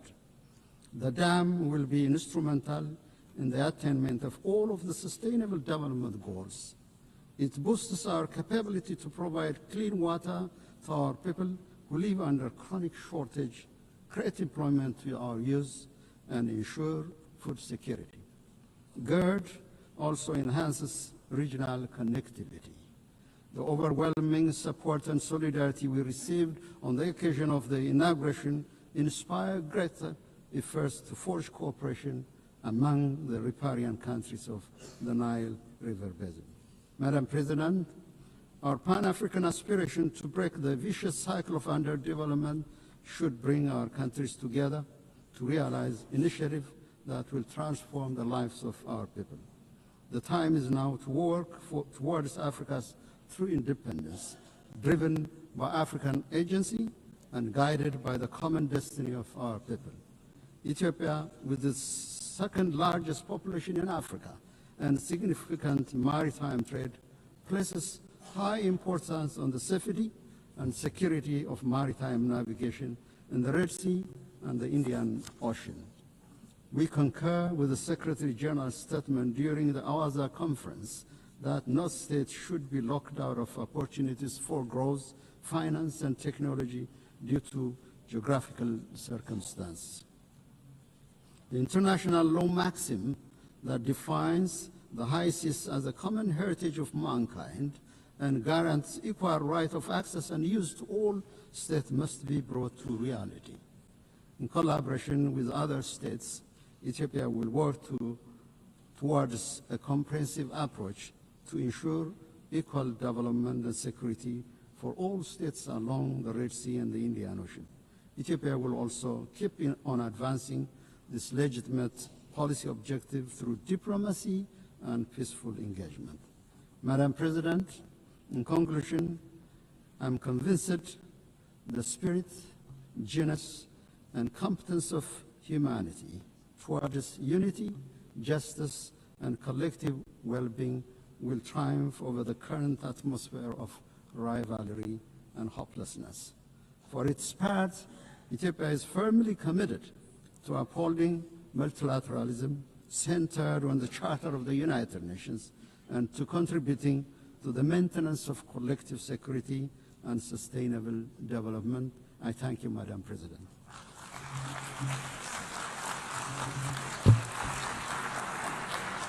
On behalf of the Assembly, I wish to thank the President of the Federal Democratic Republic of Ethiopia.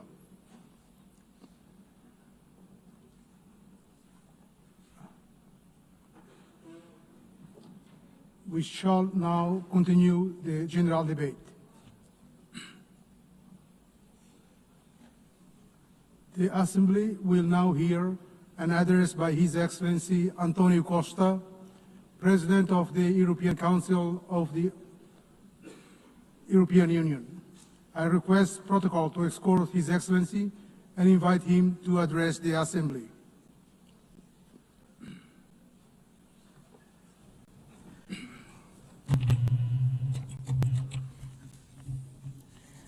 Sr. President, Excellencies, ladies and gentlemen, the world faces a crucial choice. Do you want a rules-based international order that upholds multilateralism and the United Nations Charter, or a chaotic world based on unilateralism, violence, and disruption? The European Union knows where it stands. We are a project of peace, of reconciliation, of social justice. We are and will remain a steadfast defender of multilateralism, of the rules international-based order, and of the United Nations Charter. The alternative to this international rules-based order is a chaotic and violent world. As seen in Sudan, an unreported and devastating conflict with destruction of huge proportions, as seen in Gaza, as seen in Ukraine. In Gaza, where we witness an unimaginable suffering, children starving, families shattered, a humanitarian catastrophe that shocks the world's conscience. The use of starvation as a weapon of war is immoral and one that defies words. The European Union condemns terrorism in all its forms. The horrific attacks by Hamas cannot be forgotten. And we stand with Israel's right to security. Every country, every people have the right to live in security. The hostage must be released immediately. The Palestinian people have also the same right to security and to live in a viable state. A negotiated two-state solution is the only path to peace. Security for both peoples, dignity for both peoples, this is the solution we seek. The European Union has been an indispensable partner in the region. We are the largest provider of humanitarian aid to Palestinians. European funding has kept hospitals, schools, and institutions running. We have been, over the years, the largest supporter of the Palestinian Authority, supporting them in their reform agenda and in their efforts to ensure effective control of all the territory of Palestine. Dear friends, the European Union fully assumes its responsibilities, but we alone cannot stop this humanitarian catastrophe. Peace in the Middle East requires a collective response, and we need everyone to assume their responsibilities. We must act together and demand the unconditional release of all hostages, an immediate ceasefire, full and unimpeded humanitarian access, an end to illegal settlements, a renewed, credible commitment to a two-state solution. This was the strong message from the two-state conference hosted on Monday by France and Saudi Arabia, to which the European Union is fully committed. In Ukraine, a sovereign nation was brutally attacked by a permanent member of the Security Council, in clear violation of the United Nations Charter, a clear violation of sovereignty, territorial integrity, the respect of internationally recognized borders, and the right to choose its own destiny. Principles that bind all the members of the United Nations. This aggression threatens not only Ukraine, it threatens every nation in this assembly. If we accept Russia's invasion of Ukraine, no country will ever be safe. There is only one root cause to this war: Russia's refusal to accept Ukraine's right to choose its own destiny. For over 3 years, this war has claimed innocent lives, destroyed cities, and fueled global insecurity. Our collective security is tied to Ukraine's resilience. The European Union stands firm in supporting Ukraine in their fight for a just and lasting peace, in their efforts to bring an end to the killing and Russia to the negotiation table, in their future reconstruction, in providing security guarantees to prevent future attacks, in their path to full membership in the European Union. We will continue to apply pressure on Russia to end this war. We call for meaningful negotiations and an immediate ceasefire and a just and lasting peace. This is not Ukraine's fight alone. It is a fight for the principles we all hold dear. Excellence, Your Excellencies, the European Union is determined to build a world founded on the fundamental values that we share with the United Nations: peace, human rights, and sustainable development. Human rights are the foundation for global peace and stability. Social protection, decent jobs, gender equality, and the fight against poverty are not optional. Rather, they are the guarantees of human dignity, of social stability, and of lasting peace between nations. The European Union defends freedom, democracy, and human rights, values which today are threatened by disinformation and by the abuse of digital technologies.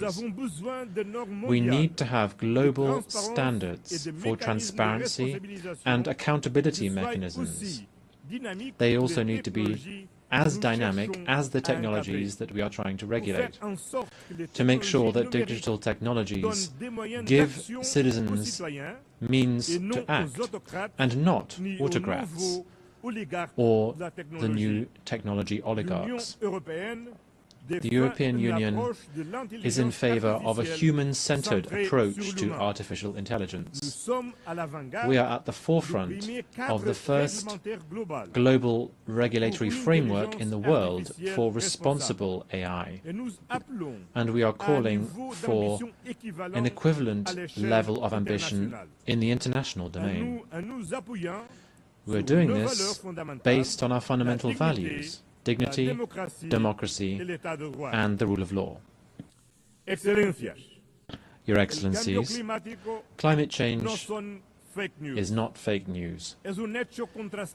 It is a scientifically proven fact that is affecting our present and our future. Destruction and deaths brought about by fires, floods, and hurricanes are not an invention. We're talking about something all too real. In addition, investing in decarbonization is key for the energy sovereignty of every country, for innovation, and for the competitiveness of our economies. That is why the European Union fully shoulders and fulfills its commitments undertaken in the context of the Paris Agreement by reducing its emissions by 55% by 2030 and by achieving climate neutrality by 2050. We will continue actively promoting the protection of our oceans, which are lungs and the lifeguard for our planet. We welcome the ratification of the UN Treaty on the High Seas to safeguard biodiversity beyond national jurisdiction. Sustainable development also means building alliances, not dependencies. We are at the forefront of the fight against climate change. Through the European Union's Global Gateway Programme, some 300 billion euros are being mobilized by 2027 in sustainable investments and connectivity throughout the world.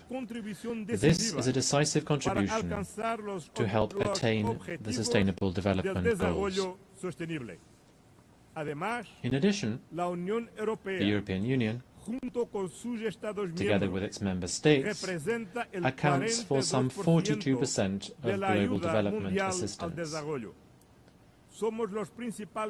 We are the main donors to the World Health Organization, UNICEF, and the United Nations Development Programme.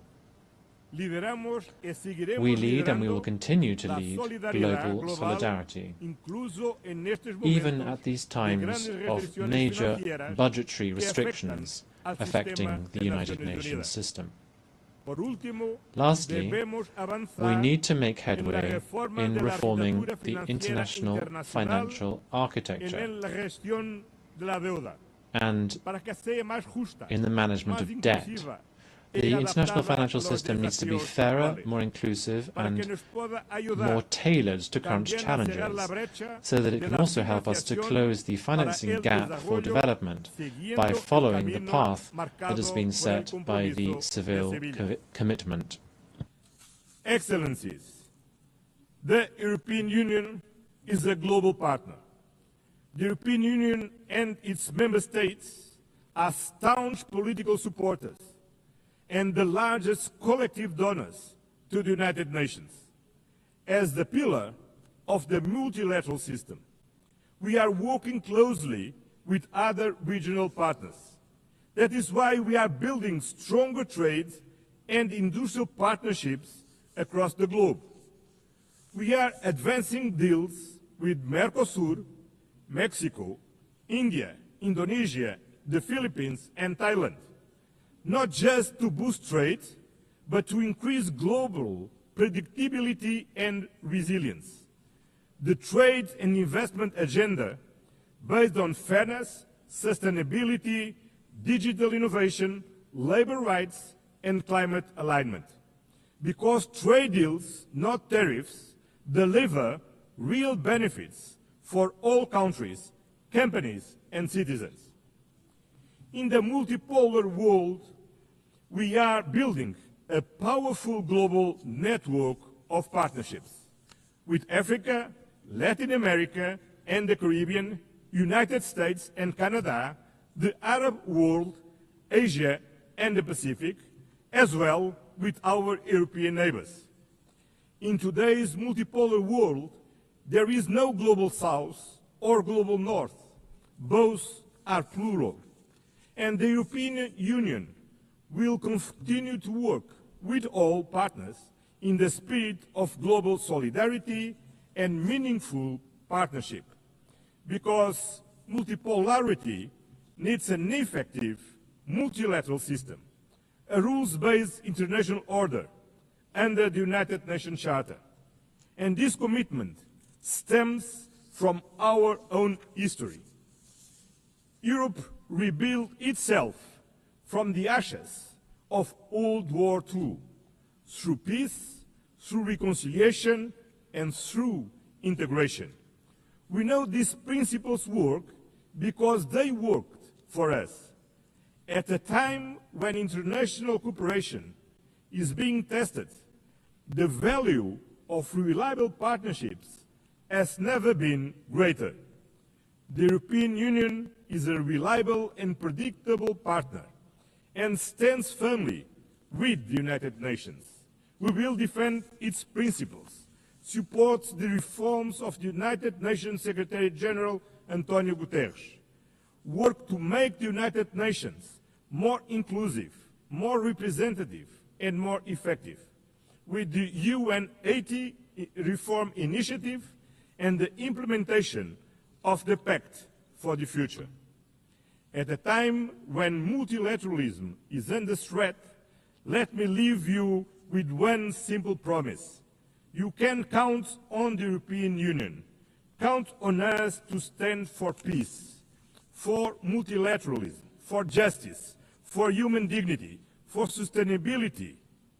The time has come to choose clearly: peace over war, law over force, accountability over impunity, solidarity over division, sustainability over crisis, justice over inequality.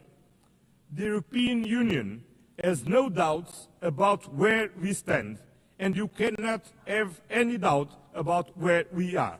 Thank you very much.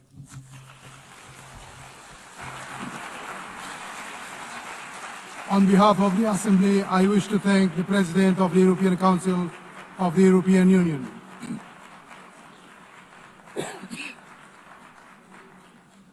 The Assembly will now hear an address by His Excellency Philip Isidore Mpongo, Vice President of the United Republic of Tanzania. I request protocol to escort His Excellency and invite him to address the Assembly.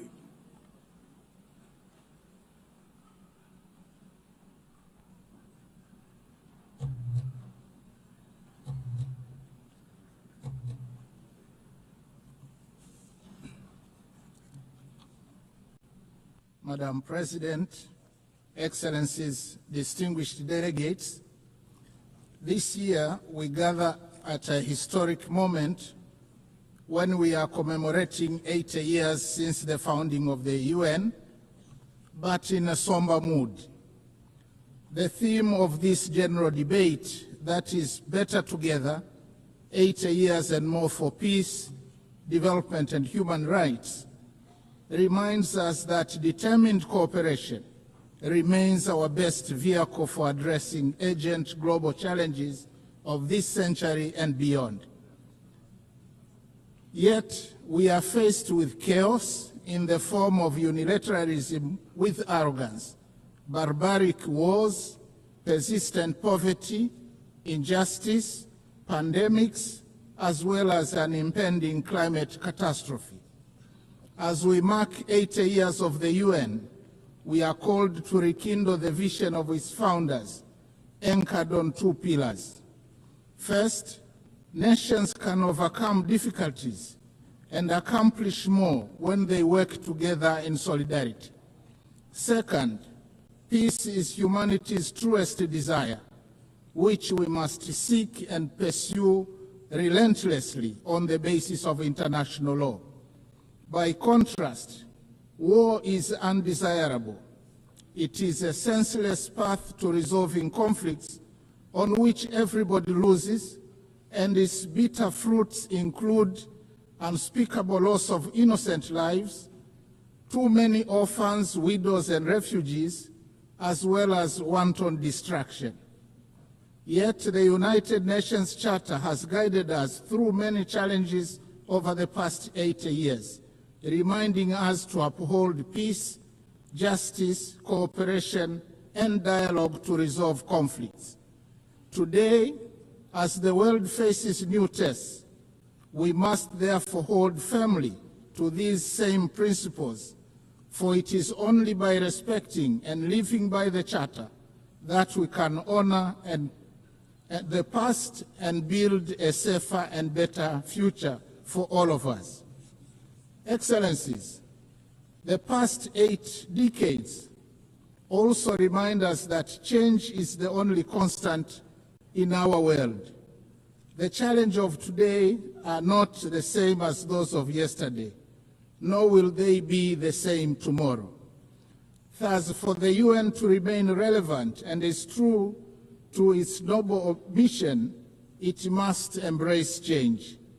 Tanzania welcomes the UN 80 reform initiative unveiled in March this year, which seeks to enhance efficiency across the UN system and strengthening effectiveness.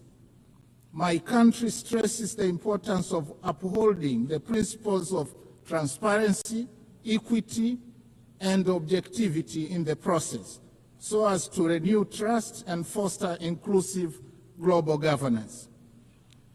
We thank the Secretary General for engaging member states in this endeavor. Nevertheless, Tanzania reiterates Africa's position on redressing the continent's underrepresentation in the Security Council and calls for admission of at least 2 permanent seats for Africa with veto power, as articulated by the Ezuluini Consensus. Tanzania also joined other countries of the Global South in demanding urgent and comprehensive reform of the global financial system.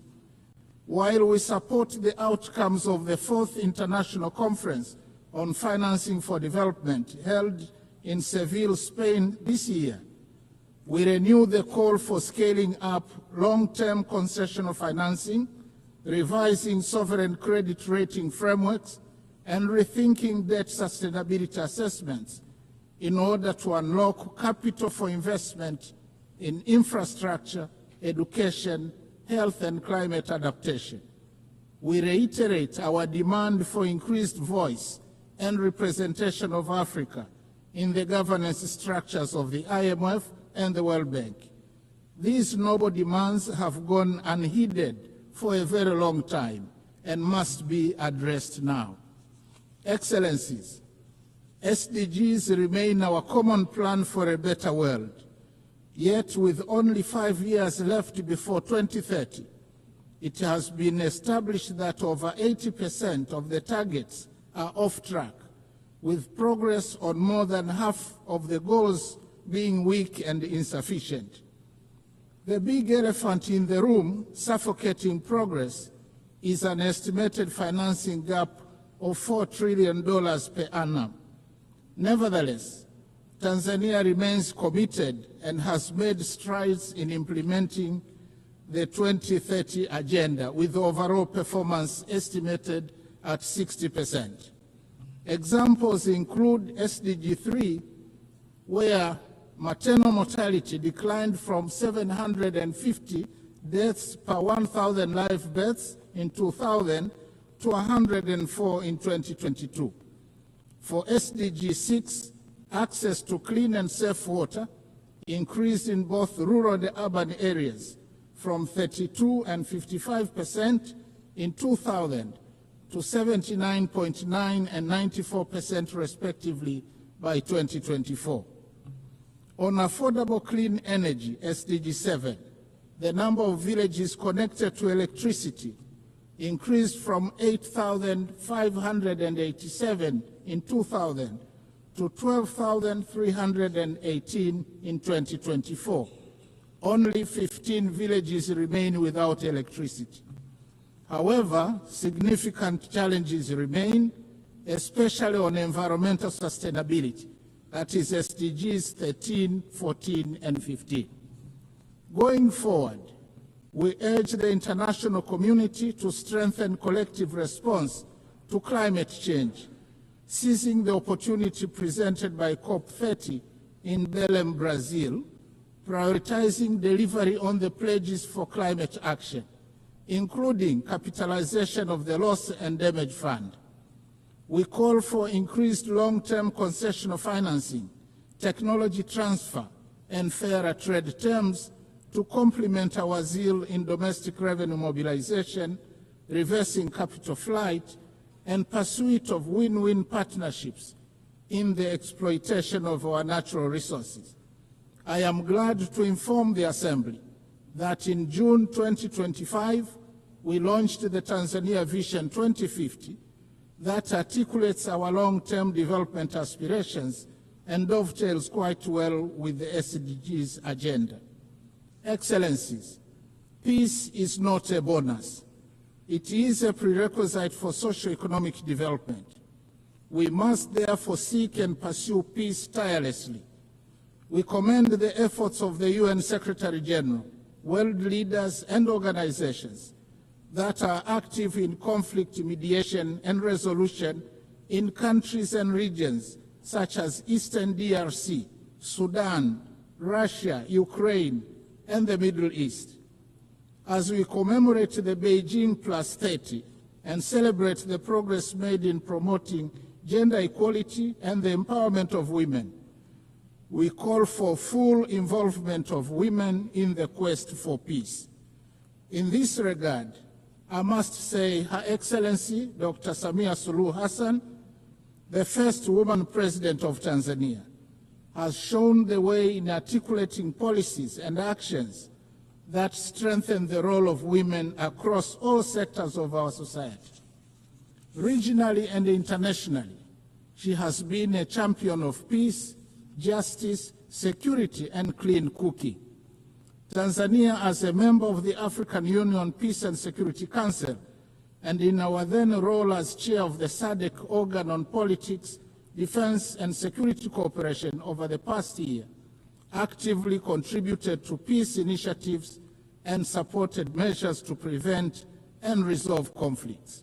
In this spirit, Tanzania announces its candidacy for a non-permanent seat on the UN Security Council for the term 2029-2030, reaffirming our commitment to global peace and security. Excellencies, Tanzania opposes the continued imposition and proliferation of unilateral coercive measures which undermine the principles of sovereign equality and peaceful coexistence enshrined in the UN Charter.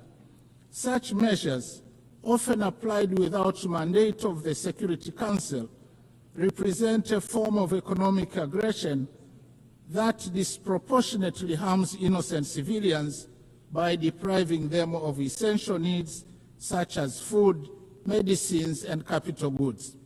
In this context, Tanzania reiterates its principled solidarity with nations, including Zimbabwe and Cuba, and the peoples who continue to endure the adverse effects of the long-standing economic embargo and sanctions. We stress that these embargoes and sanctions contravene international law. Similarly, Tanzania stands in solidarity with the people of Palestine and Sahrawi, who continue to be denied the fundamental rights of freedom, sovereignty, and self-determination. Tanzania also strongly condemns all forms of terrorism carried out within or across national borders.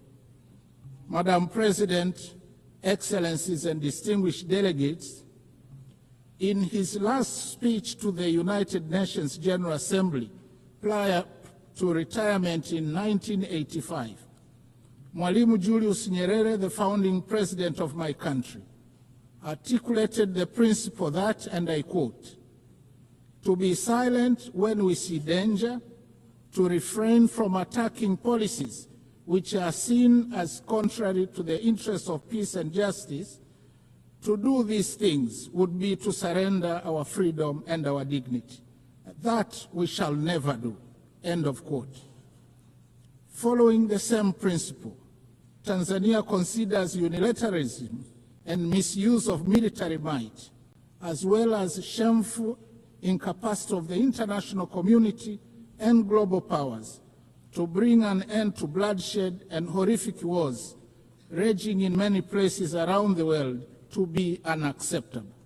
Similarly, Tanzania condemns the resurging use of the law of the jungle as a means of resolving conflicts, as well as committing atrocities that cast shame on the whole of humanity, particularly extreme violence against children, women, the sick, and the elderly in conflict situations, as well as imperial attitudes, including that of regarding Africa as a free mine to be exploited and ample land to be plundered.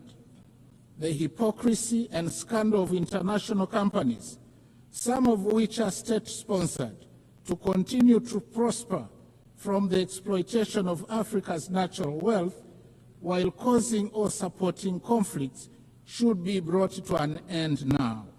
Instead, Africa needs win-win partnerships in the exploitation of our natural wealth. Tanzania also reminds the international community that increased military spending on research and manufacture of weapons for money is tragic and morally wrong.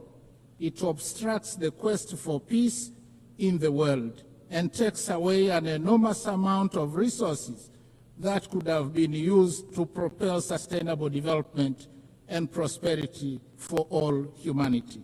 I thank you.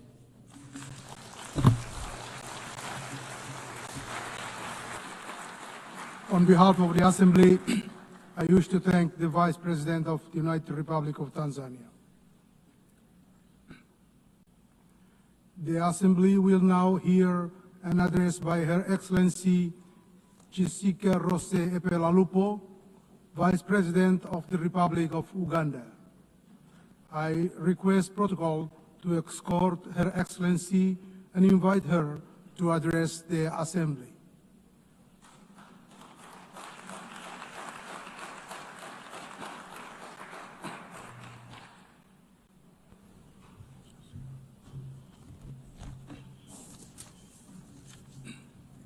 The President of the UN General Assembly, Excellencies, Heads of State and Government, distinguished delegates, ladies and gentlemen, I bring you warm greetings from His Excellency, General Yoweri Kaguta Museveni, who could not be present personally on this and on whose behalf I am privileged to address this 80th session of the UN General Assembly. Madam President, let me begin by warmly congratulating you on your election as the President of the 80th session of the UN General Assembly. Uganda assures you of its full support throughout your tenure, and I also extend our appreciation to His Excellency Philomen Yang for his capable leadership during the 79th session.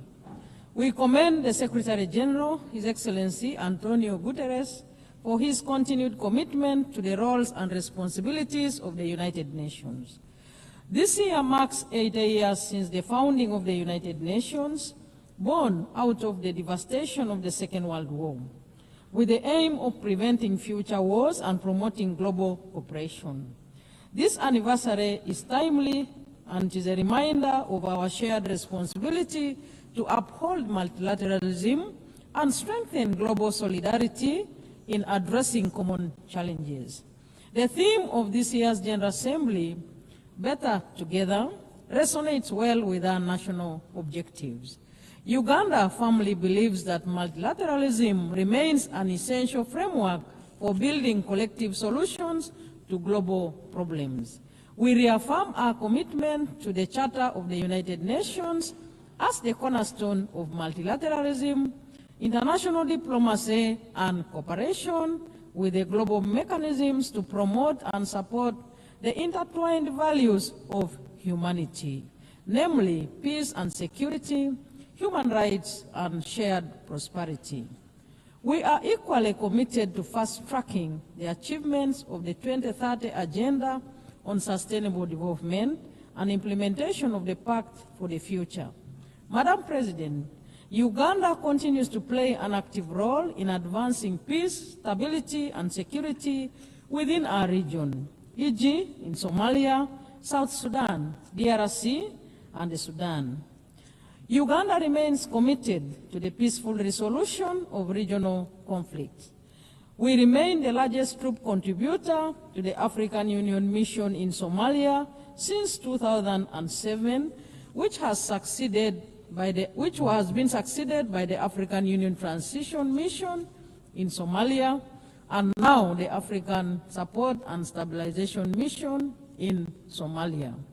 As a country, we have invested both human and financial resources in promoting peace and stability unreservedly.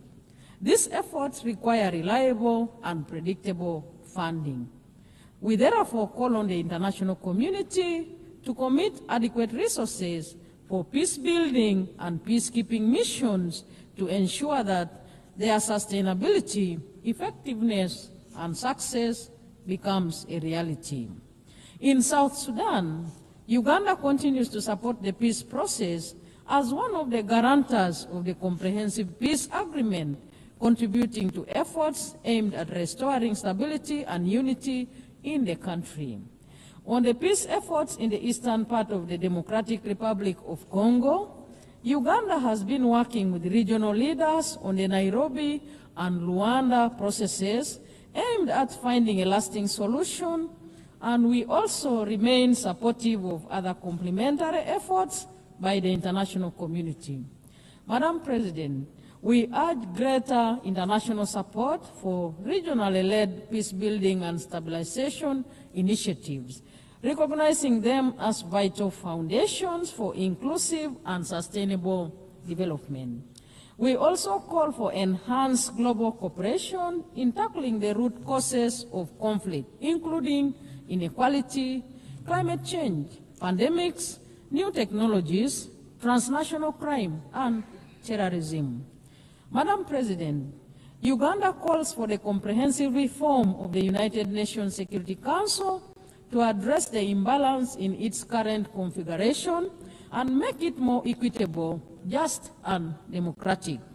We demand for Africa's representation on the Council as a special case, as a matter of urgency in both the permanent and non-permanent categories, in line with the common African position enshrined in the Eswatini Consensus and SATE Declaration. Africa must have 2 seats in the permanent category with all rights and privileges, and 2 additional seats in the non-permanent category. On the question of Palestine, we urge the international community to give renewed priority to the realization of the internationally endorsed 2-state solution. We appeal to the United Nations Security Council to play a decisive and just role in resolving the Palestinian issue, which is crucial for lasting peace in the Middle East and central to global peace and security. We join the international community in the long-lasting call to end the embargo on Cuba that has been tightened recently with unfair designation as a state sponsor of terrorism. Uganda is recognized globally for its progressive refugee policies. Madam President, we host the largest number of refugees in Africa, currently standing at 1.9 million. Uganda allocates land to refugees and integrates them into our national systems, sharing public services such as education and healthcare, etc. However, this model is under serious pressure due to declining international support amidst rising global geopolitical tensions. The drop in partner funding has strained our already limited resources, affecting both host communities and our ability to meet national development targets, including SDGs. Uganda remains committed to upholding its obligations, but we cannot do this alone, as it diverts vital resources from our national development needs. Madam President, we therefore urge the international community to meet its obligation and support host countries like Uganda. Refugee hosting should not become a debt burden. Uganda should not be expected to borrow money to care for displaced population fleeing conflict. Madam President, with just 5 years remaining to achieve the 2030 Agenda for Sustainable Development, progress in many developing countries remains far off track. Bridging the estimated $4 trillion annual financing gap is crucial. The failure to mobilize adequate resources highlights the shortcomings of current international financial cooperation. We call on the international community to fully implement existing commitments, including the Sevilla Commitment, the 2015 Addis Ababa Action Agenda, the 208 Doha Declaration, and the 202 Monetary Consensus. These agreements provide a framework for enabling developing countries to expand their physical and policy space and drive balanced and inclusive development. Accelerating the SDGs requires renewed commitment to multilateralism, global solidarity, and the strengthening of international cooperation mechanisms to ensure that no one is left behind. Madam President, Uganda's commitment to the promotion and protection of human rights remains central to our national development agenda. Our Constitution guarantees civil and political rights, freedoms of association, assembly and expression, and the right of every citizen to participate in democratic governance. Since the introduction of multi-party democracy, Ugandans have enjoyed regular, free and fair elections at all levels in Uganda. Madam President, Uganda was the first country in the sub-Saharan Africa to introduce universal free primary education in 1987 and universal free secondary education in 2007, an endeavor which has enabled our children to attain basic education and has improved the literacy and numeracy levels in our country, and all the associated benefits and multiplier effects. Health remains at the core of our development strategy. Uganda is scaling up investments in primary health care and deploying digital health solutions to improve service delivery and accountability. Our HIV/AIDS response remains a global model of political will and community engagement. Under the Presidential Fast Track Initiative, Uganda has reduced HIV prevalence to 5.5%, achieved 96% treatment coverage among those diagnosed, and over 90% viral suppression. Madam President, as the current chair of NAM, Uganda is committed to advancing the principle of unity, peace, and solidarity among its members.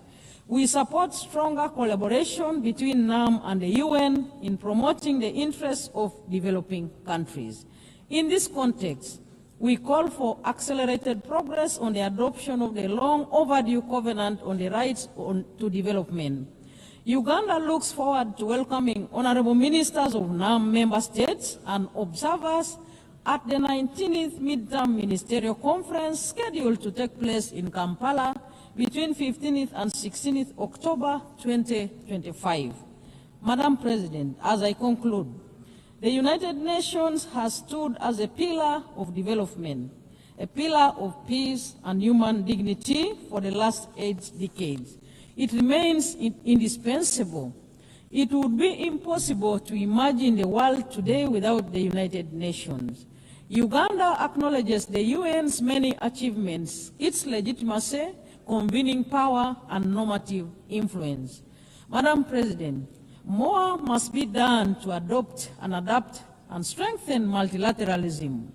We must redouble our efforts to uphold international cooperation and ensure that the United Nations system is reflective of the current realities and capable of addressing the intertwined global challenges of peace and security, human rights, and sustainable development.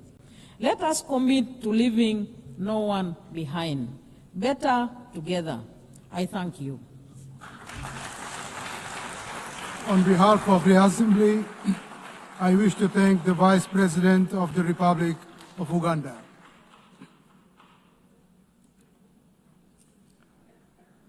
The Assembly will now hear an address by His Excellency Dick Schoof, Prime Minister of the Kingdom of the Netherlands. I request protocol to escort His Excellency and invite him to address the Assembly.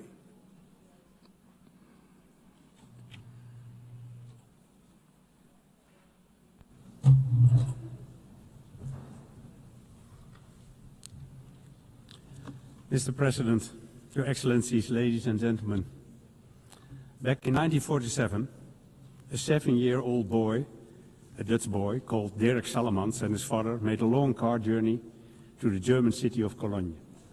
When he arrived, Dirk couldn't believe his eyes. It was a shocking sight, he said in a recent newspaper interview. Rubble everywhere, people living in abject poverty, the entire city flattened by bombing. Today, almost 80 years later, those images are still seared in Dirk's memory, and that was precisely his father's intention. He wanted to show me what war can do to a city, Dirk recalled in the interview. At the same time, he added, we were also hearing radio reports about the establishment of the United Nations in New York, and all my father's hope was invested in that. When the interviewer asked what exactly the hope was based on, Dirk recalled the opening words of the United Nations Charter, we the peoples.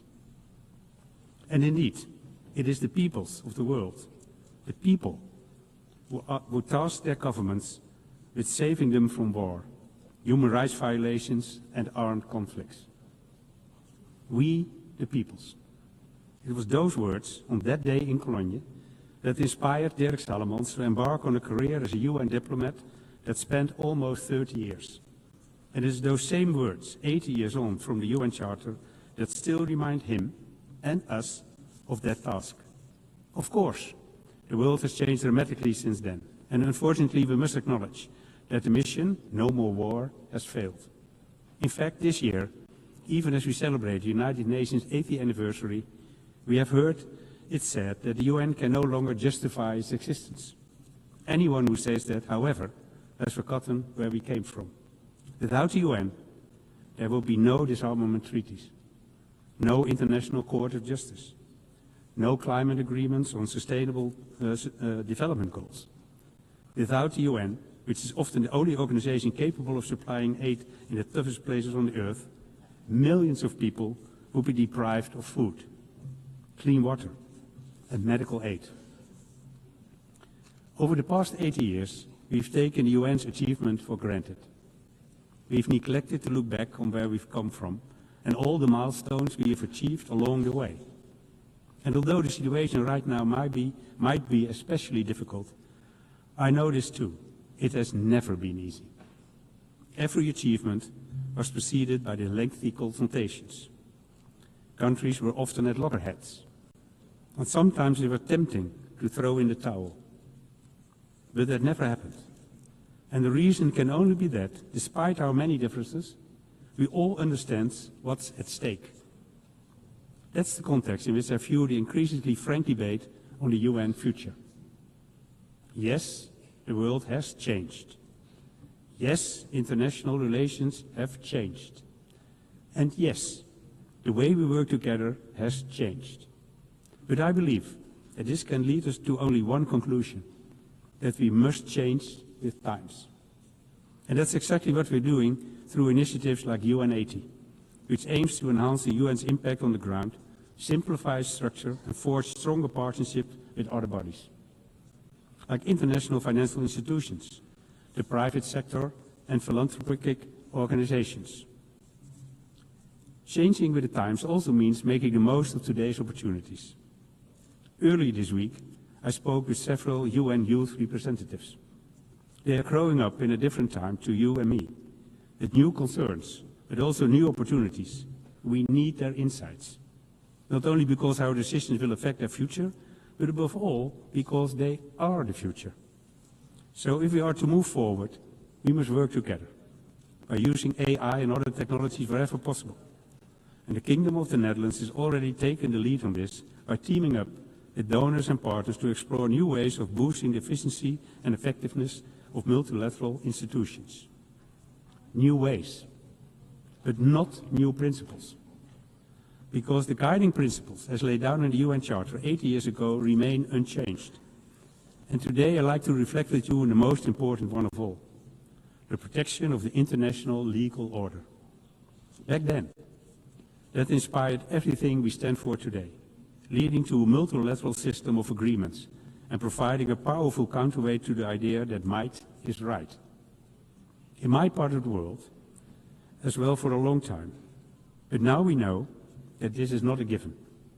We've seen that in Ukraine, whose people have been suffering under Russian attacks for 3.5 years now. As Ukrainian troops continue fighting every day to protect their country, their families and their right to self-determination, people in the areas occupied by Russia are enduring systematic oppression and grave human rights violations on a daily basis. We've seen several initiatives aimed at bringing peace closer since spring, such as the talks in Saudi Arabia, Turkey and the US. But peace still seems like a very distant prospect. Ukraine has adopted a constructive stand, but so far Russia has shown no real willingness to accept the US proposals. And in the meantime, the war of aggression and the suffering continue unabated. But in case you're thinking, there goes another European who only wants to talk about European problems, let me assure you, that is not the case. If the UN 80 years have taught us anything, it's that all the big issues are closely interlinked. As a kingdom of different countries in different parts of the world, we know that better than anyone. Take food security. In the European part of our kingdom, we are approaching the limits of what the earth can sustain, while the Caribbean part of the kingdom has seen how vulnerable people are when they're dependent on others for their food security. And there are those other matters that we hear far too little about, even though they give cause for grave concern. Just look at what's happening in Sudan. Since April 23, more than 150,000 people have been killed, and 14 million more have had to flee their homes. All trade routes and aid corridors have been cut off, so for the past year, humanitarian organizations have been unable to provide more aid. As a result, half the Sudanese population is living with the reality of food insecurity. And in parts of Darfur and Kordofan, a famine has been declared. This has to stop. The Netherlands, together with the EU and donor countries, is therefore calling on all the warring parties to respect international law and allow humanitarian aid to reach those who need it. The Netherlands will continue supporting these humanitarian efforts for Sudan, not only by working via the UN and the Red Cross, but also by giving 60 million euros to the Sudan Humanitarian Fund this year, and almost 7 million euros to the Dutch Relief Alliance in Sudan. As I've said, the horrors unfolding in Sudan have barely registered in the outside world. The same cannot be said of the horrors unfolding in Gaza. Every day we see more heartbreaking images emerging from the region. Images we scarcely thought possible. Images that defy our understanding and even our faith in humanity. And there is only one appropriate response. This war, this suffering must end now.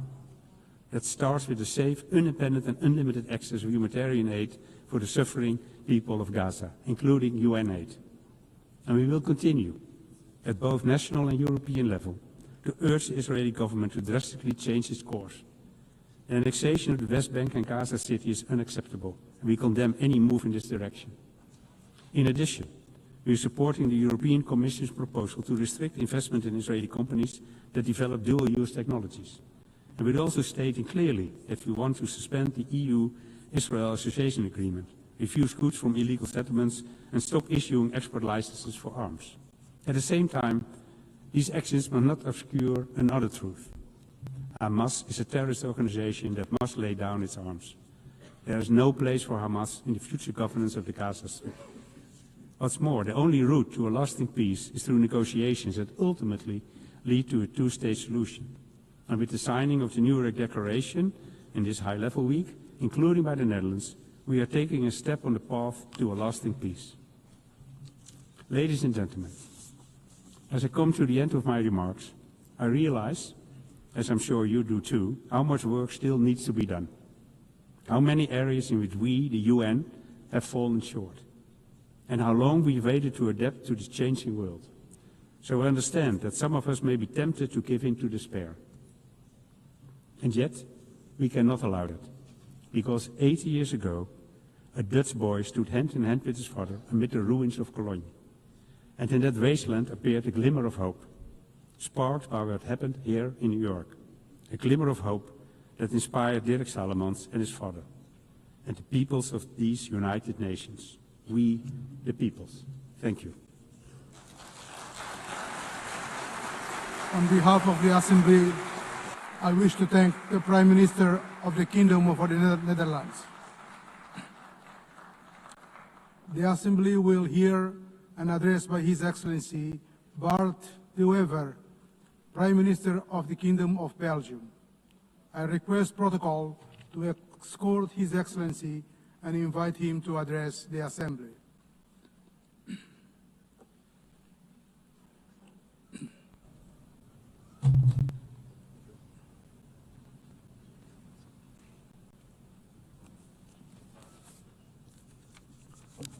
Mr. President, esteemed colleagues, ladies and gentlemen, it is the first time that I stand before you.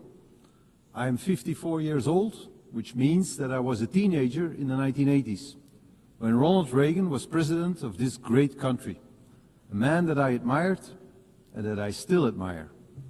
Today, I'm nostalgic of that time, because then I truly believed that the Western world was bound together by shared values and mutual respect. And I also believed that these values would eventually rule the entire world. Today, we are reminded of the Melian dialogue of the Greek historian Thucydides. He described how envoys from Athens forced the small neutral island of Melos to choose sides in the Peloponnesian War. If Melos refused, Athens would destroy it. Thucydides captured the brutal logic of power in one single sentence. The strong do what they can, and the weak suffer what they must. He may have been right about human nature, but that is not the world we want to live in today. Civilization means striving to be better than our basic instincts, to rise above them. The United Nations was born out of the most destructive war in human history to embody precisely that aspiration. And yet today, international organizations are under pressure. International law is under pressure. Respect for sovereignty is under pressure. Geopolitics often boil down to sheer ego politics, and I regret this deeply. That is why I stand before you today to advocate for a world anchored in mutual respect, a world of free and fair trade, a world of strong partnerships, respect and cooperation, a world based on international law, a world that tackles climate change, a world of peace, prosperity and progress. The United Nations remain crucial in pursuing that ambition. The United Nations are far from perfect, and this is why we support the UN 80 reform agenda, because the challenges we face are immense. And I would like to highlight two domains in which we urgently need to move forward: our security and our prosperity. First, security. All who cherish freedom must work to build resilient and vigilant societies. We face new forms of imperialism, new military threats, and violent conflicts that destabilize entire regions. This is not the path we choose, but neither can we afford to be naive. Those who wish for peace must be prepared to defend it. That is why we stand firmly with Ukraine. We must erect a barrier against those who look at us the way the Athenians looked at Melos. Belgium is therefore assuming its full responsibility, investing more in defense. Together with our European partners, we are striving for greater integration of our armed forces and defense industry. At the same time, we must strengthen ties with all countries committed to peace and stability. We must also confront the rise of international organized crime. Criminals know no borders. Criminal networks exploit the gaps between police forces and legal systems. They fuel terrorism, human trafficking, and the illegal arms trade. But there is hope. Across Europe and in Latin America, I have witnessed a new willingness to deepen cooperation. And I am convinced that many African and Asian countries struggle with the same problems. Together we can make our societies open for business, but closed for crime. Because the security of our citizens must always remain our first responsibility. That is the first great challenge we must tackle.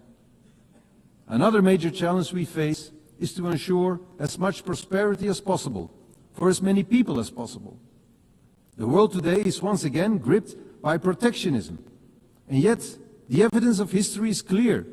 For over 2 centuries, free and fair trade has been the only true engine of progress.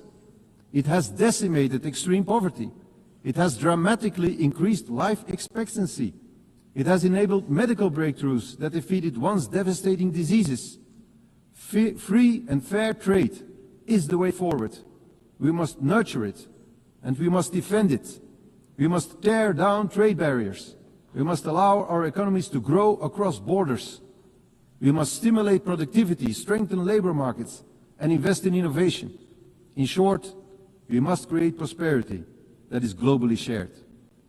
And let us remember, prosperity engenders peace. Prosperity builds trust. Belgium stands ready to be your partner in this endeavor. Belgium is and will always remain open for business.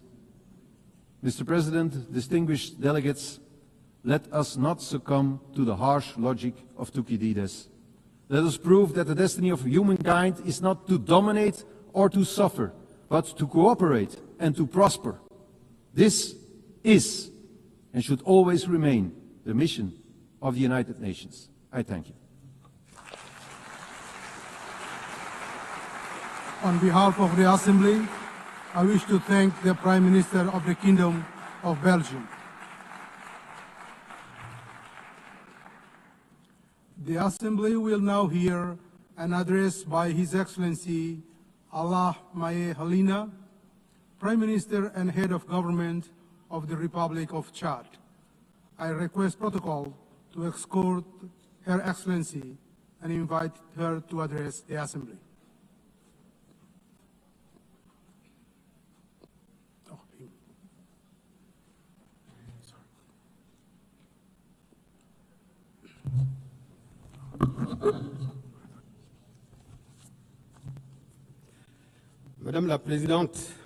Madam President of the General Assembly, ladies and gentlemen, heads of state and government, Secretary General of the United Nations. Because of constraints linked to his national agenda, Marshal Mahamat Idriss Déby Itno, President of the Republic of Chad, head of state, who wished to be involved in this important meeting at the United Nations, has not been able to come to New York. He would like to convey his sincere regret for not being here and has conferred upon me the task of delivering his message, which reaffirms Chad's commitment to the principles of multilateralism and the sovereignty of peoples. It is therefore for me a great honor to deliver to this august assembly the message of the President of the Republic of Chad, Head of State, and I quote, Madam President of the General Assembly, ladies and gentlemen, heads of state and government, Secretary General of the United Nations, I would like at the outset to honor God, the all-powerful force of wisdom and strength that enabled us to come here together in a spirit of dialogue to look at the challenges of our time and of our world, primarily the questions of development, but also international peace and security. I would like to convey our congratulations to Madam Annalena Baerbock, President of the 80th session of the General Assembly, on her election, and assure her of the full support of my country in carrying out her mandate. By the same token, I would like to express our sincere thanks to Ambassador Philemon Yang, outgoing President, for his outstanding leadership of the previous session. Thus, I would also like to express our sincere appreciation and our full support to Secretary General Mr. Antonio Guterres for his unfailing efforts to fly the flag of multilateralism high, embodied by the UN, whose mission and even raison d'etre is currently being tried by numerous challenges that are constantly affecting our common bedrock of humanity. Madam President, Your Excellencies, ladies and gentlemen, I am speaking to you before this august assembly with the great weight of history and the force of a sincere conviction. The United Nations, 80 years after it was born, in the pain, so to speak, of wars, must come to life once again in the truth of our hopes. Better Together, 80 years for peace, development, and human rights is more than just a celebration. It is something that strikes us an invitation to re-examine the role, the relevance, and the political and moral legitimacy of our shared organization. It would be wrong to deny the historic merit of the UN. The UN has contributed to preserving global peace. It has helped decolonization. It has fostered human rights and provides a multilateral cooperation framework. Nonetheless, we need to underscore that 80 years after it was established, the UN is still far from having accomplished the aims that were conferred upon it by the Charter. Despite undeniable progress that I have mentioned, we have to note that the UN has never disappointed as much as it is today, in particular because of its inability to stop bloody conflicts that continue to prevail in several areas of the world, in Africa, in Asia, in South America.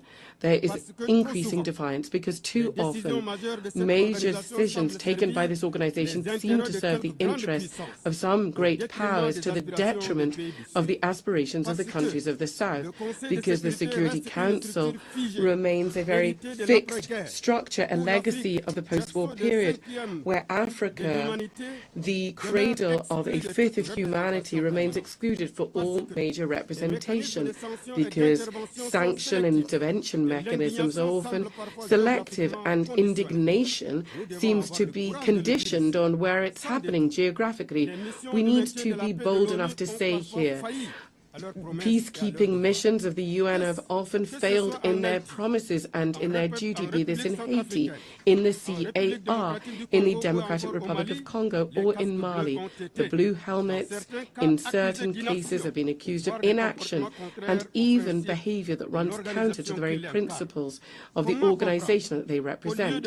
How can we understand that instead of protecting, some have been complicit in violations? How can we explain that after being there for decades, conflicts still persist and in some cases are worsening? These failures, often tragic, erode the legitimacy of the UN on the ground and in people's hearts. It is crucial for peacekeeping operations to be reformed very deeply and evaluated in a transparent way, refocused on their fundamental mission to protect civilians. Madam President, ladies and gentlemen, for more than 7 decades, the world is witness powerless to a human and political tragedy. I'm talking to you about the Israeli-Palestinian conflict, the current situation in Gaza with indiscriminate bombing, thousands of civilian deaths, and the systematic destruction of vital infrastructure is a collective failure of the international community. We're not just talking about a conflict anymore. We're talking about a humanitarian scandal and an unprecedented moral challenge. The latent war between Israel and Iran, regional tensions, and the inability of the UN to bring a lasting solution undermines not only stability in the Middle East, but peace throughout the entire world. As long as justice has not triumphed in Jerusalem and Gaza, there will be no clear, people's consciences will not be clear here in New York. As long as international law is flouted in Palestine, it will be weakened elsewhere.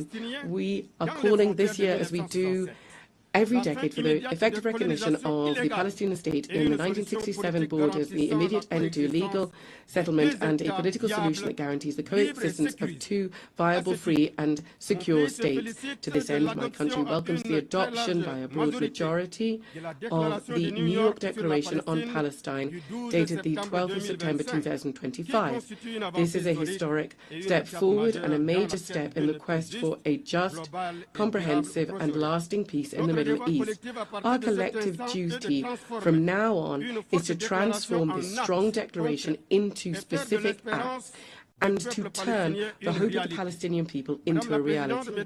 Madam President, ladies and gentlemen, in the area of development, the UN is struggling to make the collective step forward that is needed to ensure the implementation of international agendas, and primarily the 2030 Agenda. 5 years from the fateful deadline, we are going to have to mobilize annually more than $4,000 billion to meet the development financing deficit in poor countries. To this end, the civil commitment is, there is no doubt, our last chance to move from words to action to speed up the implementation of the SDGs. Madam President, ladies and gentlemen, whether we're talking about peace or international security or development or climate action, the future of multilateralism, to which we're all committed, is really at stake here.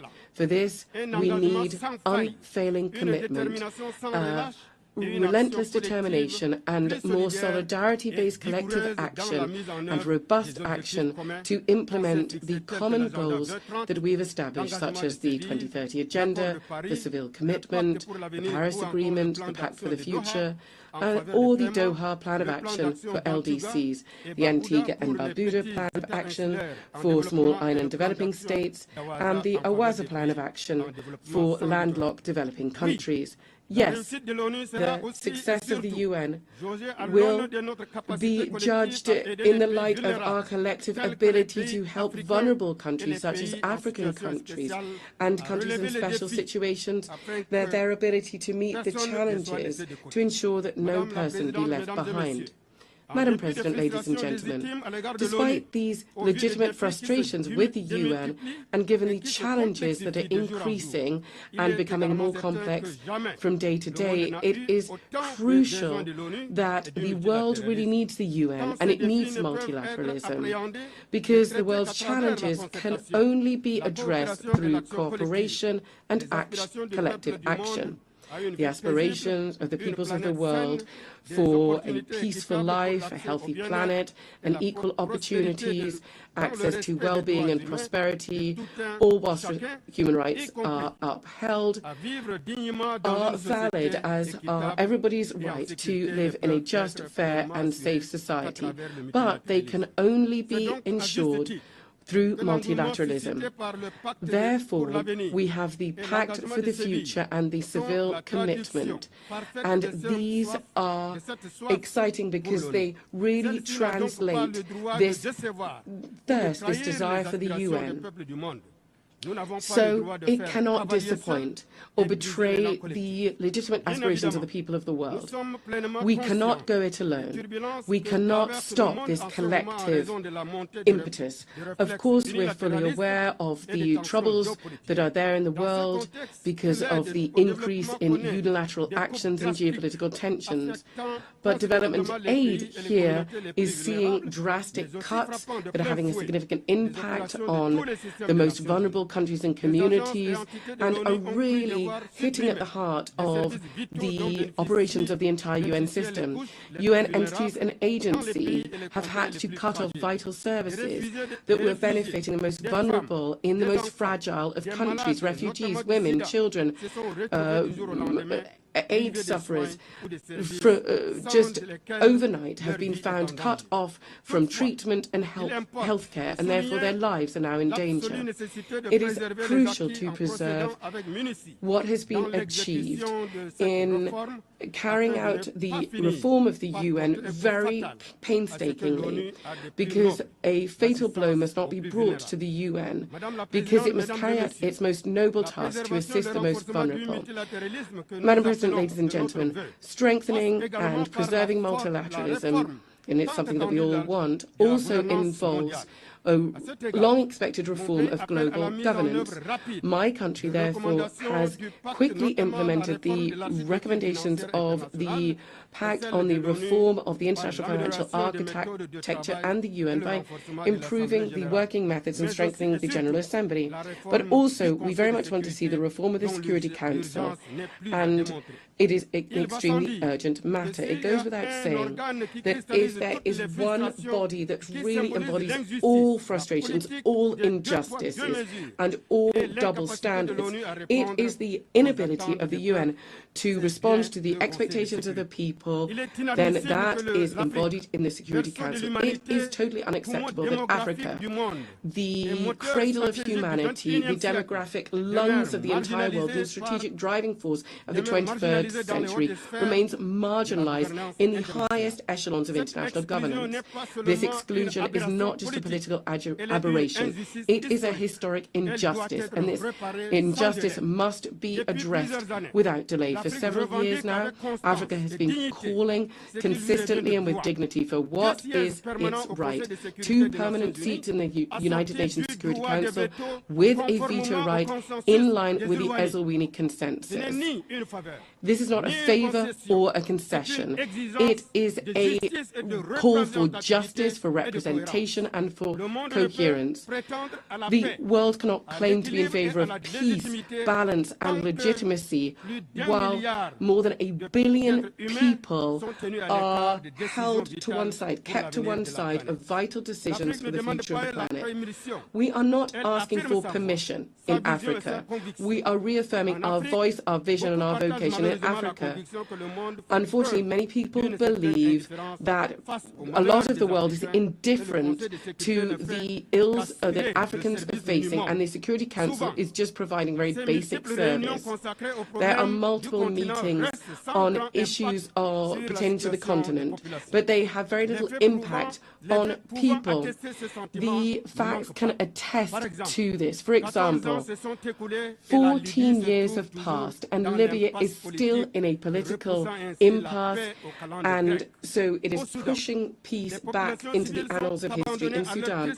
Civilians have been abandoned to their sad fate because the Security Council has not been able to, or has not wanted to shoulder its responsibility by bringing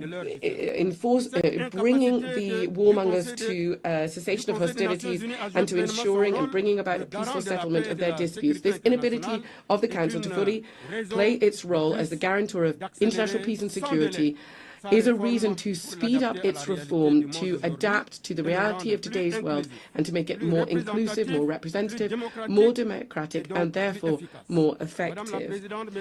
Ladies and gentlemen, Madam President, in a world that is constantly changing, where there is increasing interdependence and challenges transcend borders, my country, Chad, would like to reaffirm from this rostrum a fundamental truth. State sovereignty is the bedrock of international order. Sovereignty is not a privilege or a concession. It is an inalienable right enshrined in the United Nations Charter. It guarantees that each people can take ownership of their own destiny. It ensures the free determination of its political, economic and cultural choices and the respect for its own identity. In this body of nations, each state is one particular note bringing about global harmony. Nobody should be silent. Nobody should be constrained to be uniform. Sovereignty is the very precondition for dialogue, peace and international justice. This is why we are calling for more fair global governance, where the states of the South, emerging nations, voices that have long been marginalized, can fully enjoy their rights to speak, to take part in decisions and to enjoy dignity. Africa is calling for its legitimate place in global governance. The United Nations cannot just accept symbolic arrangements anymore. A root and branch institutional reform is necessary. Madam President, my country, Chad, in the heart of Africa, is both witness to and part of the struggle for peace and security. We're at the crossroads of all contemporary challenges: security, humanitarian, climate challenges, but also major sources of hope. Our country is facing the persistent threat of terrorism, which is destabilizing the region of the Lake Chad Basin. Given the threat posed by Boko Haram, Chad has not received any external support and has had to deal with this on our own. This sacrifice bared by the people of Chad, which has often been done without receiving gratitude, bears witness to our country's commitment to bring about peace and security. It is time for the international community to recognize this reality and to support us in this struggle. Above and beyond security, Chad is also facing the tragic effects of climate change. We are seeing droughts and natural disasters affecting our food security and undermining our development. We are calling for heightened solidarity to provide equal access to financing, to green technologies and vaccines, which are critical to build resilient and fair societies. In this context, we urgently need to step up efforts to preserve our ecosystem, notably around the Lake Chad Basin, where the retreat of this lake is directly threatening the life of millions of people. Chad and many other countries in Africa have virtually no greenhouse gas emissions, and nevertheless they are bearing the brunt of a crisis that they did not cause. That is why we're calling for fairer global governance, where Africa can have its legitimate place. We're calling for effective climate justice and equal access to financing, to green technologies and vaccines. Madam President, distinguished ladies and gentlemen, Chad has been through many different political convulsions and is part of a sub-regional context which is marked by crises, conflicts and wars. But we were able to overcome this transition, holding our head high. Our country has been able to overcome the most pessimistic predictions, and we have been able to make progress based on dialogue, which has been part and parcel of this transition. From this rostrum, I would like to express our gratitude to God and to the people of Chad who have made this success possible. We would like to thank our partners, and in particular the UN, for their decisive support. Thanks to this multifaceted support, Chad has been able to take decisive steps forward towards democratic and inclusive governance. I'm certain that my compatriots will continue with this momentum and that we'll be able to overcome the remaining challenges. And in so doing, we will continue dialogue and national reconciliation to bring about peace and national unity, to defend our territory, and to overcome the challenge of achieving socio-economic development. All of these measures are part and parcel of the political program which led to my election in May of 2024. It is in this context that the government has just adopted the new National Development Plan for 2025-2030, which is the Chad Connection 2030. This focuses on 4 key domains: and it aims to carry out significant changes in our economy and in our society. In order to realize this ambitious program, Chad is intending to mobilize $30 billion US, of which 46% are expected to come from the private sector. I'd like to take this opportunity to invite all our partners to the roundtable for the mobilization of resources, which is scheduled for the 7th and 8th of November in Abu Dhabi in the UAE. As concerns the situation in Sudan, we'd like to express our deep concern about the war which is devastating that country and which is affecting the entire region, with incalculable humanitarian, socio-economic, environmental and security consequences. When it comes to the humanitarian domain, for instance, the situation to the east of Chad is deeply alarming. Ladies and gentlemen, the impact of this crisis on people is also significant. We are seeing that the number of refugees from Sudan into Chad is more than 2 million, of whom 1.5 million have arrived since the 15th of April 2023. In the east, the west and the south, refugees, notably from Sudan, Nigeria and Cameroon, have been coming in significant numbers. We have a sense of humanitarian duty, and we will continue to open our doors to welcome our brothers and sisters, notably from Sudan. But we cannot bear this significant burden for humanitarian assistance alone, and that is why I call upon the international community to help these people and to help Chad to overcome this challenge with support. In the military domain, the continuation of hostilities in Sudan will only extend the suffering of civilians from Sudan and exacerbate the humanitarian situation in combat areas and also in neighboring countries such as Chad, who continue to see the further influx of refugees. Chad regrets the fact that the numerous appeals for a ceasefire have not been heard, and we urge the parties immediately to cease hostilities, to facilitate humanitarian access, and to engage once again in political dialogue. We are convinced that the current crisis in Sudan cannot be resolved through weapons, but rather through peaceful means, through inclusive inter-Sudanese dialogue, so that lasting peace can be achieved. Chad, which has a position of strict neutrality vis-à-vis the conflict in Sudan, and which has always supported efforts to bring about peace in Sudan, reaffirms its commitment to peace in Sudan and its availability to contribute to any initiative that can promote dialogue between the protagonists to end this war, which has lasted too long. On the situation in the Central African Republic, Chad welcomes the positive momentum towards bringing about peace, to achieve national reconciliation and socio-economic progress, which are all still ongoing in that country.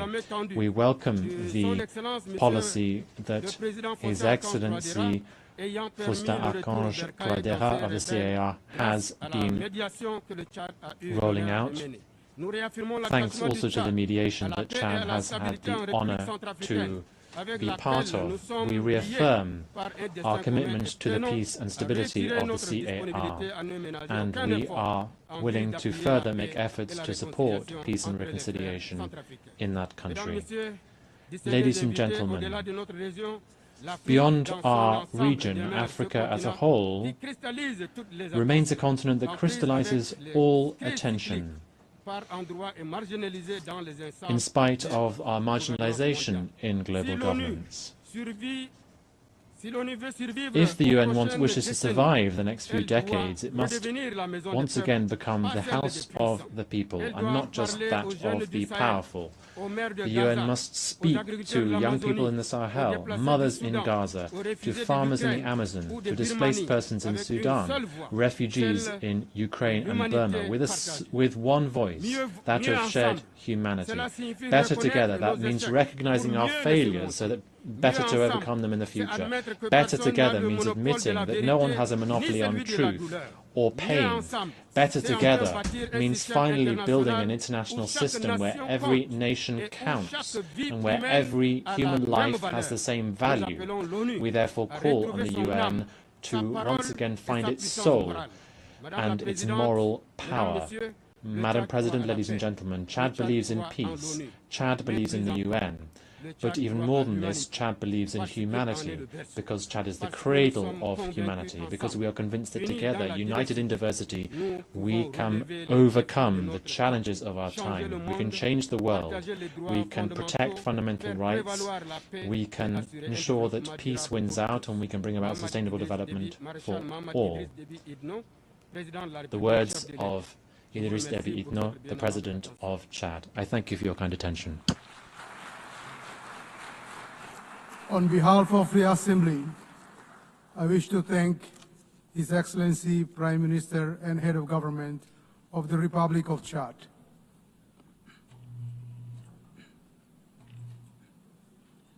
The Assembly will now hear an address by His Excellency Kamil El Tayeb Idris, the Transitional Prime Minister of the Republic of Sudan. I request protocol to escort His Excellency and invite him to address the Assembly.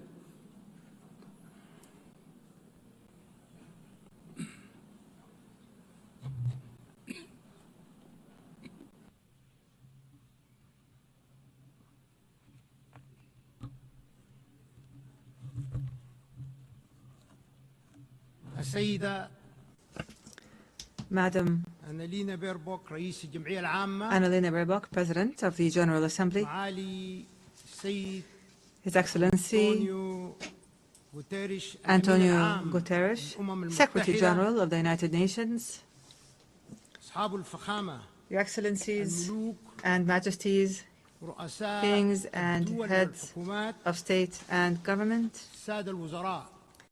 Your Excellency, Ministers, ladies and gentlemen, heads of delegations, peace and God's blessings be upon you. I congratulate Ms. Annalena Baerbock on her election as President of the General Assembly's 80th session. I also congratulate Mr. Kelmanian on his presidency of the General Assembly at its previous session, and we appreciate his good performance and the efforts that he made for the cause of peace. We especially appreciate His Excellency, the Secretary General of the United Nations, Mr. Antonio Guterres, for his tireless efforts and valuable initiatives for peace and justice, and for the achievement of the goals and principles of the United Nations, and for his support for the causes of developing countries.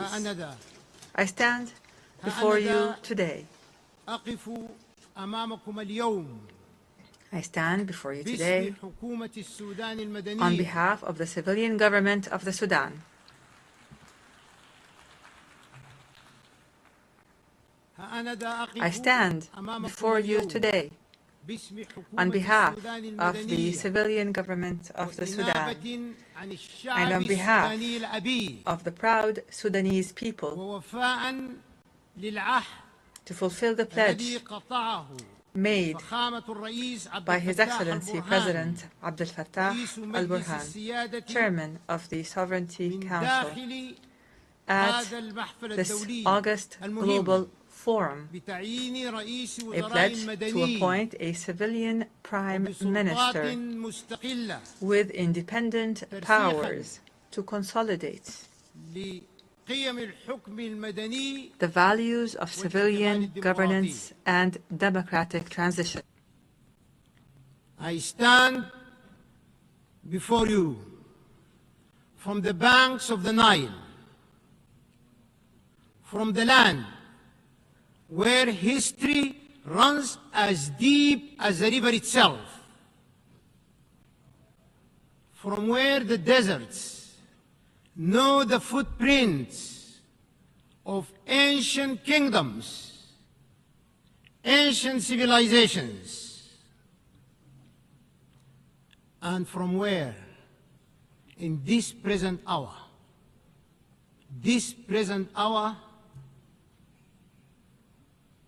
the dust still carries the scent of war.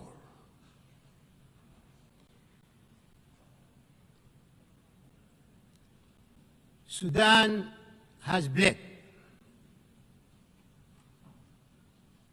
Our villages and cities have fallen silent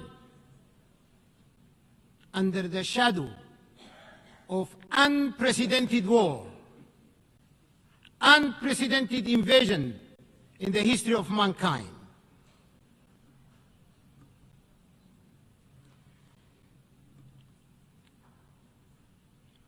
Our children have known fear before they have known the meaning of life. And yet,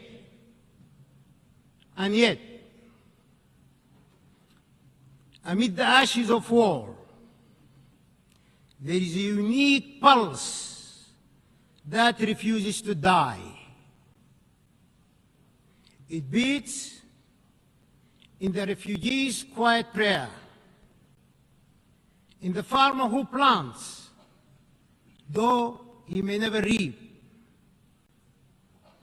and in the mother who sings her child to sleep beneath an open sky. From that pulse, distinguished leaders of the world, from that pulse, I share with you these words. Hope reborn of our unity and strength emanating in our peace.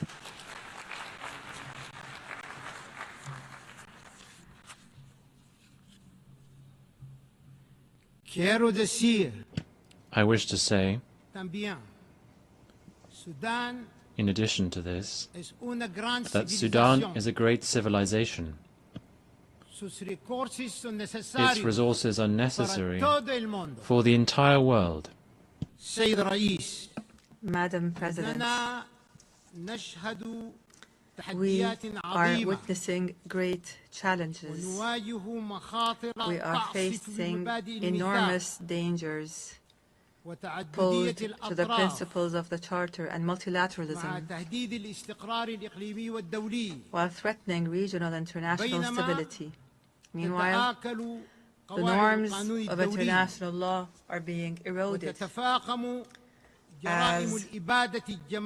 the crimes of genocide, aggression, and the employment of foreign mercenaries to occupy the territories of states and slaughter their peoples. These crimes multiply in contempt of the Charter and in violation of international law, as is now happening in my country. Mr. President, we must build trust. We must reinforce transparency and strengthen the role of the General Assembly, preventive diplomacy, and the peaceful settlement of conflicts. The capacity and the role of the United Nations can be strengthened through collective action and multilateral international cooperation. We can take advantage of the momentum generated by the UNTV initiative, the outcomes of the future summit, and of major international conferences. Despite the international consensus on the illegality of unilateral sanctions and unilateral coercive measures which violate international law, these sanctions continue. They are imposed for political reasons, which threatens the values and bonds of international cooperation, international relations, and the rights of peoples to development, well-being, and the enjoyment of human rights, especially in developing and least developed countries. We are concerned over the political exploitation of human rights and their use as a means to pressure our country without considering the economic aspects of human rights that are affected by these unilateral sanctions and measures. We renew our rejection, our absolute rejection of hate speech, racism, extremism, Islamophobia, and all forms of discrimination and racial supremacy that threaten humanity as a whole. Madam, Mr. President, during the past 3 years, the people of the Sudan have been subject to existential dangers and threats as a result of the crimes perpetrated by the rebel Rapid Support Militia. The people of Sudan have been forced out of their homes and of their homeland to flee systematic killing and torture and looting and rape and humiliation and the savage destruction of all the components of life, the basic components of life. These actions were deliberate. These actions were part of an integrated project to control Sudan, to plunder its wealth, and to change the demographics of its population. Preserving the sovereignty of the state and its well-established national institutions is a top priority.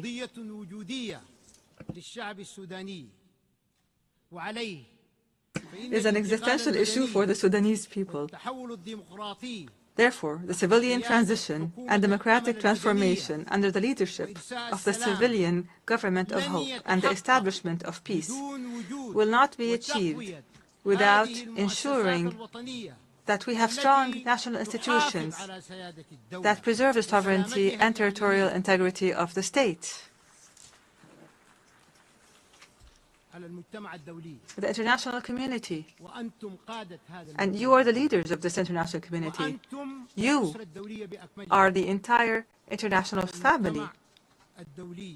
The international community must work to stop the flows of lethal weapons, advanced ones, to the terrorist militia. It must condemn the militia, criminalize it, and classify it as a terrorist group, and must stop the flow of mercenaries.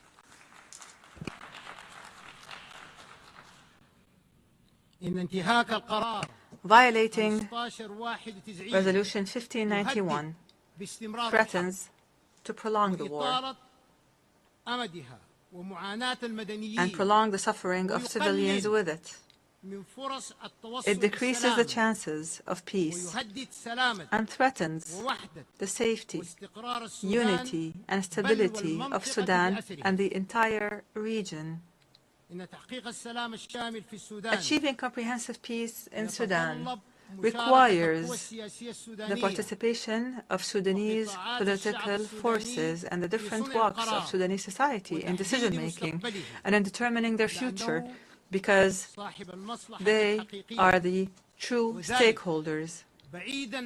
There must be no foreign interference or pressure, no hasty partial solutions, and no support for ethnic political extremism that plots to destroy Sudan. We affirm from this podium the commitment of the government of Sudan to the roadmap, which was drawn up by a group of national forces and civil organizations, and which we presented to the United Nations and to the mediators.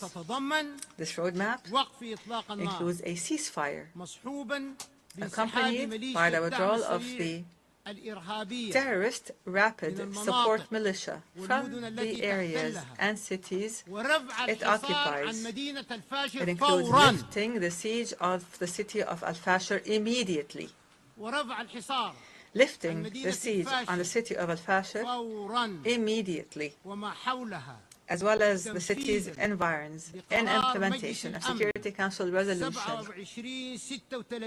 2736, adopted over a year ago. Imagine this. This resolution was adopted by the Security Council over a year ago, and nothing has happened to this very day. Is this plausible? Let us take a moment to reflect. Children are dying. Women are dying. The elderly are dying because of starvation, and the international community is silent.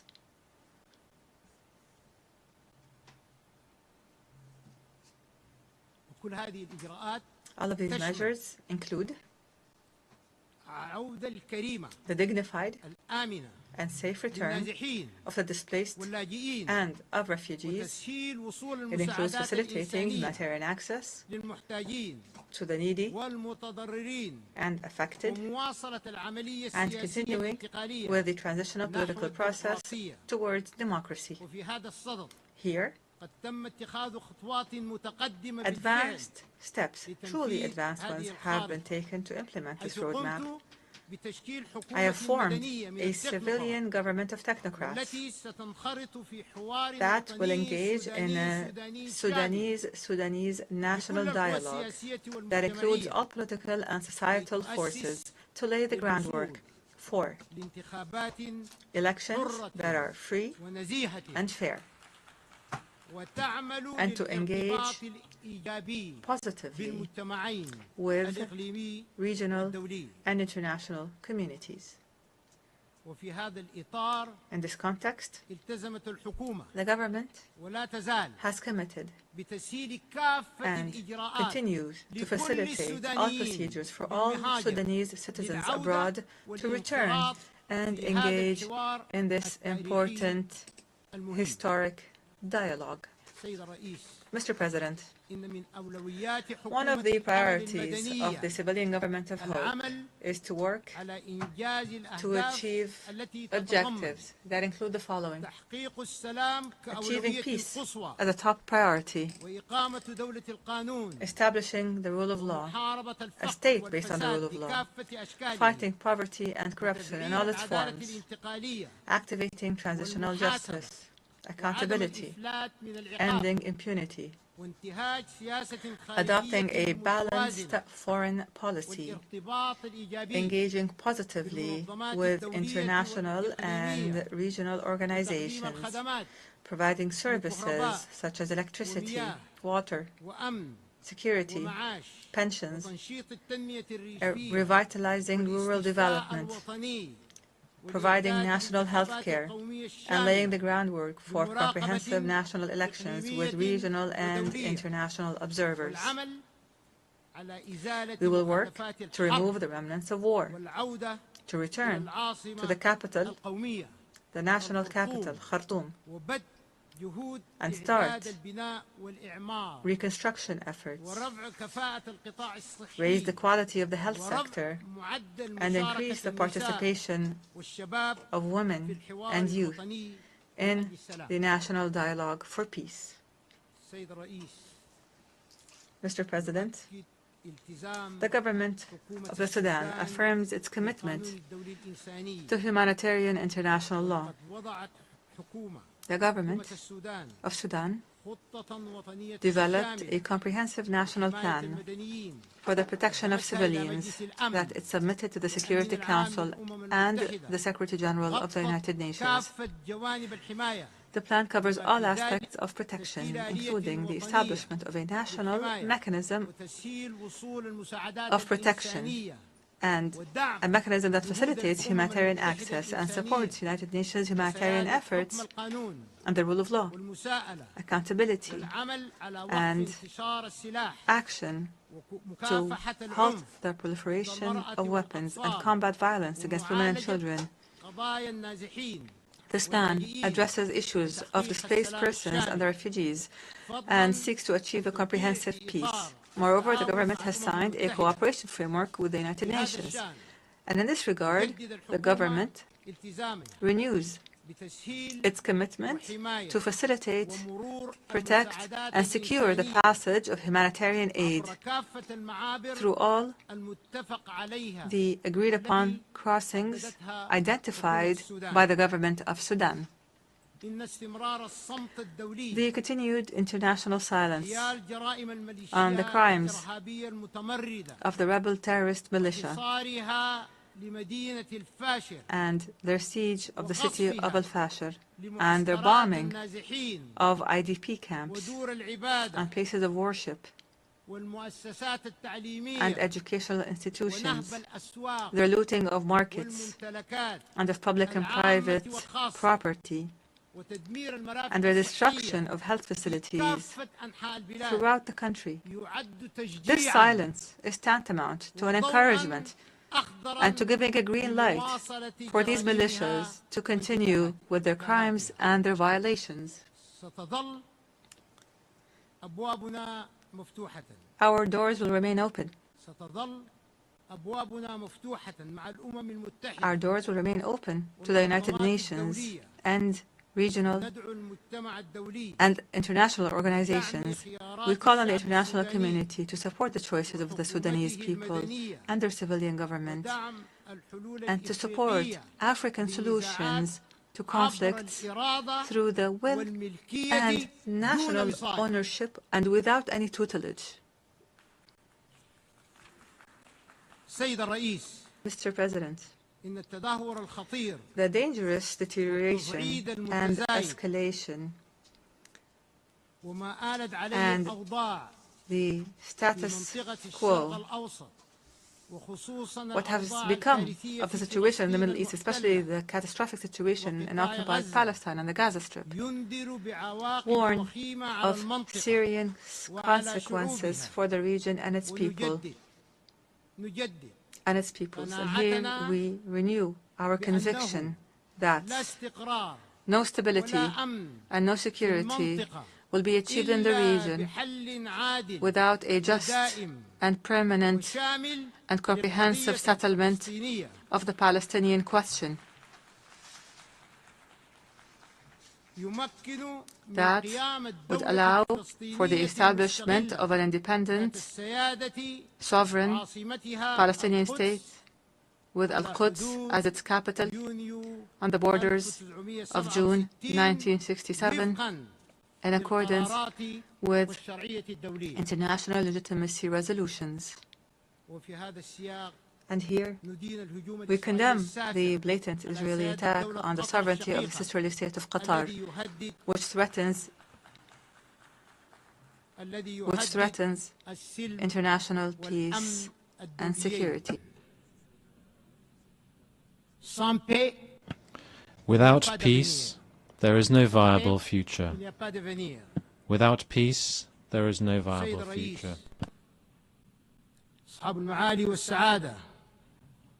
Excellencies, ladies and gentlemen, fully supportive of peace and security, human rights, and sustainable development goals, without which there will be no lasting peace. However, let me say it clearly and openly, our sovereignty and territorial integrity are red lines.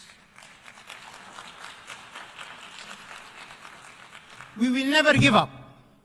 I promise you, we will never give up, and I thank you for your attention. Thank you. On behalf of the Assembly, I wish to thank His Excellency, the Transitional Prime Minister of the Republic of Sudan.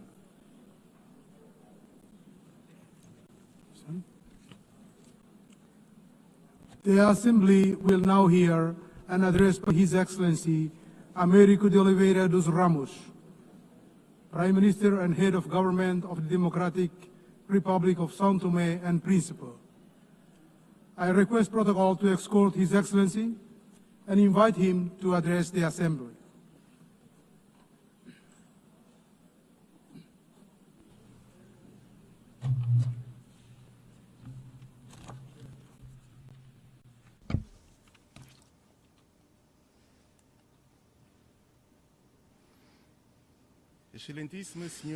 Madam President of the 80th session of the United Nations General Assembly, Mr. Secretary General of the United Nations, Your Excellencies, Heads of State and Government, distinguished delegates, ladies and gentlemen.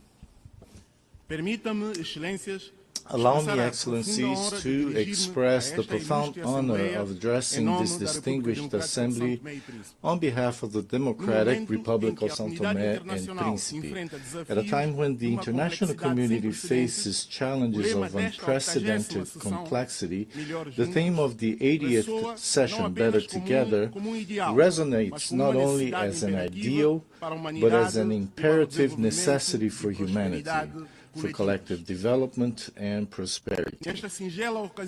On this solemn occasion, we express our solidarity with all nations that, in recent months, have endured natural disasters, conflicts, and humanitarian crises. Here we speak not of mere statistics, but of real human lives, of broken families, of entire communities forced into suffering. Your losses are felt by us all, and your resilience inspires us to redouble our efforts in pursuit of a safer and fairer world. In the same spirit, I take this opportunity to warmly congratulate Your Excellency, Madam President Annalena Baerbock, on your election to preside over this august and historic session. Your vast diplomatic experience and commitment to multilateralism are guarantees of wise and effective leadership. I assure you, Madam President, of the full support of São Tomé and Príncipe in the fulfillment of your mandate. Likewise, I extend warm congratulations to the outgoing President, Philemon Yang, for his very successful leadership of the previous session, which greatly honored the legacy of all those who came before him. I could not fail to pay a well-deserved tribute to the Secretary General António Guterres, whose tireless and persistent voice in defense of peace, human rights, and sustainable development continues to serve as a moral compass for our organization. His visionary leadership has contributed to revitalizing the United Nations and adapting it to the pressing challenges of the 21st century. Madam President, Heads of State and Government, Excellencies, São Tomé and Príncipe comes before this Assembly with a message of hope and a call to action. In recent years, our country has made remarkable progress in consolidating democracy, promoting peace and defending human rights. We are an example that even with limited resources, it is possible to build an open, pluralistic, and tolerant society and to sow the seeds of a better future. The privileged geographical position of São Tomé and Príncipe in the heart of the Gulf of Guinea grants us an added responsibility in promoting regional stability and security. Our country has sought to establish itself as a natural bridge between continental Africa and the Atlantic island communities, facilitating dialogue, cooperation, cultural and economic exchange, combating piracy, and promoting safe trade routes that benefit the entire international community. Our democratic journey, which has become a reference in our sub-region, is marked by the regular holding under existing law of free and transparent elections, by the active participation of political actors and civil society, society and by the guarantee of freedom of the press. We believe that democracy is a fundamental pillar of sustainable development and lasting peace. Domestically, the São Toméan state has responsibly undertaken reform processes in the fiscal, economic, judicial, and public administration sectors, implementing public policies aimed at improving human development indicators. Yet we recognize that the progress achieved remains fragile and constantly under threat. Excellencies, the recent graduation of São Tomé and Príncipe to the category of middle-income country in December 2024, becoming the 8th to achieve such milestone, constitutes without a doubt a significant achievement and a just recognition of the efforts made by our people. This graduation is the fruit of concrete and measurable gains that attest to our progress. Between 2020 and 2022, our gross national per capita income reached $2,271, significantly surpassing the graduation threshold set at $1,306. At the same time, our Human Development Index showed remarkable progress, rising from 59.3 in 2002 to 91.4 in 2024, far above the threshold of 66 points. These indicators reflect advances in fundamental areas such as health, education, and macroeconomic stability.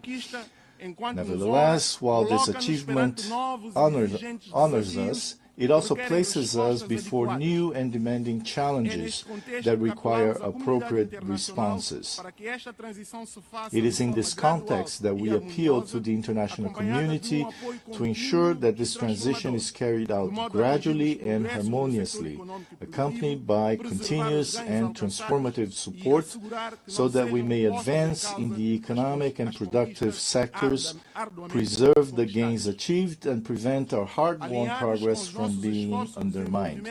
Aligned with our development efforts, we have defined a vision and the National Sustainable Development Strategy 2026-2040, anchored in sustainable tourism, which will be presented at the Investment Forum scheduled for December of this year in Brussels.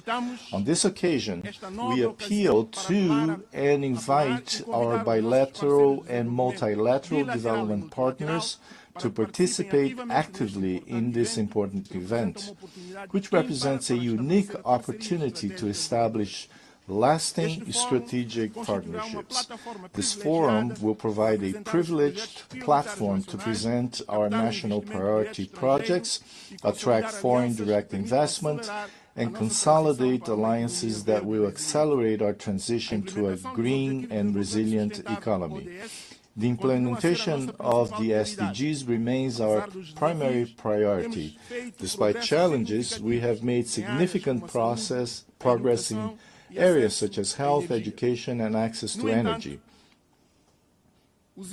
However, the impacts of the recent global health crisis, coupled with the ensuing global economic crisis and the reduction of development financing, reflecting a decline in solidarity and new donor country priorities, have slowed our progress toward the SDGs.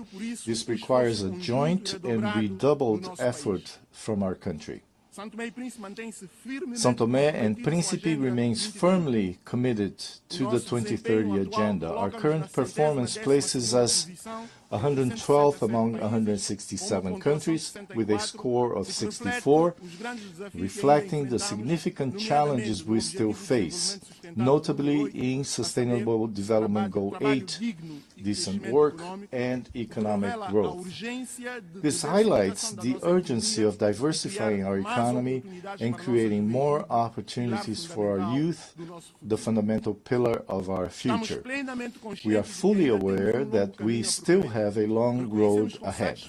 With satisfaction, we recognized our best performance in Sustainable Development Goal 14, Life Below Water, which constitutes tangible proof of our unwavering commitments to marine protection and the sustainable management of our ocean resources.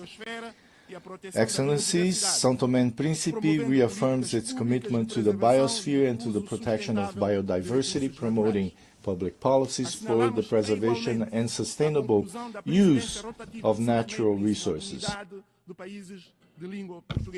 We also note the conclusion of our rotating presidency of the Community of Portuguese-speaking countries, exercised under the theme Youth and Sustainability, which reflected our vision of a future built on inclusion, youth empowerment, and collective responsibility for protecting the environment.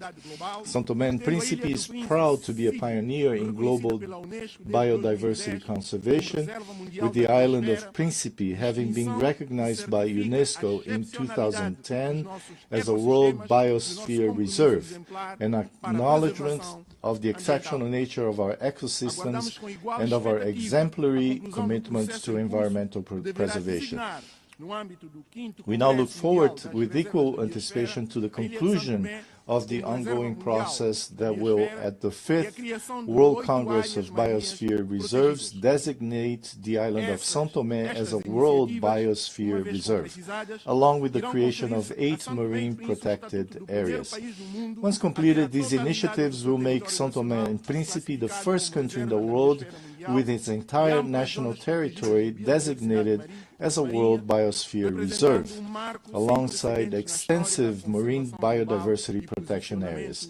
This will represent an unprecedented milestone in global conservation history and position our archipelago as a living laboratory of sustainability and global model for small island developing states.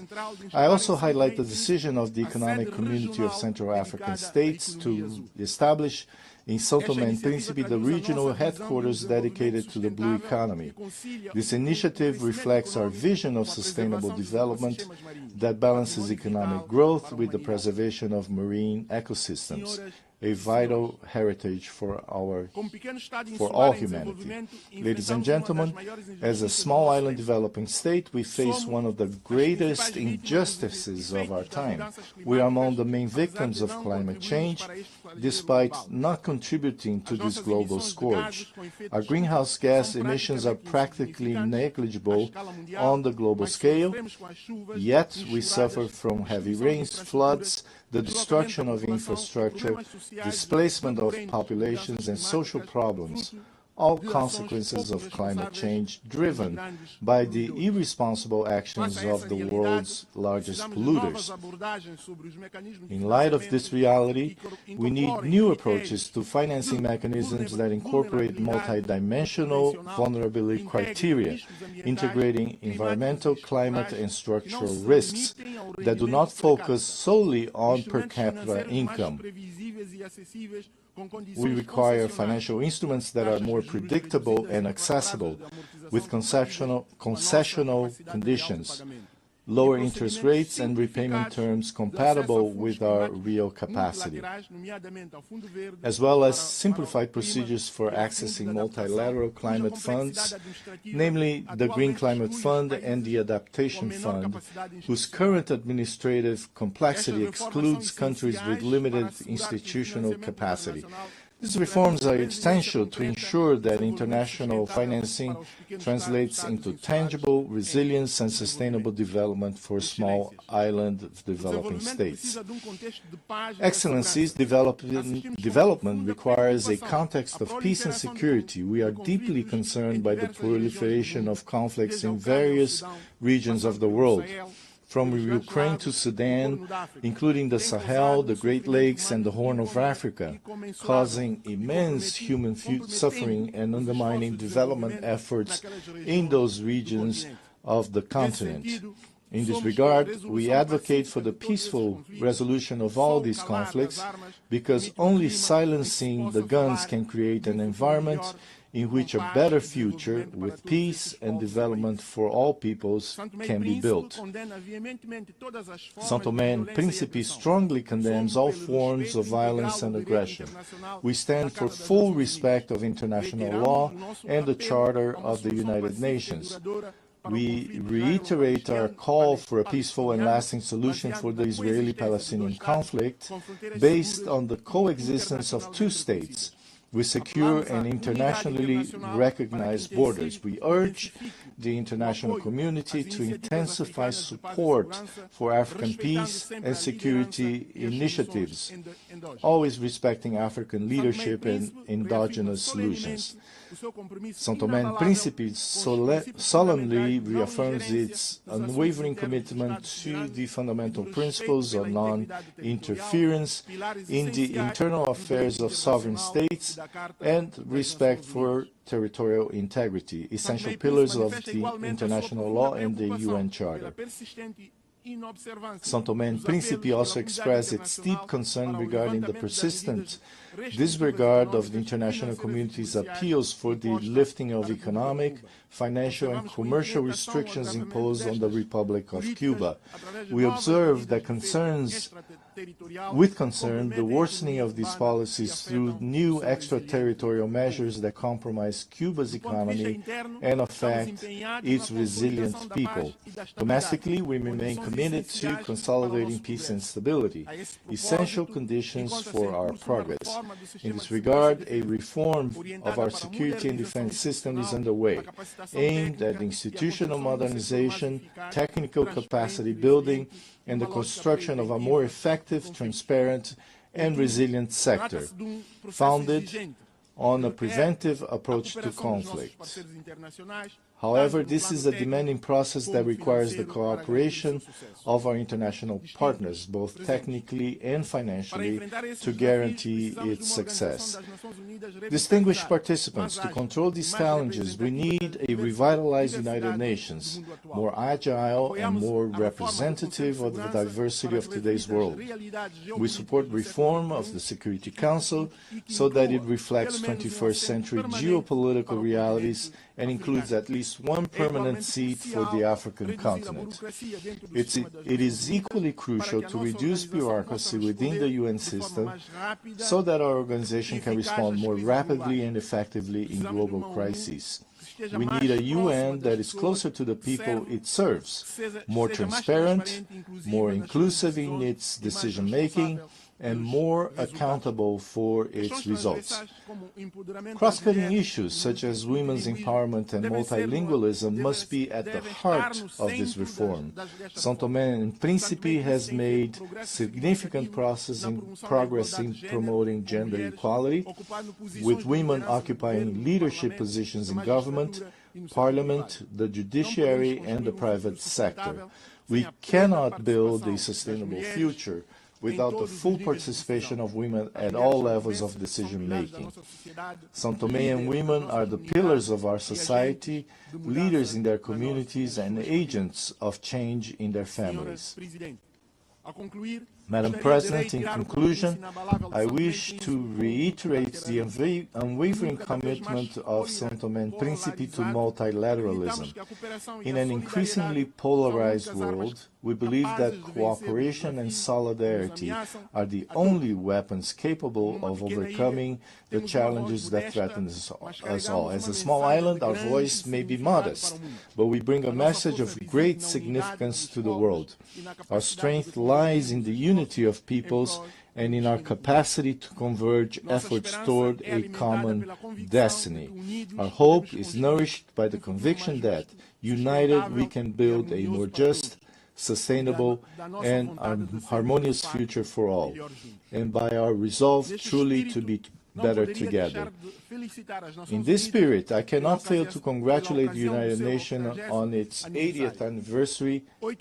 8 decades of tireless service to peace, human dignity, and sustainable development have made this organization a symbol of hope for all humanity. We therefore reaffirm our confidence in the central role of the UN as the pillar of multilateralism, and we renew our commitment to continue walking side by side so that all peoples may live in peace with justice and prosperity. At this solemn moment, I would also like to express our sincere gratitude to all cooperation partners with whom São Tomé and Príncipe has the privilege to work. In particular, I highlight the support of the United Nations and its various agencies, whose contributions have been decisive in strengthening institutions and improving the living conditions of the São Toméan people.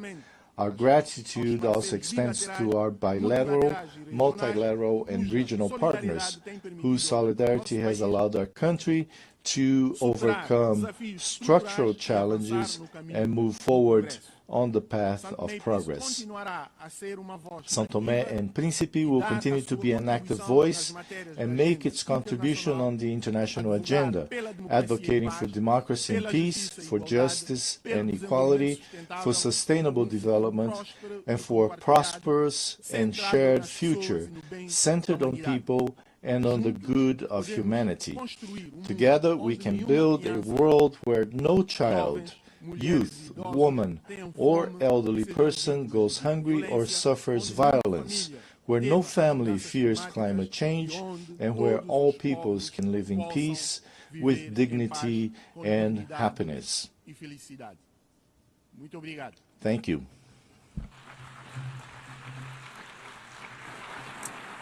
On behalf of the Assembly, I wish to thank the Prime Minister and Head of Government of the Democratic Republic of São Tomé and Príncipe. I now give the floor to His Excellency David Lammy, Lord Chancellor and Secretary of State for Justice and Deputy Prime Minister of the United Kingdom.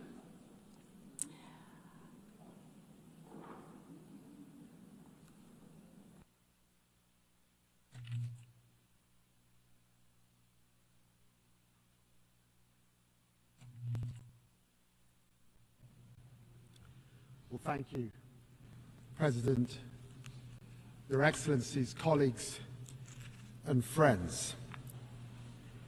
Having witnessed the United Nations work throughout his life, His Majesty the King has asked me to offer a personal message of his congratulations to the UN on its 80th anniversary. The United Nations is a powerful testament to our collective determination for a better world. The King recalls that on the eve of the first UN General Assembly, His Majesty's grandfather, King George VI, told the delegates gathered in London, "In the long course of our history, no more important meeting has ever taken place within its boundaries. Millions of people across the United Kingdom, the Commonwealth, and the wider international community share the view that the UN's founding principles and the work of its organizations remain essential, particularly as the world must face new and pressing challenges. Let us affirm these principles as the United Nations responds to today's reality and evolves for tomorrow's challenges." My friends, today I echo His Majesty's sentiments, and I join him in celebrating the remarkable institution's proud 80 years as we reaffirm our historic commitment to the United Nations. We must face the challenges of the present. A present in which we in the United Kingdom do not stand up for one nation's rights whilst ignoring others, but act resolutely with the Charter as our compass. This is why I want to address directly the Israeli-Palestinian tragedy. What is happening in Gaza is indefensible. It is inhumane. It is utterly unjustifiable. And it must end now.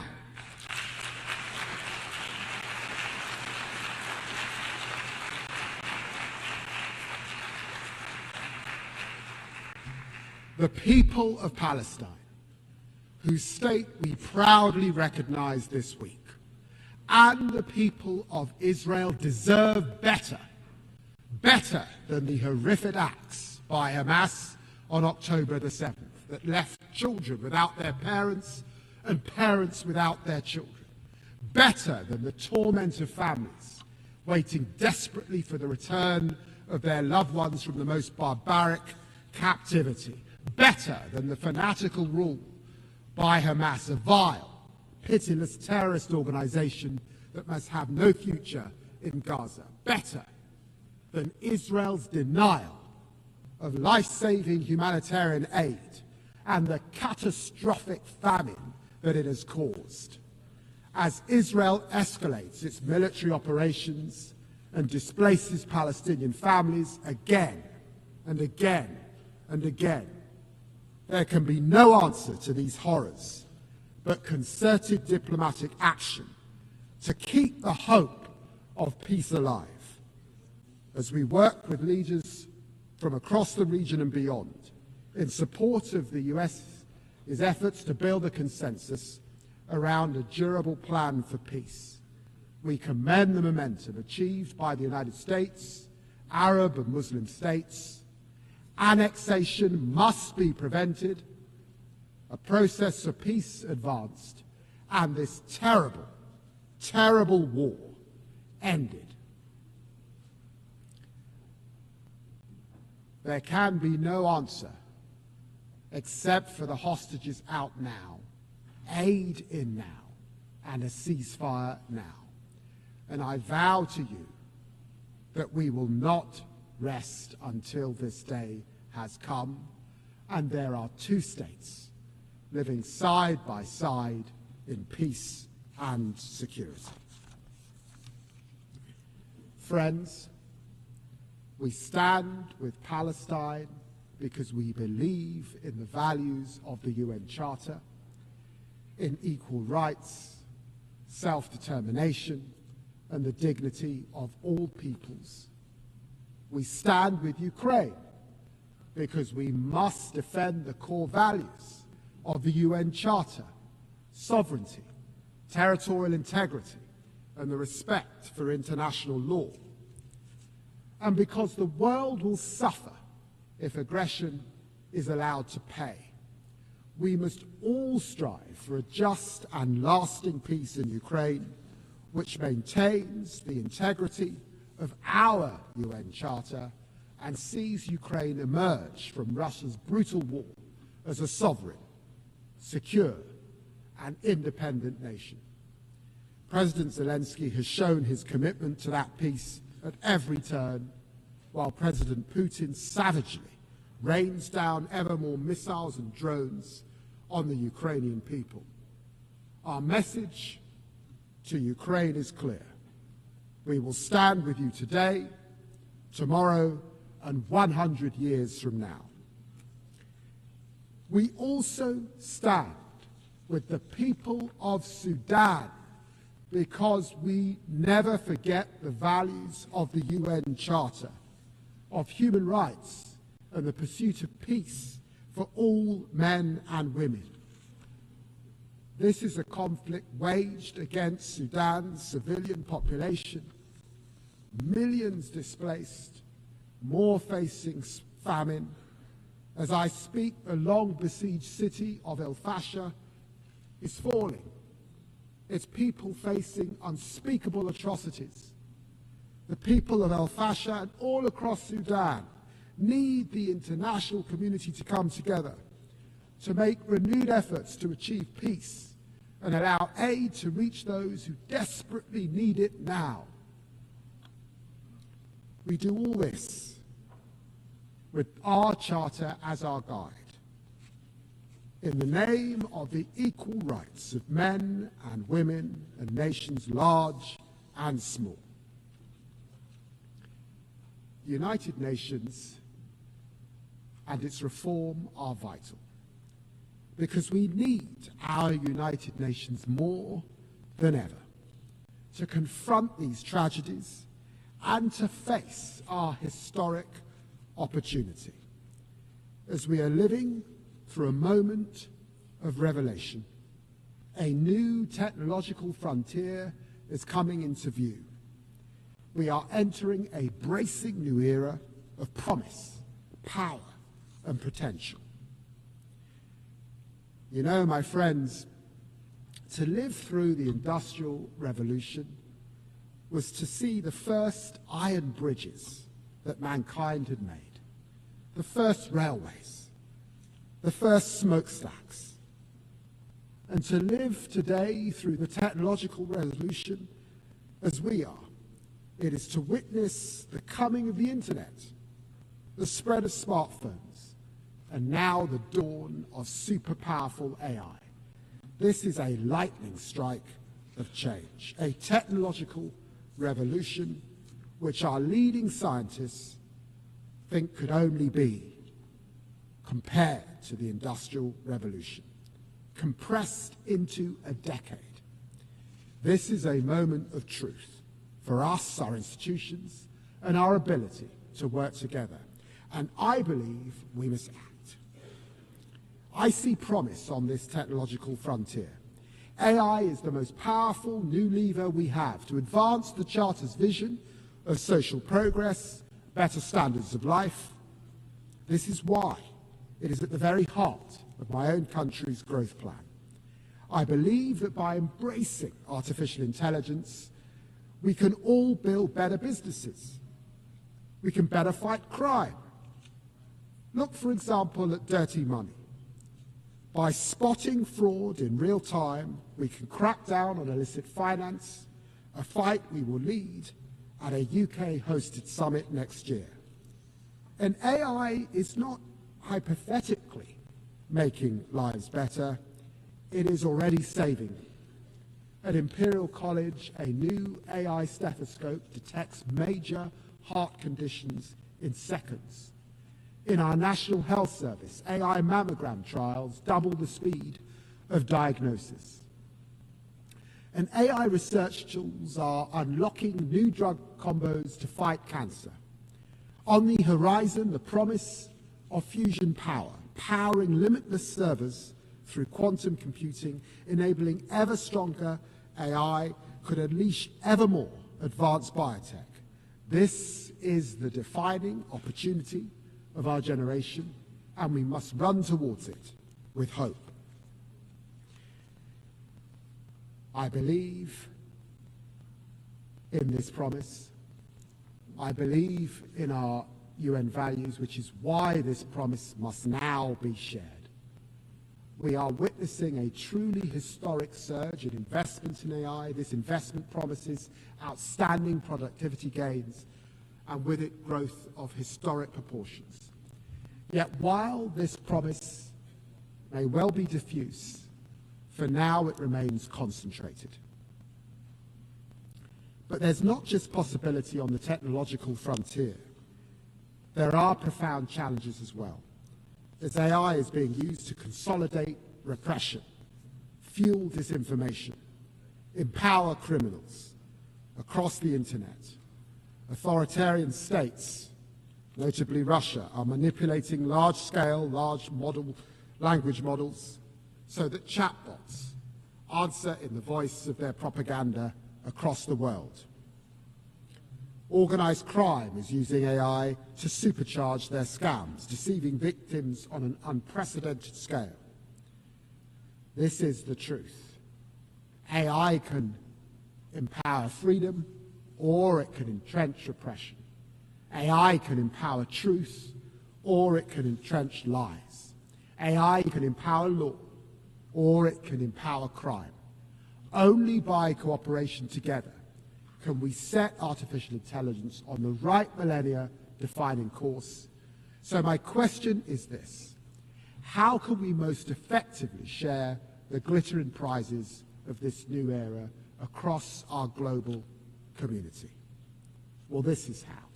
We must invest, invest, invest. We must partner, partner, partner, because without a concerted effort, we risk a world of ever deeper inequality, where the benefits of this technology fail to reach those who need it most. That revolution in healthcare, that revolution in education, that revolution in opportunity, this we must share. This is the world we face, and we take it and its challenges as it is, but never lose sight of the world as it can be. This is why our approach to foreign policy is one of progressive realism, patiently advancing progress through pragmatism and persistence. I see this in the United Nations as it approaches the technological frontier. I salute the Secretary General for championing the Global Digital Compact, which embodies both progress and realism. And this is why I commend the new independent international scientific panel on AI, which will provide evidence-based assessments to all. And I welcome the new global dialogue on AI governance. It is in this spirit of progressive realism that the UK champions AI as a bridge builder across the Atlantic, across the Commonwealth, and across continents, seeking everywhere to share its extraordinary potential. This is why we invest so heavily in the AI Security Institute, with more dedicated researchers than anywhere else in the world, and this is why we launched OpenBind and its gigantic data set. And this is why we champion AI for development, working with 10 African partners, creating AI ecosystems that empower thousands of communities to meet the Sustainable Development Goals. And this drives our digital access programs, which seek to narrow the technological divide for millions. I have seen this happening with my own eyes. I've been so moved to see in Africa, the continent of my ancestors, the young entrepreneurs using artificial intelligence to launch and scale so many businesses that I know will astonish the world, like the UK-funded startup Vinsight, supported by our Assistive Technologies program, which is using its AI-powered app to help thousands of blind Nigerian students read, learn, and live more independently. This is the promise of tech, the promise of growth, the promise of a better world. A better tomorrow turns on one pivotal question. Can we seize the potential in the technological revolution? Can we commit to forging AI as a force for freedom, prosperity, and human dignity? I believe we can together, and together we must. Thank you very much indeed.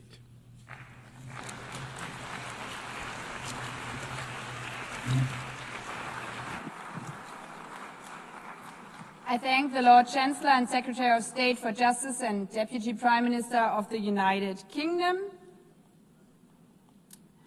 I now give the floor to Her Excellency Beate Meinl-Reisinger, Federal Minister for European and International Affairs of Austria.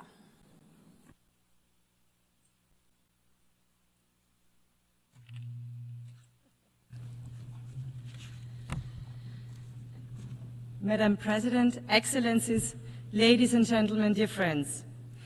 As the Austrian Foreign Minister, it is both truly an honor and a profound responsibility to address this assembly today. Yet, I am not only a foreign minister and, by the way, a party leader, I'm also a mother of 3 daughters. When I reflected about why I'm coming to New York to participate in the General Assembly, it became clear to me. The values of the United Nations are the very same values that my husband and I try to pass down to our children. That conflict and dispute can and must be resolved by mediation. that every human being, regardless of their offspring, sex, religion, or race, deserves dignity and owns the same rights. That rules have to be followed by everyone, and big problems can only be solved together, and that every one of us has the responsibility to act not only in their own interest, but to work for a better future for everyone. I suppose that all parents around the globe share a common wish for their children to grow up with the promise of a bright future, especially now, especially in critical times like these, especially in times when these values and simple rules are threatened by disrespect. Madam President, Excellencies, when I listen to my oldest daughter, a teenager, I sometimes get the feeling that weighs really heavy on me, namely that for our children, for my children's generation, the future does not seem brighter than the present. We all can sense that there are fundamental fears of war and conflict, fears of climate change, of radicalization, of fundamentalism, and the division of our societies. That burdens me deeply as a mother, but also as a leader. I believe that the most powerful and most important promise leaders can make is to do everything in their power to ensure that our future is at least a little better than the present. Yet today we cannot close our eyes to the gap between this aspiration and the harsh reality we live in. For example, in Gaza, where devastation, starvation, and despair have reached terrible proportions. For Austria, it is clear the attacks of Hamas on Israel on October 7th were horrible and beyond imaginable brutality. They must be condemned by all of us. We have said it from day one and will continue to do so. Hamas must immediately and unconditionally free all hostages and its rule in Gaza and hand over its weapons. At the same time, nothing justifies the devastating humanitarian catastrophe we are witnessing in Gaza. Civilians must be protected at all times. There is no justification for violating international law, including international humanitarian law. Austria is not only, because of our own historical responsibility, a friend of the people of Israel, but the actions and decisions of the Israeli government break my heart. This war must end now. The hostages must be freed, and humanitarian aid must reach the suffering civilians in Gaza as soon as possible. Our vision, the Austrian vision, is clear: a comprehensive, just and lasting peace in the Middle East. 2 states, Israel and Palestine, living side by side in peace and security within recognized borders. Austria's support for the 2-state solution is not just words. We have supported the Palestinian Authority for many decades. At that point in the future, when this step can make the most meaningful contribution to peace, and when the right conditions have been met, we will also recognize Palestine as a state. We welcome President Abbas' condemnation of the October 7th attacks, his call to free the hostages, the prospect of elections, and his demand to disarm Hamas. We thank all those who took a huge effort to end this war and bring solutions for peace and security to this region. These are steps towards peace, and Austria will work with all partners to turn them into reality. Madam President, Excellencies, we all see the basic principles of the Charter challenged in Ukraine, where Russia has been waging an illegal and unprovoked war of aggression against its neighbor. A very brutal war with horrific numbers of dead and wounded, soldiers and civilians.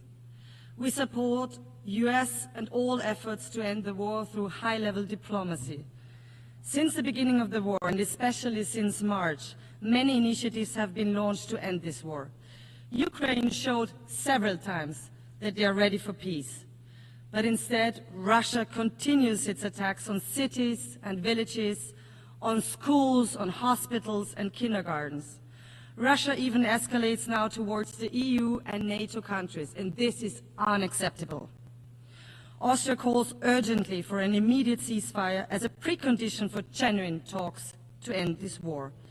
Russia cannot simply talk peace during the day and bomb during the night.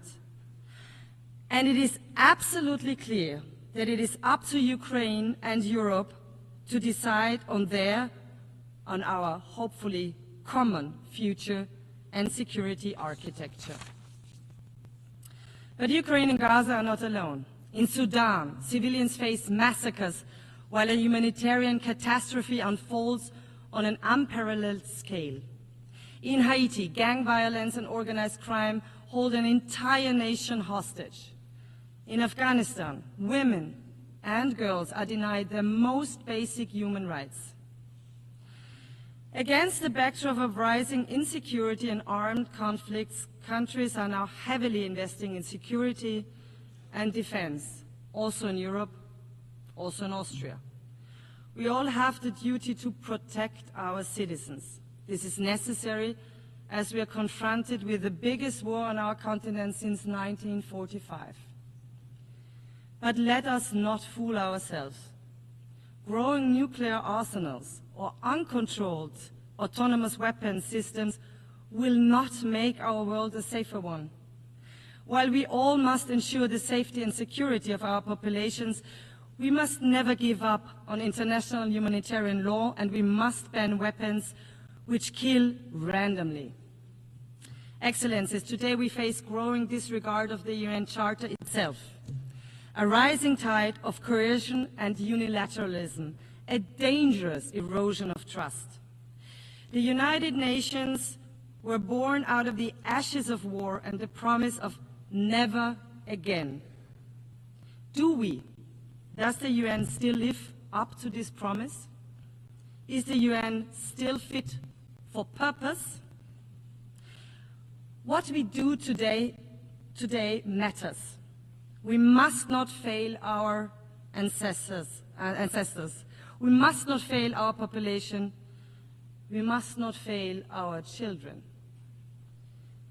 We must therefore ensure our activeness, an active world community and effective United Nations that can deliver. Austria is ready to do its part to fulfill the UN's promise, to engage in open and fair dialogue, to build true partnerships, to rebuild trust that has been eroded by reckless actions of one country without considerations of others. It is about time to rebuild partnerships. It is about time to rebuild trust. That is why Austria presented its candidacy for the UN Security Council for 27-28 already back in 2011. We strongly hope to count on your valuable support at the elections in June next year. Why should you support us? Austria is a rather small country and a military neutral one. We are a reliable host country, proud host country, of one of the UN headquarters in Vienna and support the Secretary General's reform efforts. Many negotiations in Vienna took place that have bridged divides and saved lives. We know that small countries depend on the rule of law, on diplomacy, transparency, and inclusiveness. That's why we will serve the entire international community if elected. We champion international law, the protection of civilians, disarmament, and UN peacekeeping. More than 100,000 Austrians have served as peacekeepers around the world since the 1960s. We are a reliable development partner and make our contribution to the enormous challenge of climate change. And no, denial will not help us to adapt to this challenge. This is why Austria is proud to co-chair the UN Climate Security Mechanism this year. Excellencies, the people of the world, our populations, the children of the world, rely on us. They trust us to protect peace, prosperity, stability, and healthy United Nations that delivers answers to global challenges. 80 years ago, our predecessors gave the world a charter and a promise for a better future. Let us renew this promise and work hard so that the future is better than the present. Thank you very much.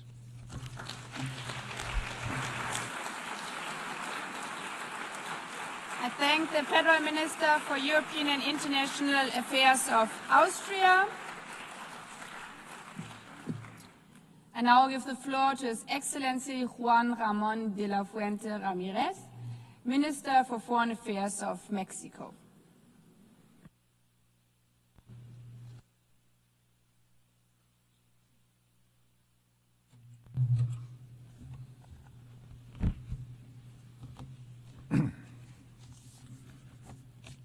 Señora Presidenta, Madam President, Excelencias, Excellencies, es tiempo de mujeres. The time of women has come, and Mexico has made this very clear through the landslide election of Dr. Claudia Sheinbaum Pardo as the first female president of our country. It's an honor for me to participate in this assembly representing her and being the voice of a government that is delivering the transformation of the public life of Mexico.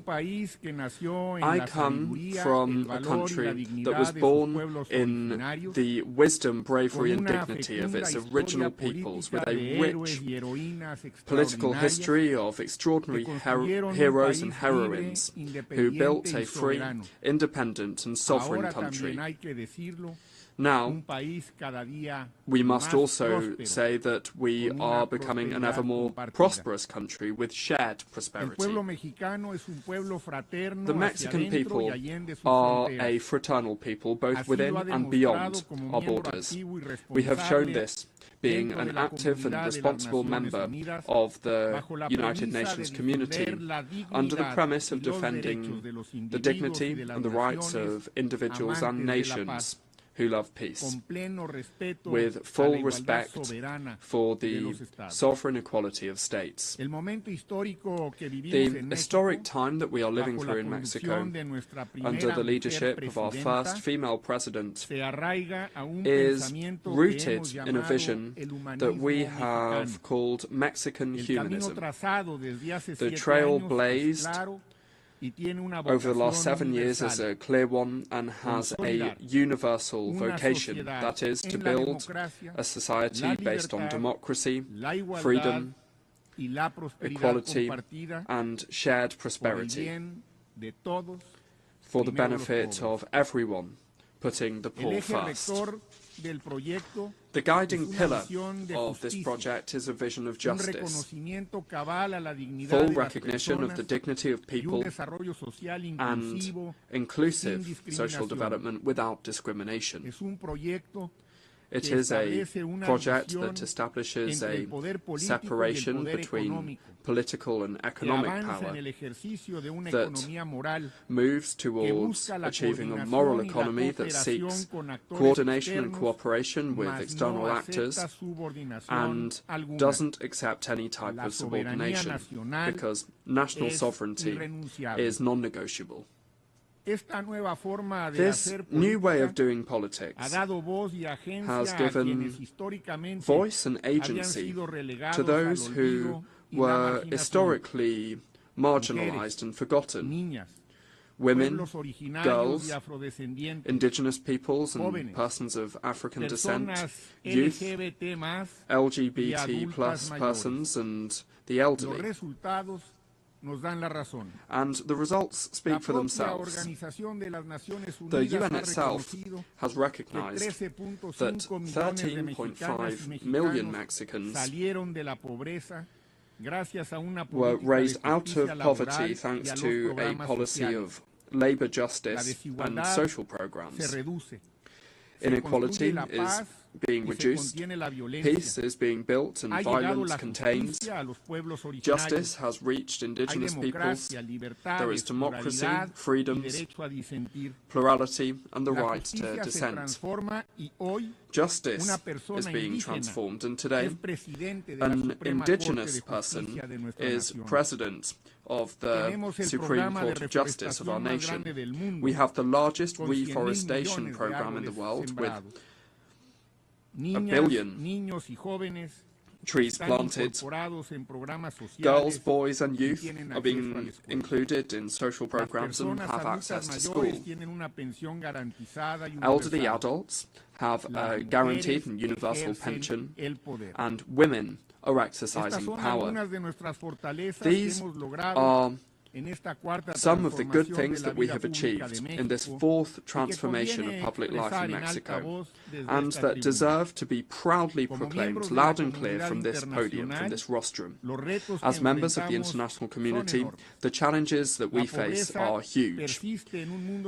Poverty persists in a world of exorbitant wealth. There are countries that spend more servicing their debt than they do in investments in health and education for their peoples, and expenditure on arms has tripled, has grown at tripled the rate of the global economy, just to mention a few. And the diagnostic has always been clear: the arms race, the immoral concentration of wealth, violations of international law and of human rights are the fuel that fuel the flames of war and violence. Mexico has not forgotten the lessons of history. 80 years ago, we participated in founding the United Nations, convinced of the moral obligation that we have as a nation to contribute to avoiding the scourge of wars. It is not a coincidence that many of the purposes and principles of the United Nations Charter are reflected in the constitutional principles of our foreign policy. The self-determination of peoples, the peaceful settlement of disputes, prohibiting the threats or the use of force, the legal equality of states, cooperation for development and the defense of human rights.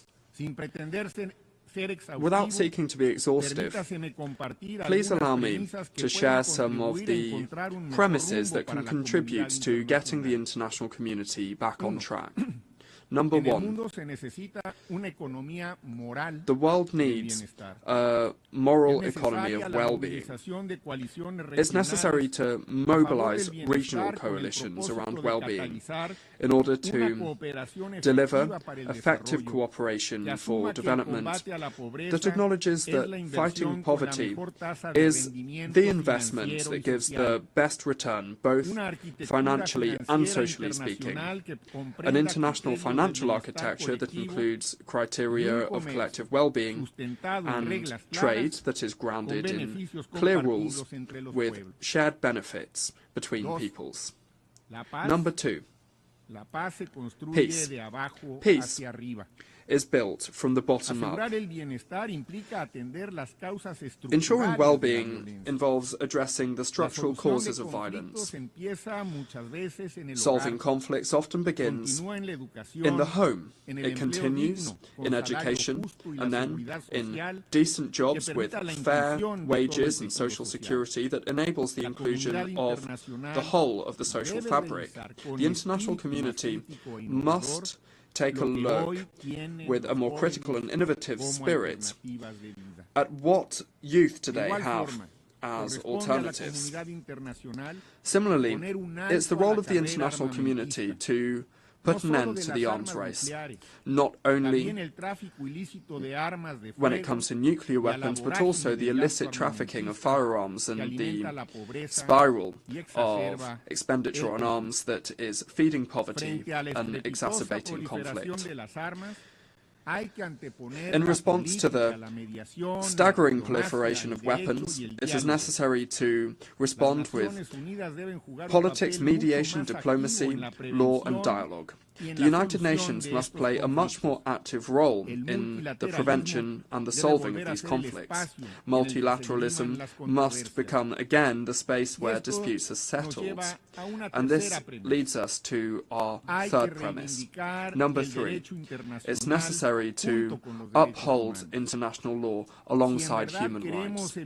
If we really want to avoid the proliferation of conflicts that have an impact on the lives and the dignity of people, we must respect international law, including international human rights law and international humanitarian law, whether it's in the Middle East, in Europe, in Africa, in Latin America, or in any other part of the world.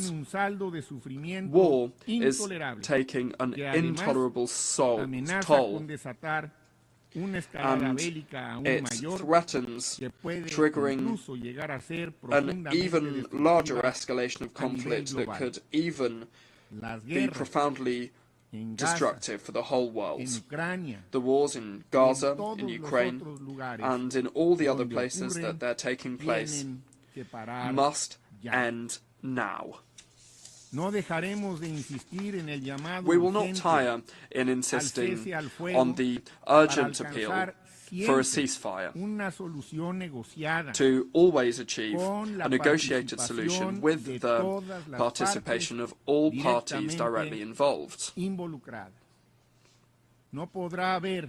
There can be no negotiated solution if any of the parties are excluded. The solution must be a diplomatic one, otherwise it will be hardly achievable.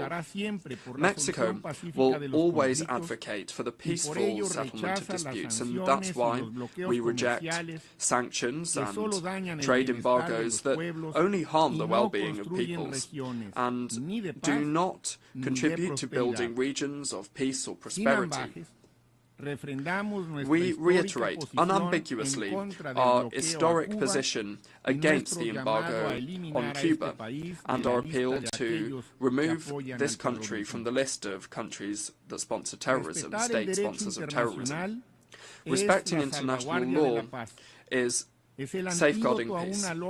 It's the antidote to a logic of power that makes the weakest nations even more vulnerable. In the words of our Benemérito de las Américas, our eminent Benito Juárez Garcia, everything through reason and law and nothing by force. Madam President, the struggle for justice is rooted in the conviction that all people are equal before the law, compelled by fraternity to understand each other and to respect each other as equals in dignity and in rights. Mexico has a tireless commitment to human rights, to freedoms, and to non-discrimination in the world. We condemn classism, racism, and all forms of discrimination, including discrimination based on sexual diversity or gender identity. We particularly reject the criminalization of people who, for whatever reason, have been forced to leave their homes and forced to migrate, whether it's to seek refuge or to escape conditions of injustice or poverty. For us, migrants are people with rights who care for their families and who contribute with their efforts to improving and strengthening their host communities. It's only by understanding the phenomenon and addressing its structural causes that we will be able to move towards a framework of global and regional collaboration that will enable us to move towards a safer and more orderly mobility. Let there be no doubt, Mexico will not tire in ensuring the attention to and protection of Mexican nationals who are outside of our country and those that deserve all of our support and assistance. In this framework of justice and rights, we are including the fight of women and for gender equality, because despite the progress, there are still gaps and violence against women in the world that are wrenching away freedom from girls, young women, and women in all of their diversity. 30 years since the Beijing Declaration and Programme of Action, the diagnostics and the roadmap are clear, and we invite all nations to mobilize to accelerate the progress towards gender equality. In my country, the transformation of consciences has been intrinsically linked to the fight for gender equality. Today in Mexico, we are seeing gender parity prevail in the legislative and judicial branches of government, in public policies. We are including a strict gender perspective, and that has been enshrined in our constitution. Madam President, 80 years since the United Nations was created, we must recognize the grave dilemma that it faces, and this is something that can not be delayed. The United Nations must assert itself once again as an institution that not only helps to contain war and prevents pandemics, but also shapes narratives that leads to public policies for human dignity. We believe that the United Nations must go back to its purposes and its principles and return to its fundamental pillars, which are the maintenance of international peace and security, sustainable development, and the protection and promotion of human rights. It is necessary to get back to these objectives, and everything must revolve around this, from working on the budget to reviewing the thousands of mandates that we have given to the Secretariat, many of which really are not that useful today. The legitimacy of the United Nations will depend increasingly more on its ability to respond to the grave challenges that the world faces. We trust that the next Secretary General, who we hope will be a woman from our region, will accelerate progress, will accelerate the transformation process that we set forth with the objective of ensuring peace and justice, as well as the well-being and freedom of people, the sustainability of the planet, and shared prosperity. In Mexico, Excellencies, colleagues, Madam President, in Mexico, the time of women has come, and it's going very well for us. We think that at the United Nations also the time for women has come. Thank you very much.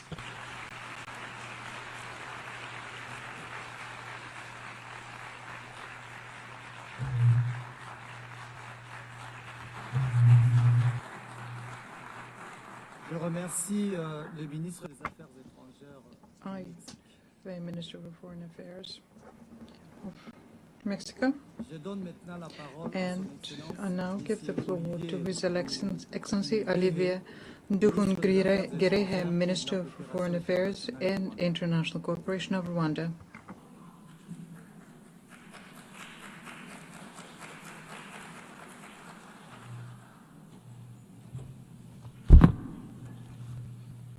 Your Excellency Annalena Baerbock, President of the 80th General Assembly, Your Excellency Antonio Guterres, Secretary General of the United Nations, Excellencies, heads of delegation, ladies and gentlemen, good evening.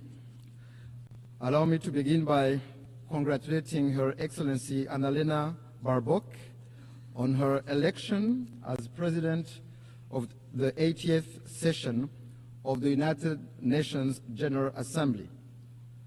I take this opportunity to thank His Excellency Philemon Yang, the outgoing President, for his work and dedicated service to multilateralism.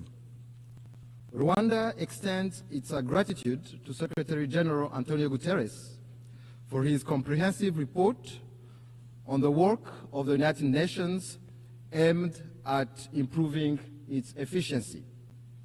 In this regard, Rwanda has formally expressed interest in hosting UN agencies as part of our shared commitment to a cost-effective and decentralized UN system. We reiterate our support to the work of the United Nations and the Secretary General, particularly in advancing peace and security and drive progress on sustainable development goals. Excellencies, this year, the United Nations turned 80. This journey has not been without challenges. Fast-changing realities, including economic shocks and the legitimate aspirations of regions long denied a voice, compel us to quickly adapt to make the UN fit for purpose. That is why Rwanda strongly supports reforms, especially of the Security Council. The composition of this body does not reflect current realities.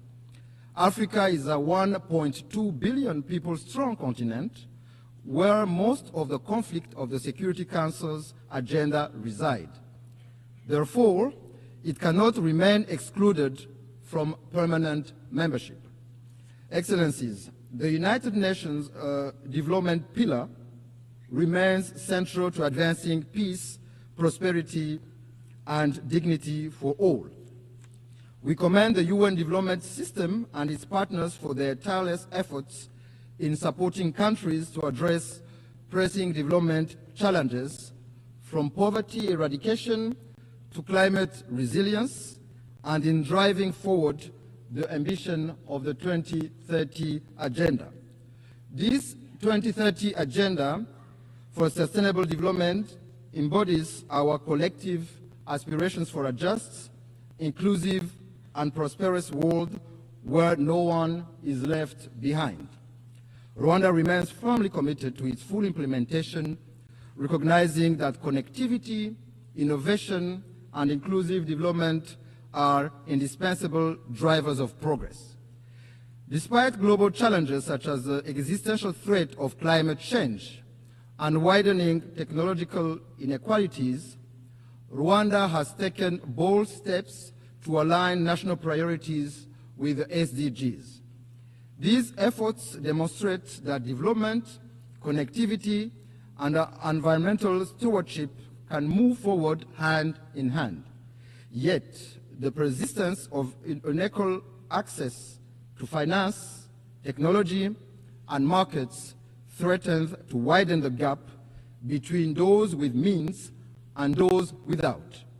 In this context, solidarity among nations through development cooperation has contributed to bridging development gaps.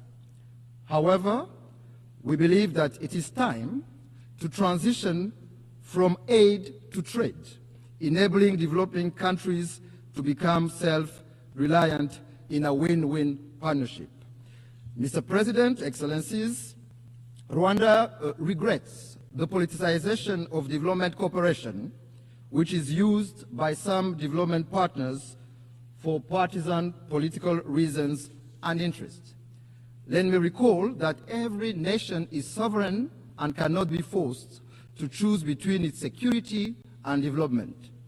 Development aid must serve as a tool for solidarity and progress, not as a weapon of coercion. Excellencies, the history of the 1994 genocide against the Tutsi in Rwanda called on us to become global advocates for a peacekeeping that always puts civilians first. We pay tribute to the men and women who have worn the blue helmet and who have paid the ultimate sacrifice in the service of humanity. Their legacy is written in the history of the United Nations and lives on through the lives they helped save. But peacekeeping must be judged by its results.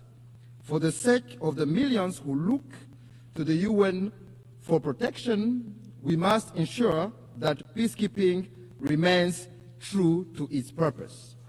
That is why Rwanda champions robust peacekeeping, the responsibility to protect, and the implementation of the 2015 Kigali Principles on the protection of civilians.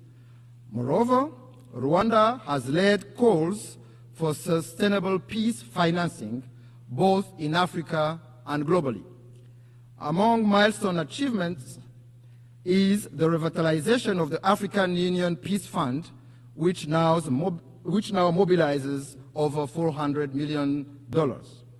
As a direct result, the Security Council decided to finance 3/4 of African Union peace operations for the first time.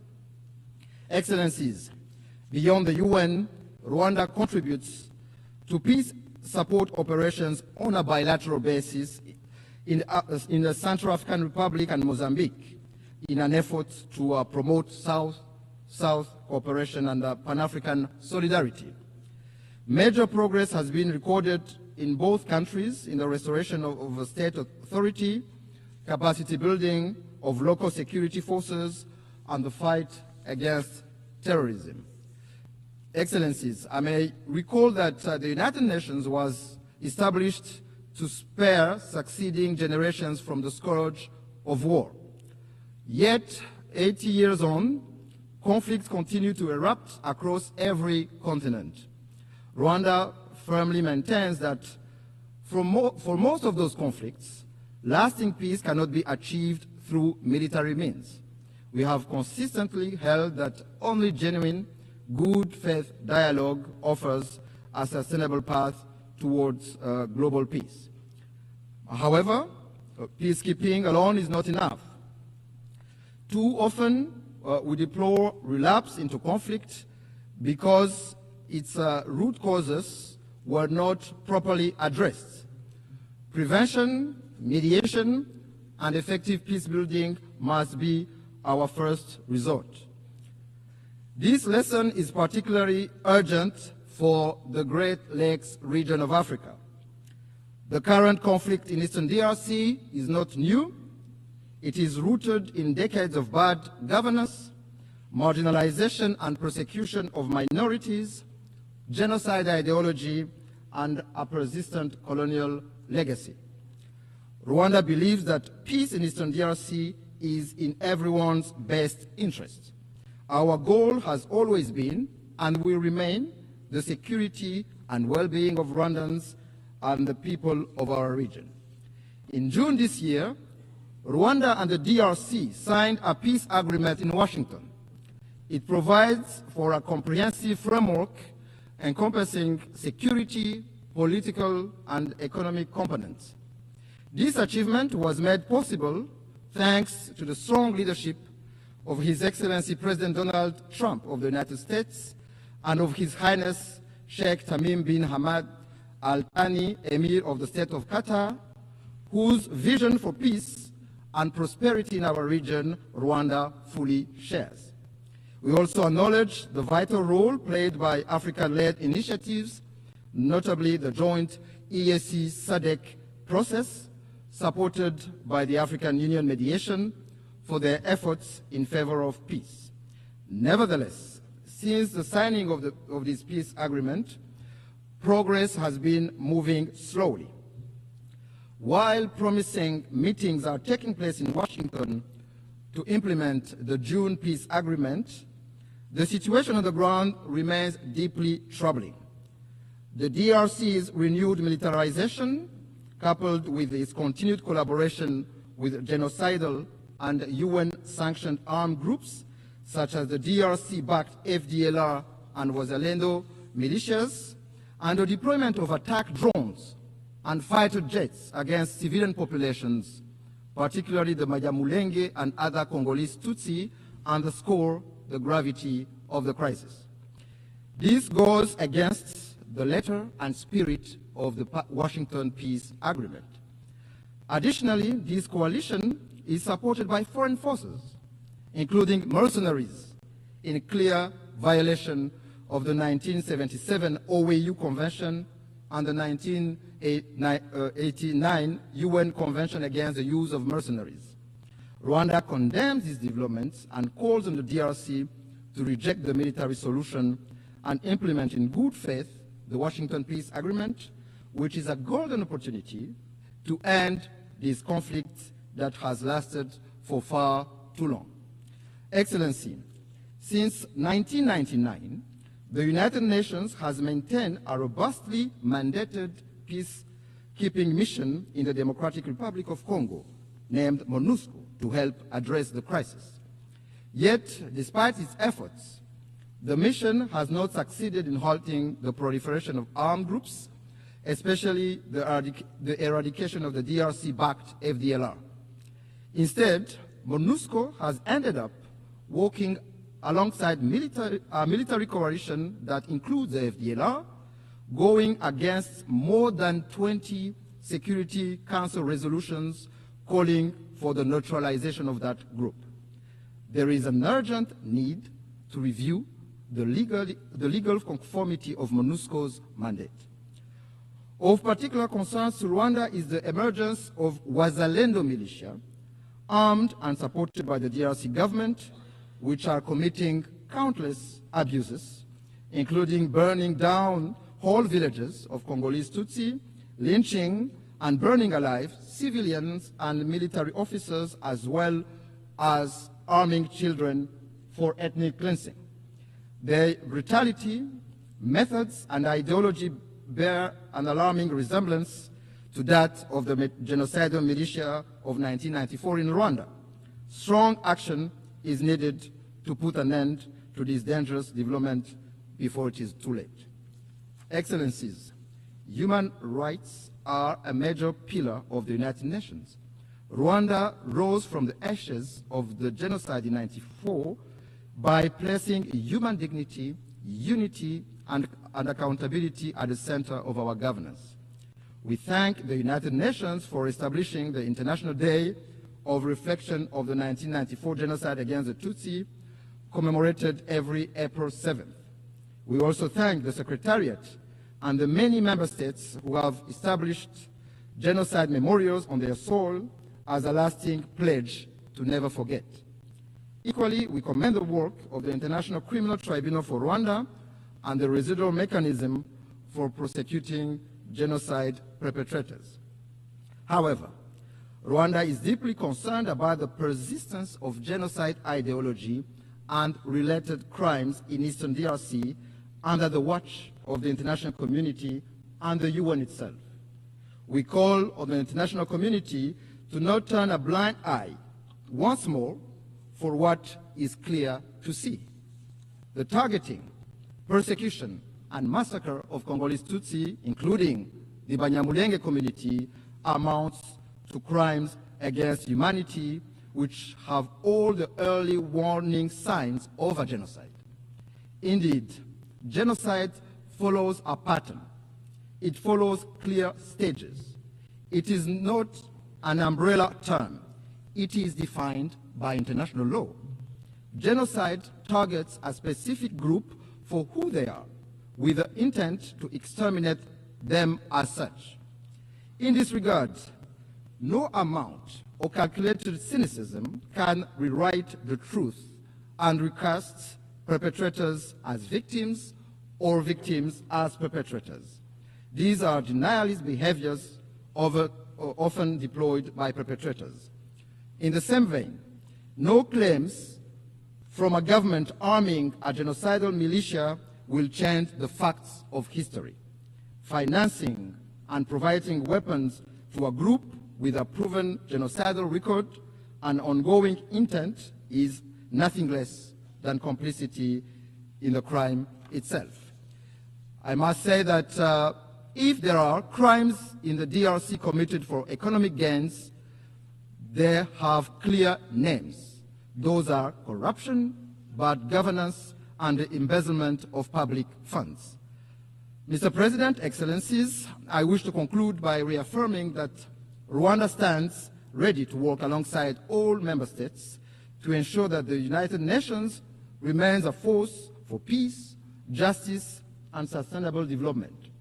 While the challenges and solutions for multilateralism are clear, it is political will that must guide us today to build a UN fit for purpose. Together, we must build an organization capable of addressing the needs of billions across the globe, tackling human rights abuses, climate change, and responding to an increasingly interconnected world for successive generations to come. I thank you.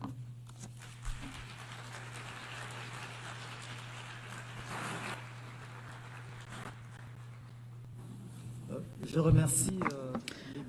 wish to thank the Minister for Foreign Affairs and International Cooperation of Rwanda.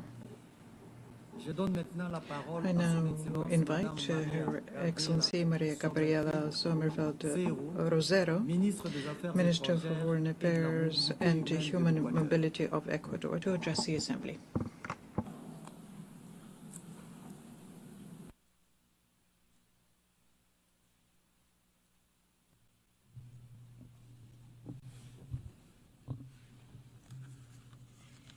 Señora Presidenta, Madam President, on the 80th anniversary of the adoption of the United Nations Charter, Ecuador honours with respect and renewed commitment its status as a founding member of this organisation.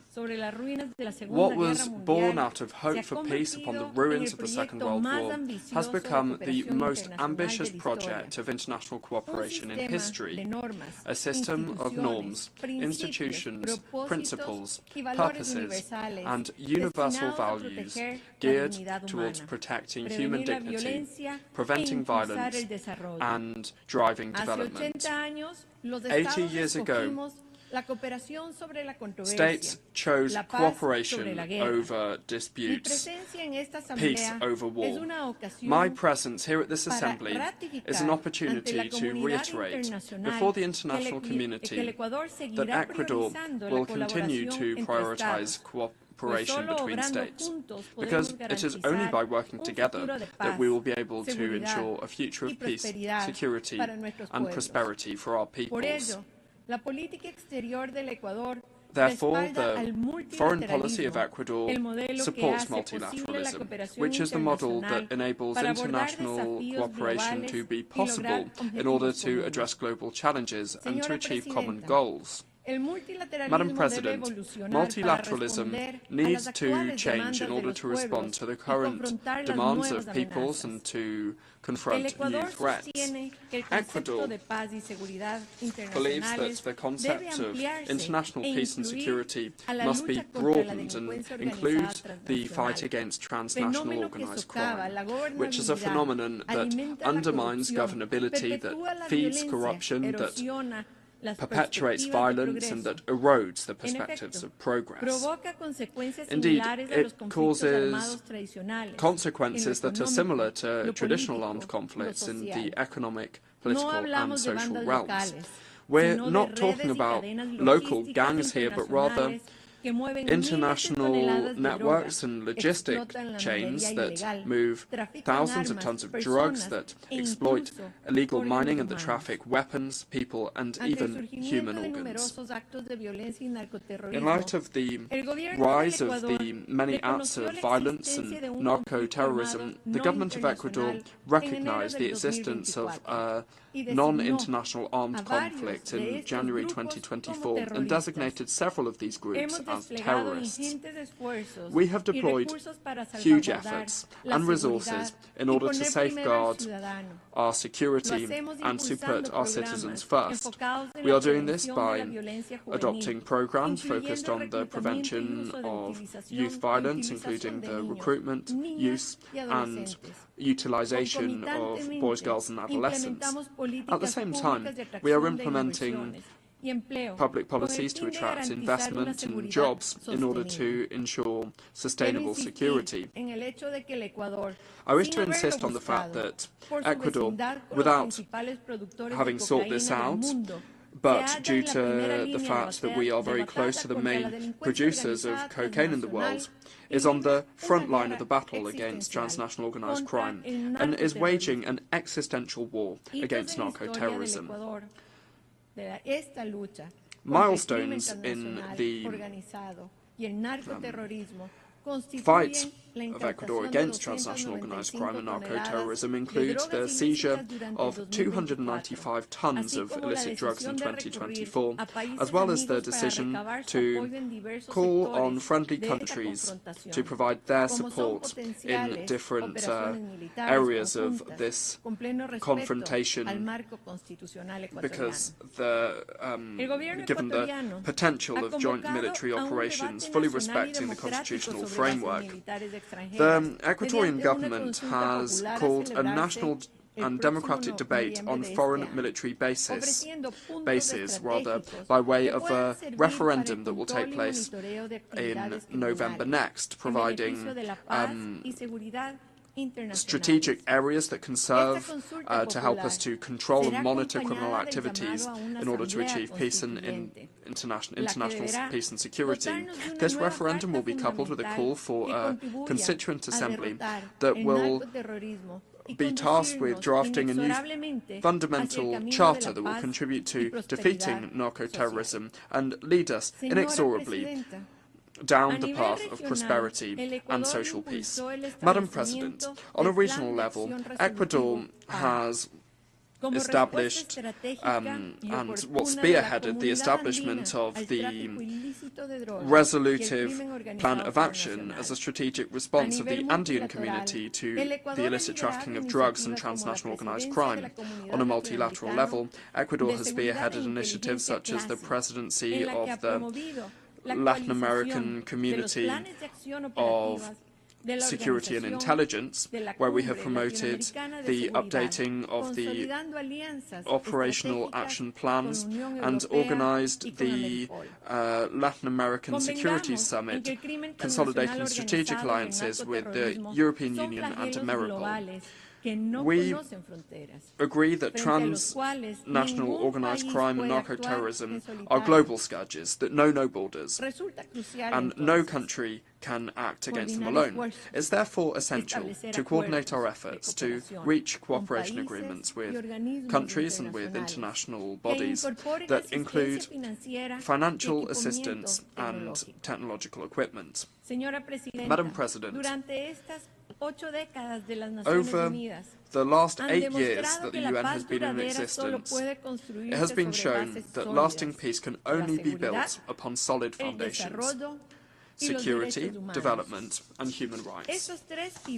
These three pillars, which are independent and indivisible, represent the pillars of the international order and multilateralism that are currently seeing cracks in them that are compromising their stability. Indeed, today multilateralism is being called into question, and rightly, because it hasn't been able to address the contemporary conflicts and challenges effectively. Ecuador advocates for a more innovative, inclusive and representative multilateralism that takes account of the realities of countries, in particular those of the developing world, that promotes the equality of men and women, and that finally opens up a space for youth in decision-making. It's essential to strengthen the respect of the fundamental principles of international law enshrined in the United Nations Charter, that is the bedrock of this organization and whose strength depends on our adherence to its spirit and letter. Abandoning it would lead us back to a time in which the only source of law was force. It is therefore our role to reform it and update it, so that it can respond to the current challenges we face on a global level, so that precisely we can strengthen these principles. In summary, this institution is called to support the evolution and accompany the evolution of human beings and of the planet, to address technology changes and new challenges. Madam President, human mobility is yet another of the most complex challenges of our time. Ecuador, which is a country of origin, transit and destination and refuge for migrants, reaffirms its commitment to safe, regular and orderly migration, convinced that managing it properly can contribute to sustainable development. Ecuador strongly rejects irregular, unsafe and disorderly human mobility, because this often responds to the interests of transnational organized crime groups that can also be transnational in nature. Emerging technologies, in particular artificial intelligence, offer up unprecedented opportunities for human progress. However, they also offer up significant risks for security, equity and human rights. Ecuador believes that it's essential to move towards multilateral and ethical governance of these tools that would guarantee their inclusive access to them, that would avoid new digital gaps and that would ensure their use is guided by the common good. Climate change and the loss of biodiversity threaten our stability and development. As a mega-diverse country, Ecuador advocates for more environmental financing, for technology transfer, and for international support for the conservation of unique ecosystems like the Amazon and the Galapagos Islands, which are the treasure of humanity. Financing for development is another great challenge. The international financial architecture must respond to the needs of developing countries, in particular those that are classified as middle high-income countries. The exclusive use of GDP per capita, which is limiting and limited, does not reflect our reality, nor does it reflect our vulnerabilities. We require more comprehensive indicators that include multidimensional poverty, structural inequality, and climate resilience, as access to concessional resources and international cooperation are not unfairly undermined. Ecuador supports the use of sustainable financial instruments such as green and thematic bonds and promotes the creation of new financing mechanisms. Madam President, youth of Ecuador and of the world, I'm proud to represent a young people. Ecuador is a country of more than 18 million inhabitants in which youth represent around 40% of our population. The government of Ecuador and President Daniel Noboa are focused on providing them with opportunities that did not exist in the past.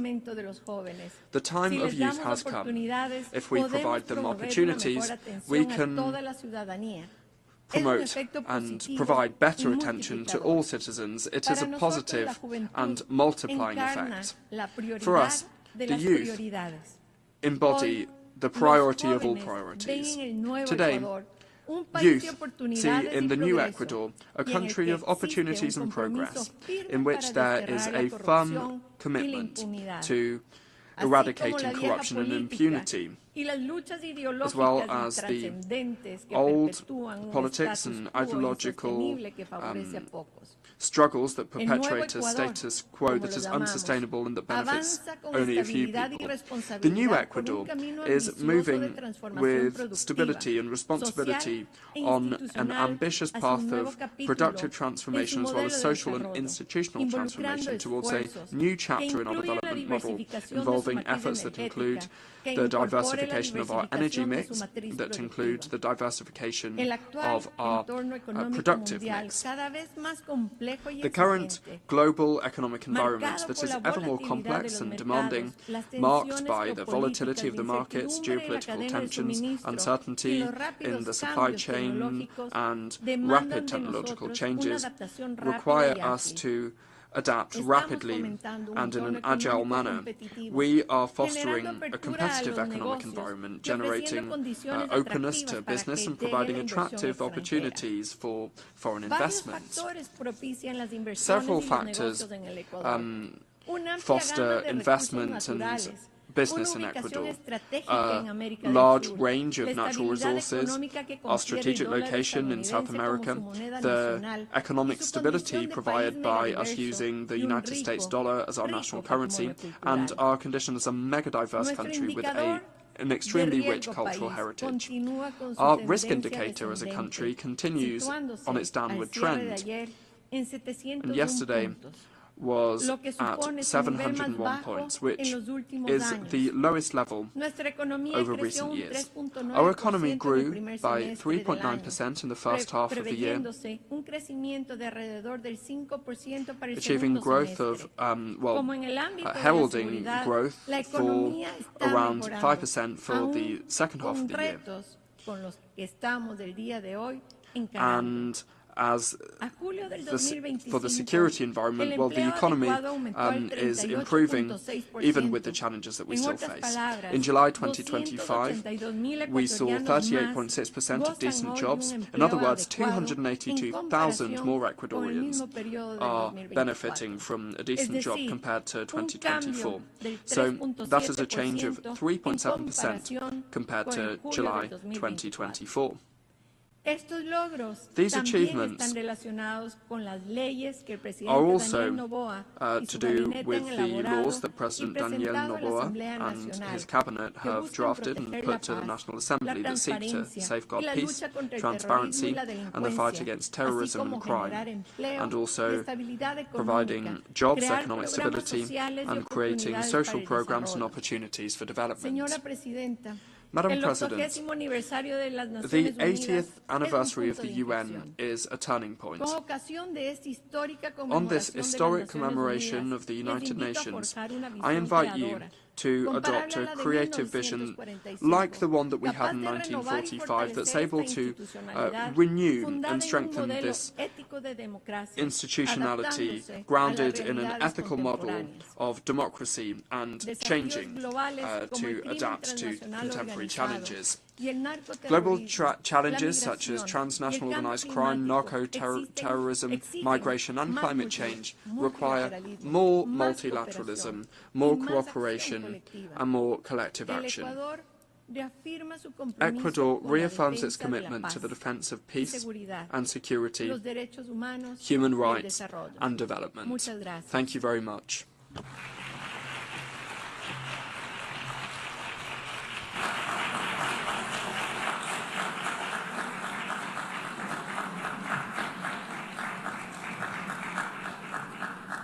Je remercie la ministre des Affaires étrangères et de la mobilité humaine de l'Équateur. Je donne maintenant la parole à son Excellence, Madame Maria Malmer Stenegard, Minister for Foreign Affairs of Sweden. Je remercie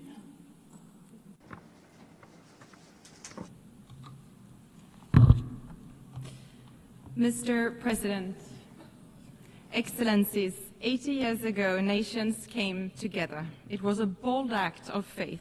Faith in multilateralism, the rule of law, and the shared responsibility to save future generations from the devastation of war. But as we gather here, the world and our organization, the United Nations, are facing the risk of failing. Leaders of several nations are choosing conflict over cooperation. Around the world, we are witnessing grave violations of the rules and principles that we have all agreed to. For too many, peace is fragile, justice abstract, and dignity denied. There is so much wasted potential. The UN was founded to curb aggression and the arbitrary exercise of power by the strong against the weak. That vision remains as valid today as it was then. Mr. President, it is not only the UN that turns 80 this year, it happens to be 80 years since Astrid Lindgren published her first book about the strongest girl in the world, Pippi Longstocking, a strong-willed girl who believed everything was possible. Pippi has inspired generations of children, especially girls, to believe that strength and independence are not confined by expectation or tradition. I have never tried that before, so I should definitely be able to do it.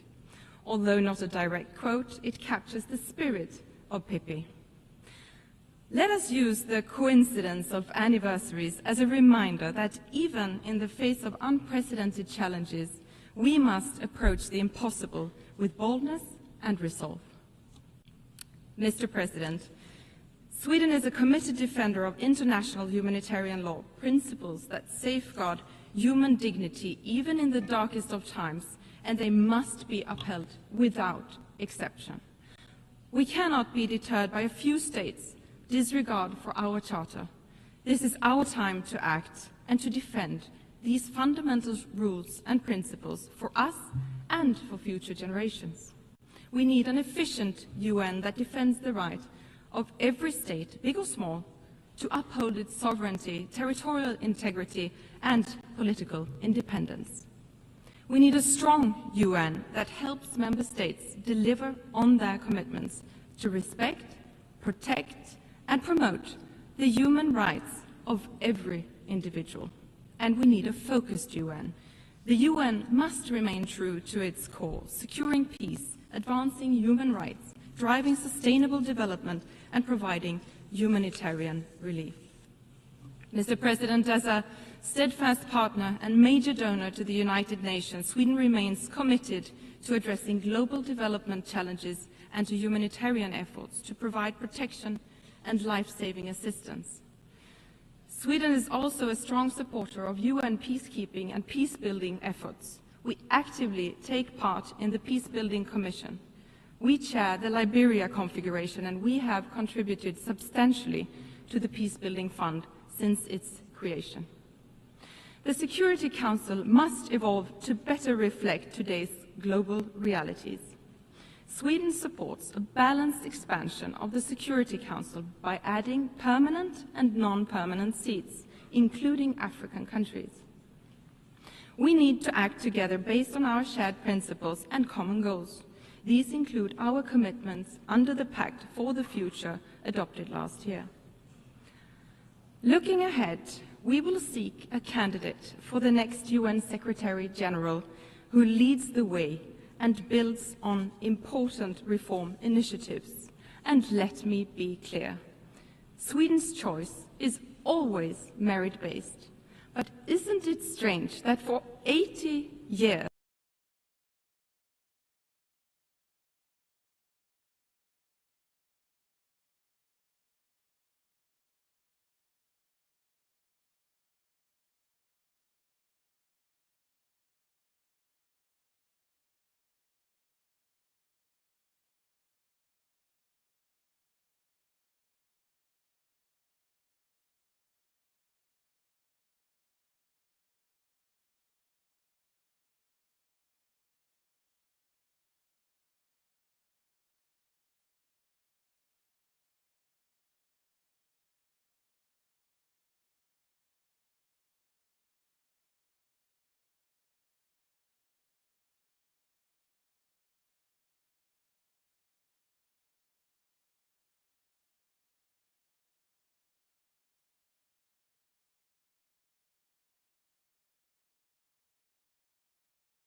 The UN and other humanitarian actors must be allowed to work safely in all parts of Gaza.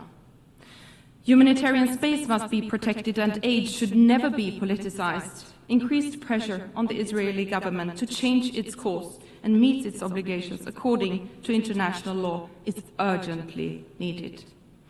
Sweden welcomes international efforts for a peaceful resolution to the Israeli-Palestinian conflict. It is in the interest of all states to not only bring this war to an end, but to ensure a sustainable two-state solution for a better future for all, both Israelis and Palestinians. Mr. President, the situation in Sudan is deeply alarming. It is the largest humanitarian crisis in the world and not given enough attention. Full, safe and unhindered humanitarian access and immediate ceasefire and negotiations, ensuring a return to civilian rule, are urgently required. Conflicts all over the world are wasting human potential. Every conflict tears families apart, disrupts education, and silences voices. The cost is immeasurable. Mr. President, authoritarian regimes challenge democracy, rule of law, and gender equality. Sadly, resistance against women's and girls' rights is on the rise. Sweden is honored to serve as President of the UN Executive Board this year. Gender equality is too often framed as a women's issue, which is a profound misunderstanding. Equality is not only a value we should aspire to, it is a driver of progress. Strengthening women's and girls' rights is not only the right thing to do, but also the smart thing to do, because we know that where women prosper, societies prosper. Equal access to education, work and resources transforms communities. Economically empowered women invest more in their families, leading to better health, education, and overall quality in life for future generations. Societies that include women in peace building are more likely to enjoy sustainable peace. We must stand firm against those who seek to roll back freedoms. We must push back the pushback. Everyone has the right to live safely and freely, regardless of gender, religion or beliefs, skin color, or whom they love. Sweden will always defend the equal rights and dignity of every human being. Mr. President, the crisis of our time, armed conflicts, climate change, extreme poverty, demand urgent collective action. But public aid alone is not enough. To achieve our goals, we need to mobilize finance from every source, not least private capital. We must use synergies between development cooperation and trade to meet growing needs and lay the foundation for economic growth and entrepreneurship. The green and digital transition brings great opportunities in terms of jobs, growth and solutions to mitigate climate change and achieve the goals of the Paris Agreement. Emerging technologies such as AI hold immense promise in addressing some of our most pressing common challenges. The global community must support innovation while addressing risks. Mr. President, the UN was not created to take mankind to heaven, but to save humanity from hell. These words of the second Secretary General of the United Nations, Dag Hammarskjöld, remain just as valid today. These are difficult times, but times have been difficult before. Let us not surrender to despair. Most nations continue to stand by the fundamental principles agreed upon 80 years ago. We should not let this anniversary become a celebration of the past alone. Let's see this as a call to action. Let's embrace the spirit of Pippi Longstocking and carry on with fearlessness and conviction. Together we must act for ourselves and for future generations. Let them inherit a better, freer and fairer world than the one we found. for my son, Christian, and for my daughter, Kaisa, for all our sons and daughters who deserve to grow up in a world where their paths are not limited by their gender, tradition, or violence. We must not let potential go to waste. We must not let them down. I thank you.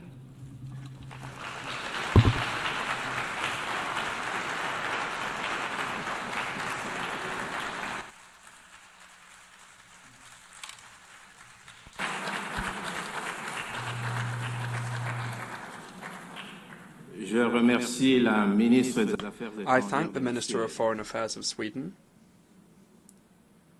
and I now give the floor to His Excellency, Mr. Lejeune Mbela Mbela, Minister for Foreign Affairs of Cameroon.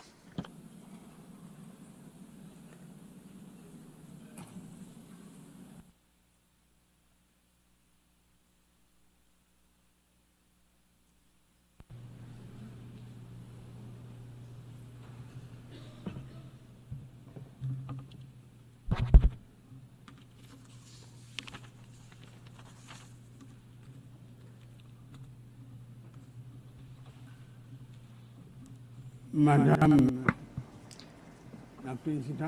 President,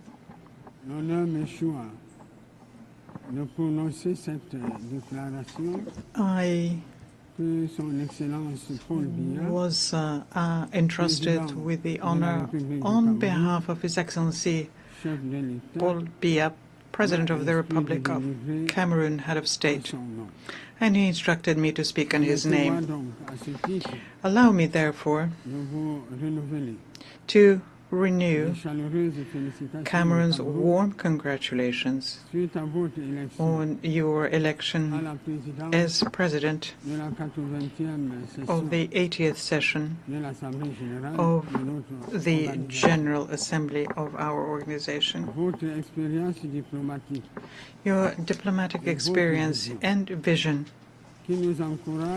which encourage us to unite our efforts for a better future, are guarantees of success for both your mandate and deliberations throughout this session.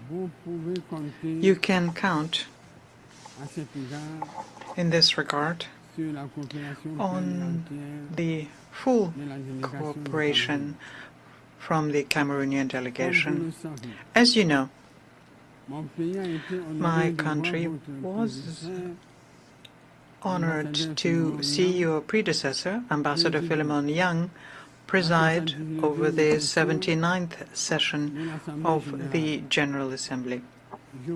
And I would like here to commend his commitment, his professionalism, and his determination, which was marked by his spirit of being able to listen and conduct a dialogue as he fulfilled his mandate. Let me also reiterate to Mr. Antonio Guterres, Secretary General of the United Nations, the sincere appreciation of Cameroon for his tireless efforts at the helm of our organization and for his clear commitment to strengthen multilateralism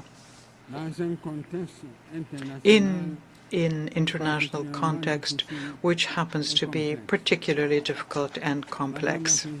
Madam President, Excellencies,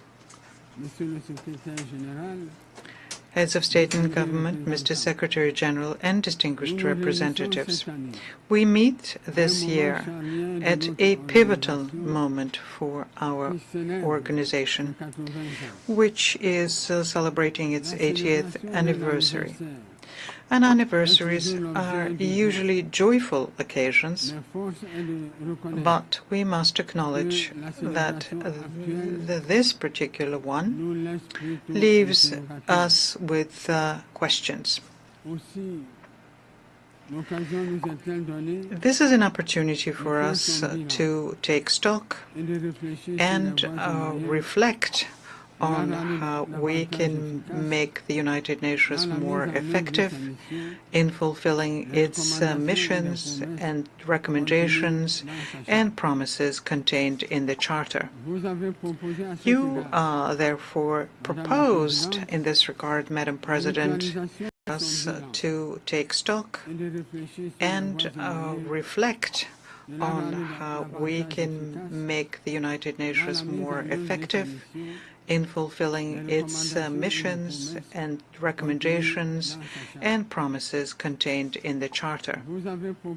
You therefore proposed in this regard, Madam President, that we pool our will, our efforts, and our resources. And you believe, and rightly so, that we are better together. Cameroon shares this vision and welcomes the theme we have chosen for our discussion, which is, I quote, "Better together, 80 years and more for peace, development, and human rights." End of quote. This theme is more than just a slogan. It is a relevant program that we must translate into concrete actions at both the national and international levels. The union of our forces is the very foundation of the UN Charter. Its founding fathers understood that maintaining international peace and security and promoting economic and social development for all could only result from our collective labor. And that is why we must maintain this dynamic for the well-being of our populations. Madam President, the UN was created to be, at the same time, a beacon of hope, a forum for dialogue, and a catalyst for concrete actions so as to build a more just, safer, and more united world.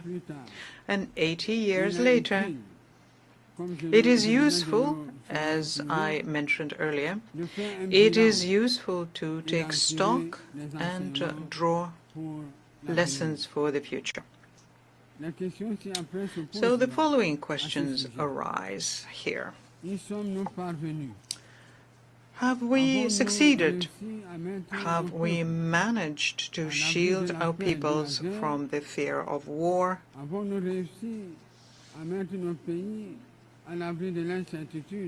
Uncertainty about their future? Have we succeeded to shield our peoples from famine? The current international situation, which is marked by numerous crises, offers a clear and negative answer to these questions. Indeed, in 2025, the global security environment remains, unfortunately, characterized by a proliferation of conflicts and threats of all kinds to human security, including the nuclear threat, which we once thought to be a thing of the past. Whether in Europe, Central Asia, the Middle East, Latin America, or Africa, tensions are emerging or persisting, endangering peace, stability, and international security more than ever before. The ongoing armed conflicts around the world are a painful reminder for us that 80 years later, we neither could nor would succeed in protecting the world from the scourge of war.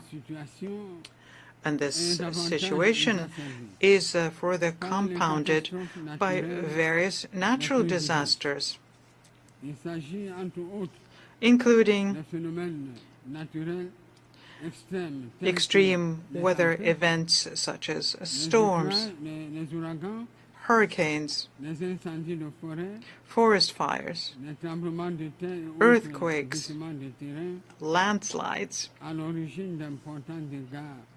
which cause significant material damage and loss of human lives, not to mention various pandemics on that list.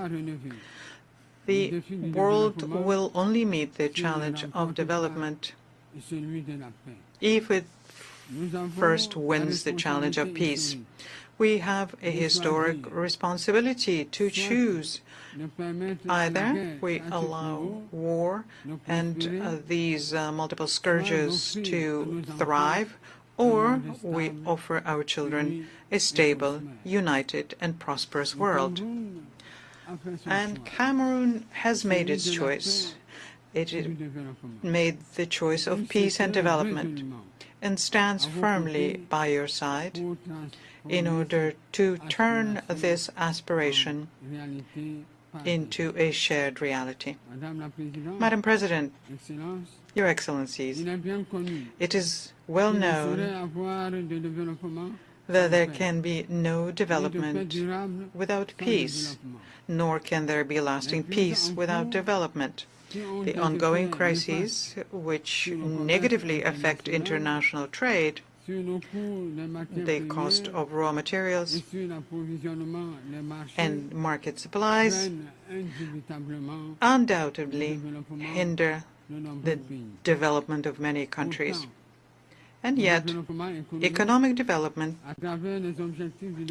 through the Sustainable Development Goals remains a primary objective that the United Nations must attain for the well-being of our peoples. In recent years, however, we have seen with regret that millions of people still live in extreme poverty, facing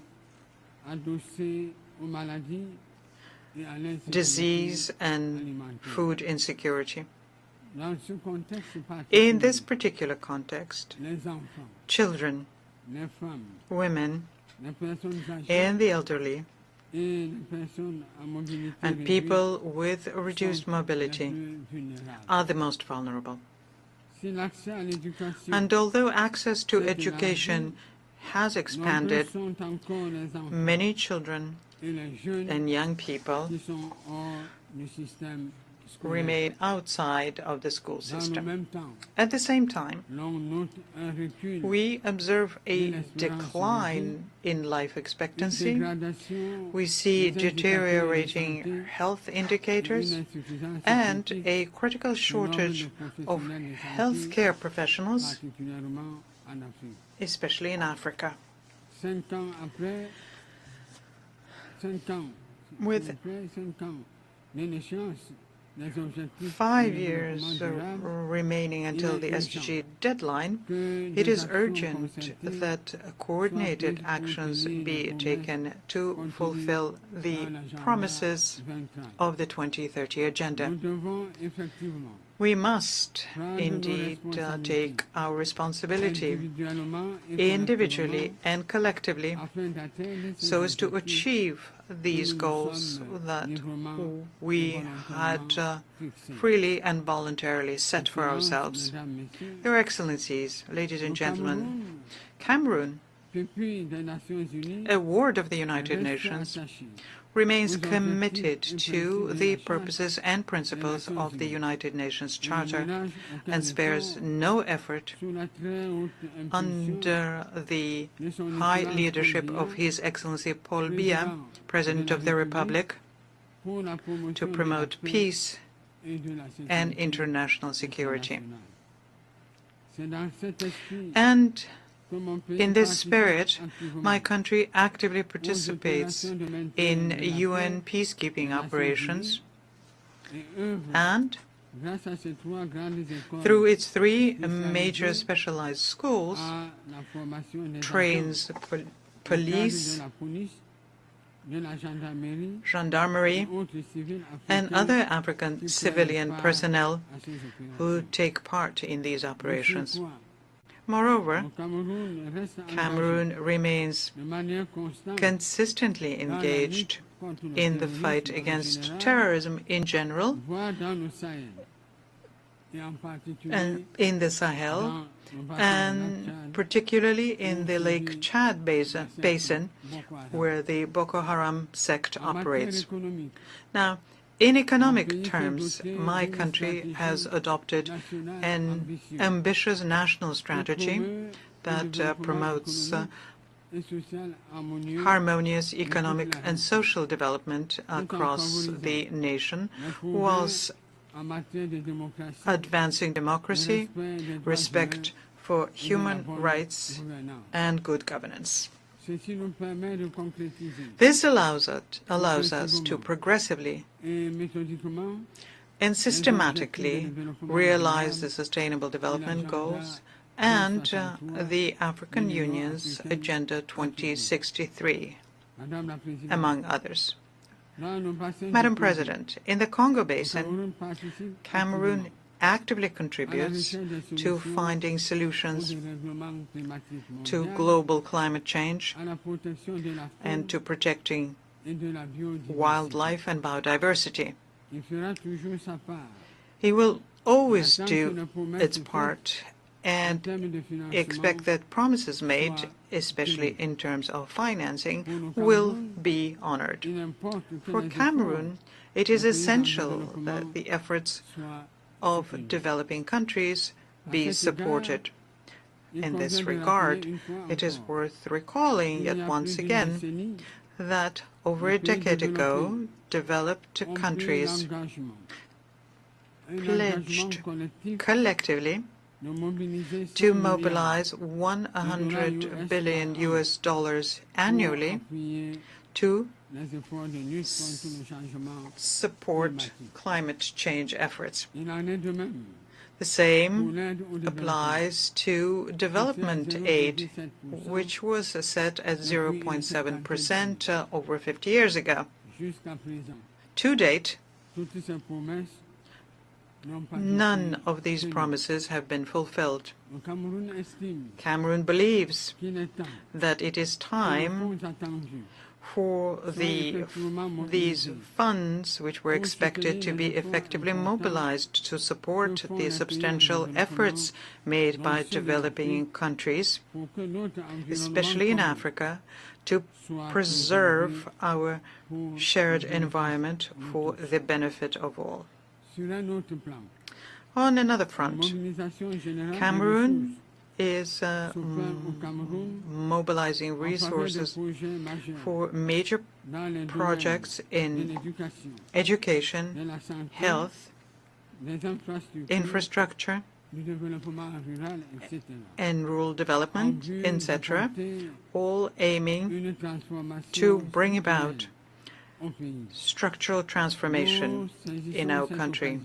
We take this opportunity here to thank our multilateral and bilateral partners who support us in this endeavor. And we encourage them to strengthen this partnership to help us achieve our goals.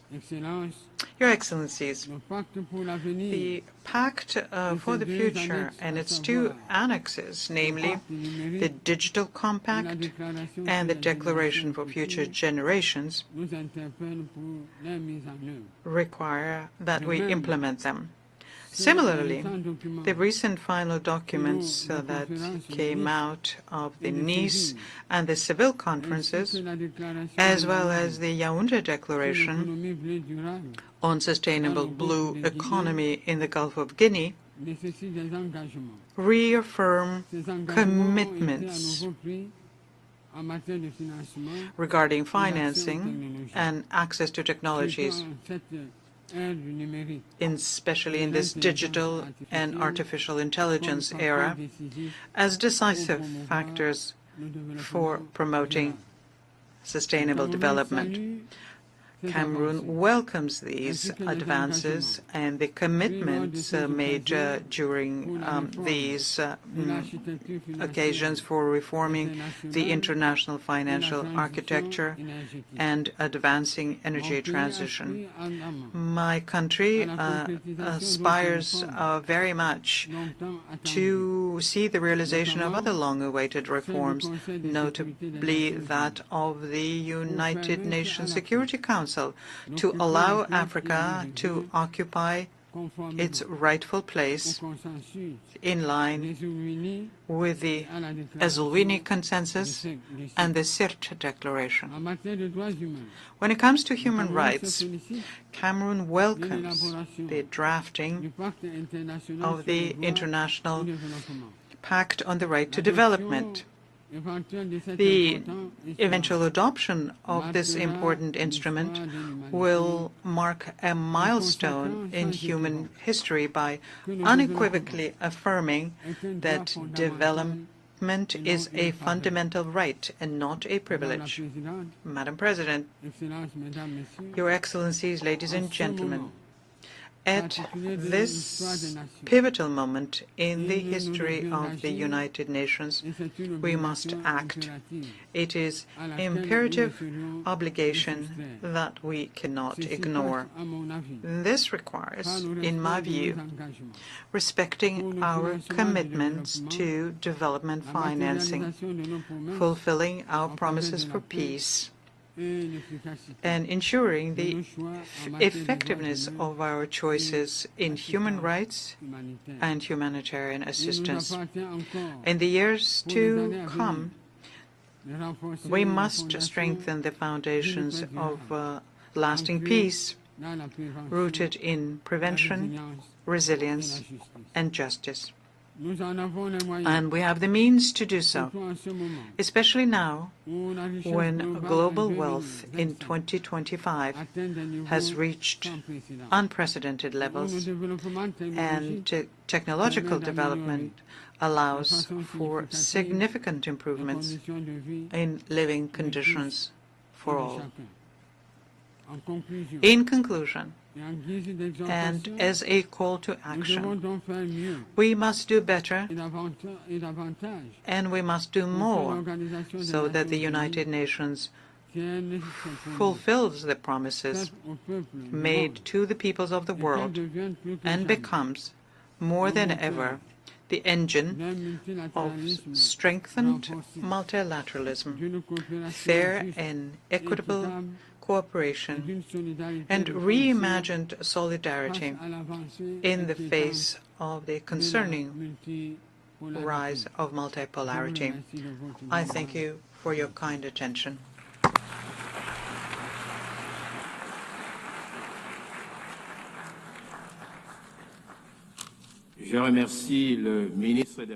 I thank the Minister for Foreign Affairs of Cameroon. I now give the floor to His Excellency Mr. Espen Barth Eide, Minister for Foreign Affairs of Norway.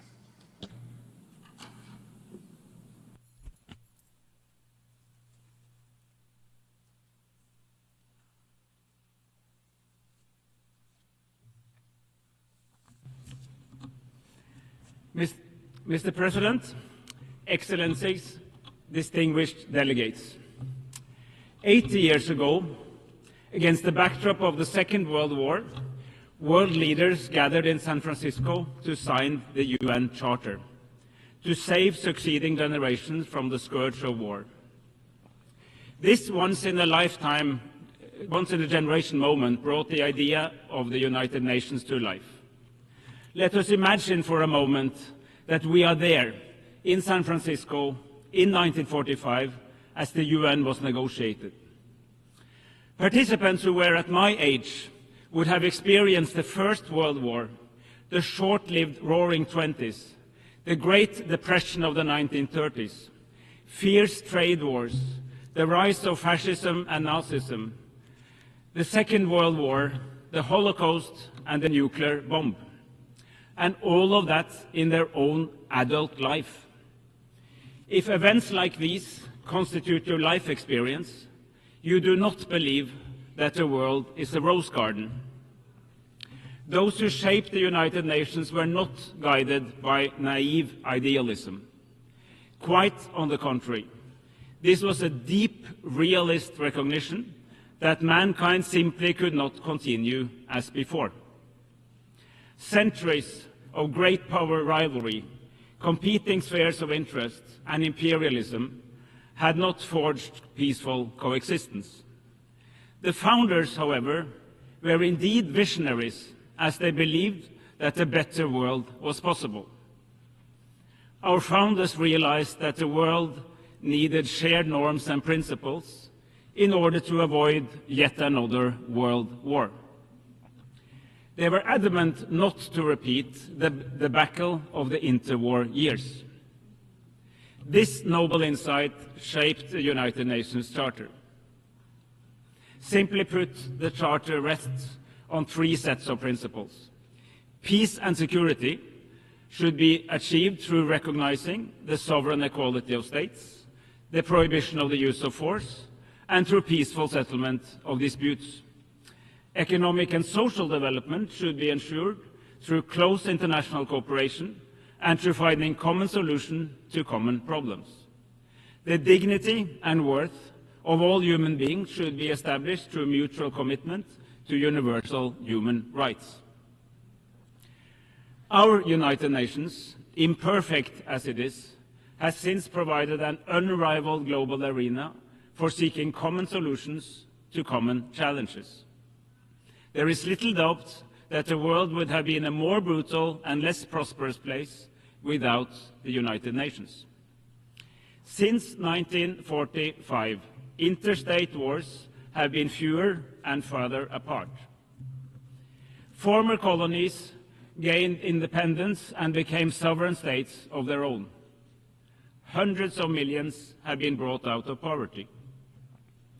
President, however, at 80, we find our United Nations in crisis. This crisis is both political and financial. Political, because core principles of the Charter are under threat. The world is more divided, more dangerous, and more unpredictable than it has been for decades. Respect for international law is eroding. Gross violations go unchecked.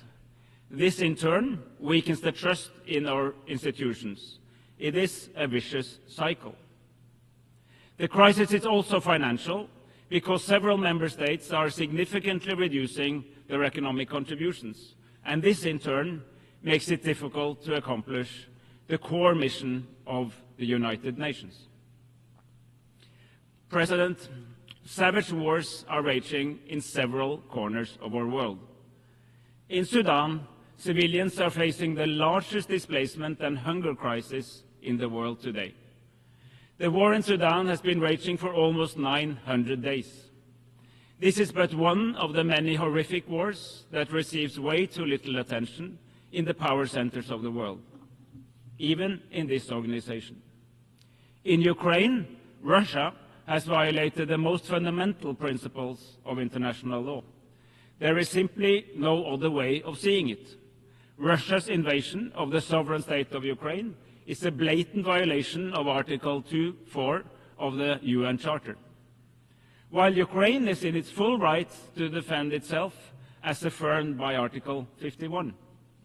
Norway and so many other states stand firmly with Ukraine's fight for freedom and independence. We do so in solidarity with the brave Ukrainian people, but we also do so to uphold the respect for international law, an interest shared by all states, large and small. In Palestine, Israel is in clear violation of international law. Life in Gaza is living hell. For almost 2 years, we have witnessed extreme levels of death, starvation, forced displacement, and massive suffering. The fact that these atrocities continue is a disgrace to all humanity. In the West Bank, the illegal occupation, settlements and settler violence continues unchecked. The Palestinian authorities are under massive stress, its finances strained, and its capacity to operate is severely restricted. The war must end now. Massive humanitarian aid must reach those in need now. The remaining hostages must be released now, and the illegal occupation must end now. But colleagues, there is an alternative to this never-ending cycle of violence. We have made important steps just these past few days. At the Conference on Palestine in this hall on Monday, member states further developed the roadmap to a settlement to the deeper conflict between Israel and Palestine. By now, 159 member states have recognized the state of Palestine as a contribution to the realization of the two-state solution. However, the recognition of Palestine is only one of the elements needed to reach such a two-state solution. There are many pieces in this puzzle. Palestinian governance and economy must be strengthened. Hamas must be demobilized. We need security guarantees to both Israel and Palestine. And key Arab states aim to normalize their relation with Israel as part of a broader agreement. In order to put together these pieces of the puzzle, the Global Alliance for the Implementation of the Two-State Solution was launched here in New York last year during the last UNGA. It continues to gather support for a comprehensive settlement. It is our firm conviction that both Israel and Palestine have the right to live in peace and security, side by side in two states. Excellencies, ladies and gentlemen, a world order based on international law is not a luxury, it's a necessity. When we condemn Russia's blatant violations of international law in Ukraine, we must also speak just as clearly against Israel's violation of the rules in Palestine. International law cannot be applied with double standards. It must be upheld universally, regardless of who commits the violations and regardless of where they take place. This is not optional, this is fundamental. We must also defend the institutions that safeguard accountability, the International Court of Justice and the International Criminal Court. Just as important as the sacrosanct integrity of borders and the sovereign equality of states is our mutual commitment to human rights. The UN Charter commits us to respect and promote these fundamental freedoms for all, without distinction to race, gender, language or religion. Human rights are universal. They are our best hope for a world that rejects injustice, inequality, violence and brutality. A more equal world where women and girls participate on equal footing with men and boys is a more peaceful and a more prosperous world. President, in these times of crisis, the United Nations must reposition itself to meet a new political and financial reality. The UN80 initiative gives us a unique chance to turn this crisis into an opportunity and to build a United Nations that is not only stronger, but also smarter. As a country with an unwavering commitment to the United Nations, I can say this with conviction. It is time for some tough love. We want a UN that is stronger, yet leaner. A UN that is more efficient. A UN with structures optimized to deliver real impact where it matters most, on the ground, with the people we serve. We need a UN with sharper prioritization of resources, clearer mandates, and a UN that works smarter, not just harder. This is also a moment for self-reflection for all of us as member states and for our United Nations. As member states, we have contributed to a proliferation of mandates. long, complicated, overlapping, and burdened with endless reporting requirements. My country, Norway, is not exempt. We too are guilty as sin. The time has come to change this. We need bold and ambitious reform. We must stand firmly behind the Secretary General to drive this forward. We need a UN that can continue to uphold the rules and the principles that have underpinned our international order for the past 80 years. And we need a UN80 process with a roadmap for the next Secretary General. When she assumes office in 15 months, she must be able to head the reformed UN fit for the next 80 years. President, we need a global convention on tax cooperation. States have the primary responsibility to provide essential service to their people. But then we must enable states to fulfill this duty. The capacity to tax both citizens and companies is paramount. It is the backbone of public service delivery, the engine of resource redistribution, and the cornerstone of sustainable development. We know what works, but we must assure that it can work for all. Colleagues, let there be no doubt. The climate crisis is real. It is here, it is man-made, and it's affecting the lives of millions of people around the world.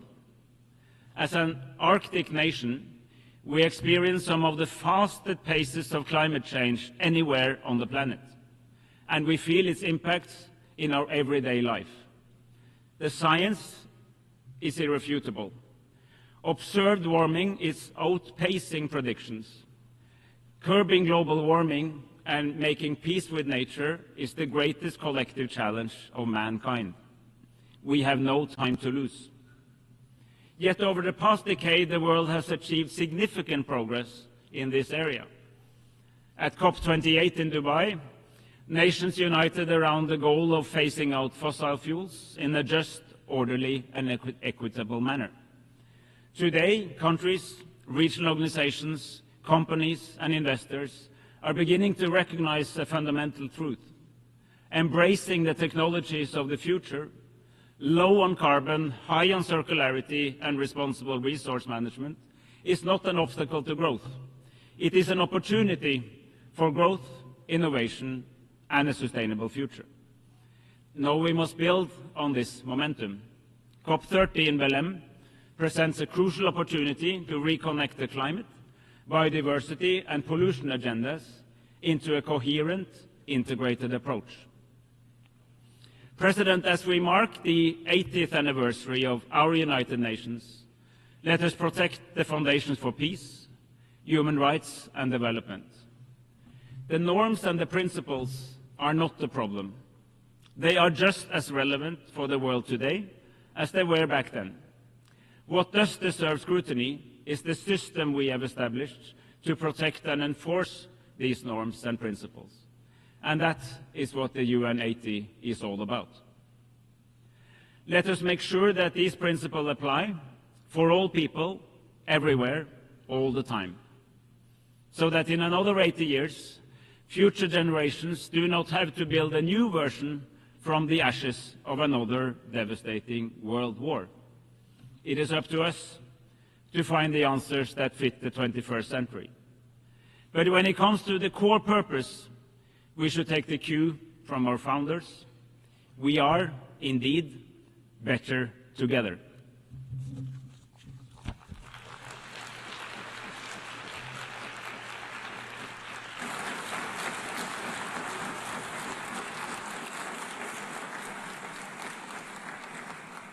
I thank the Minister for Foreign Affairs of Norway.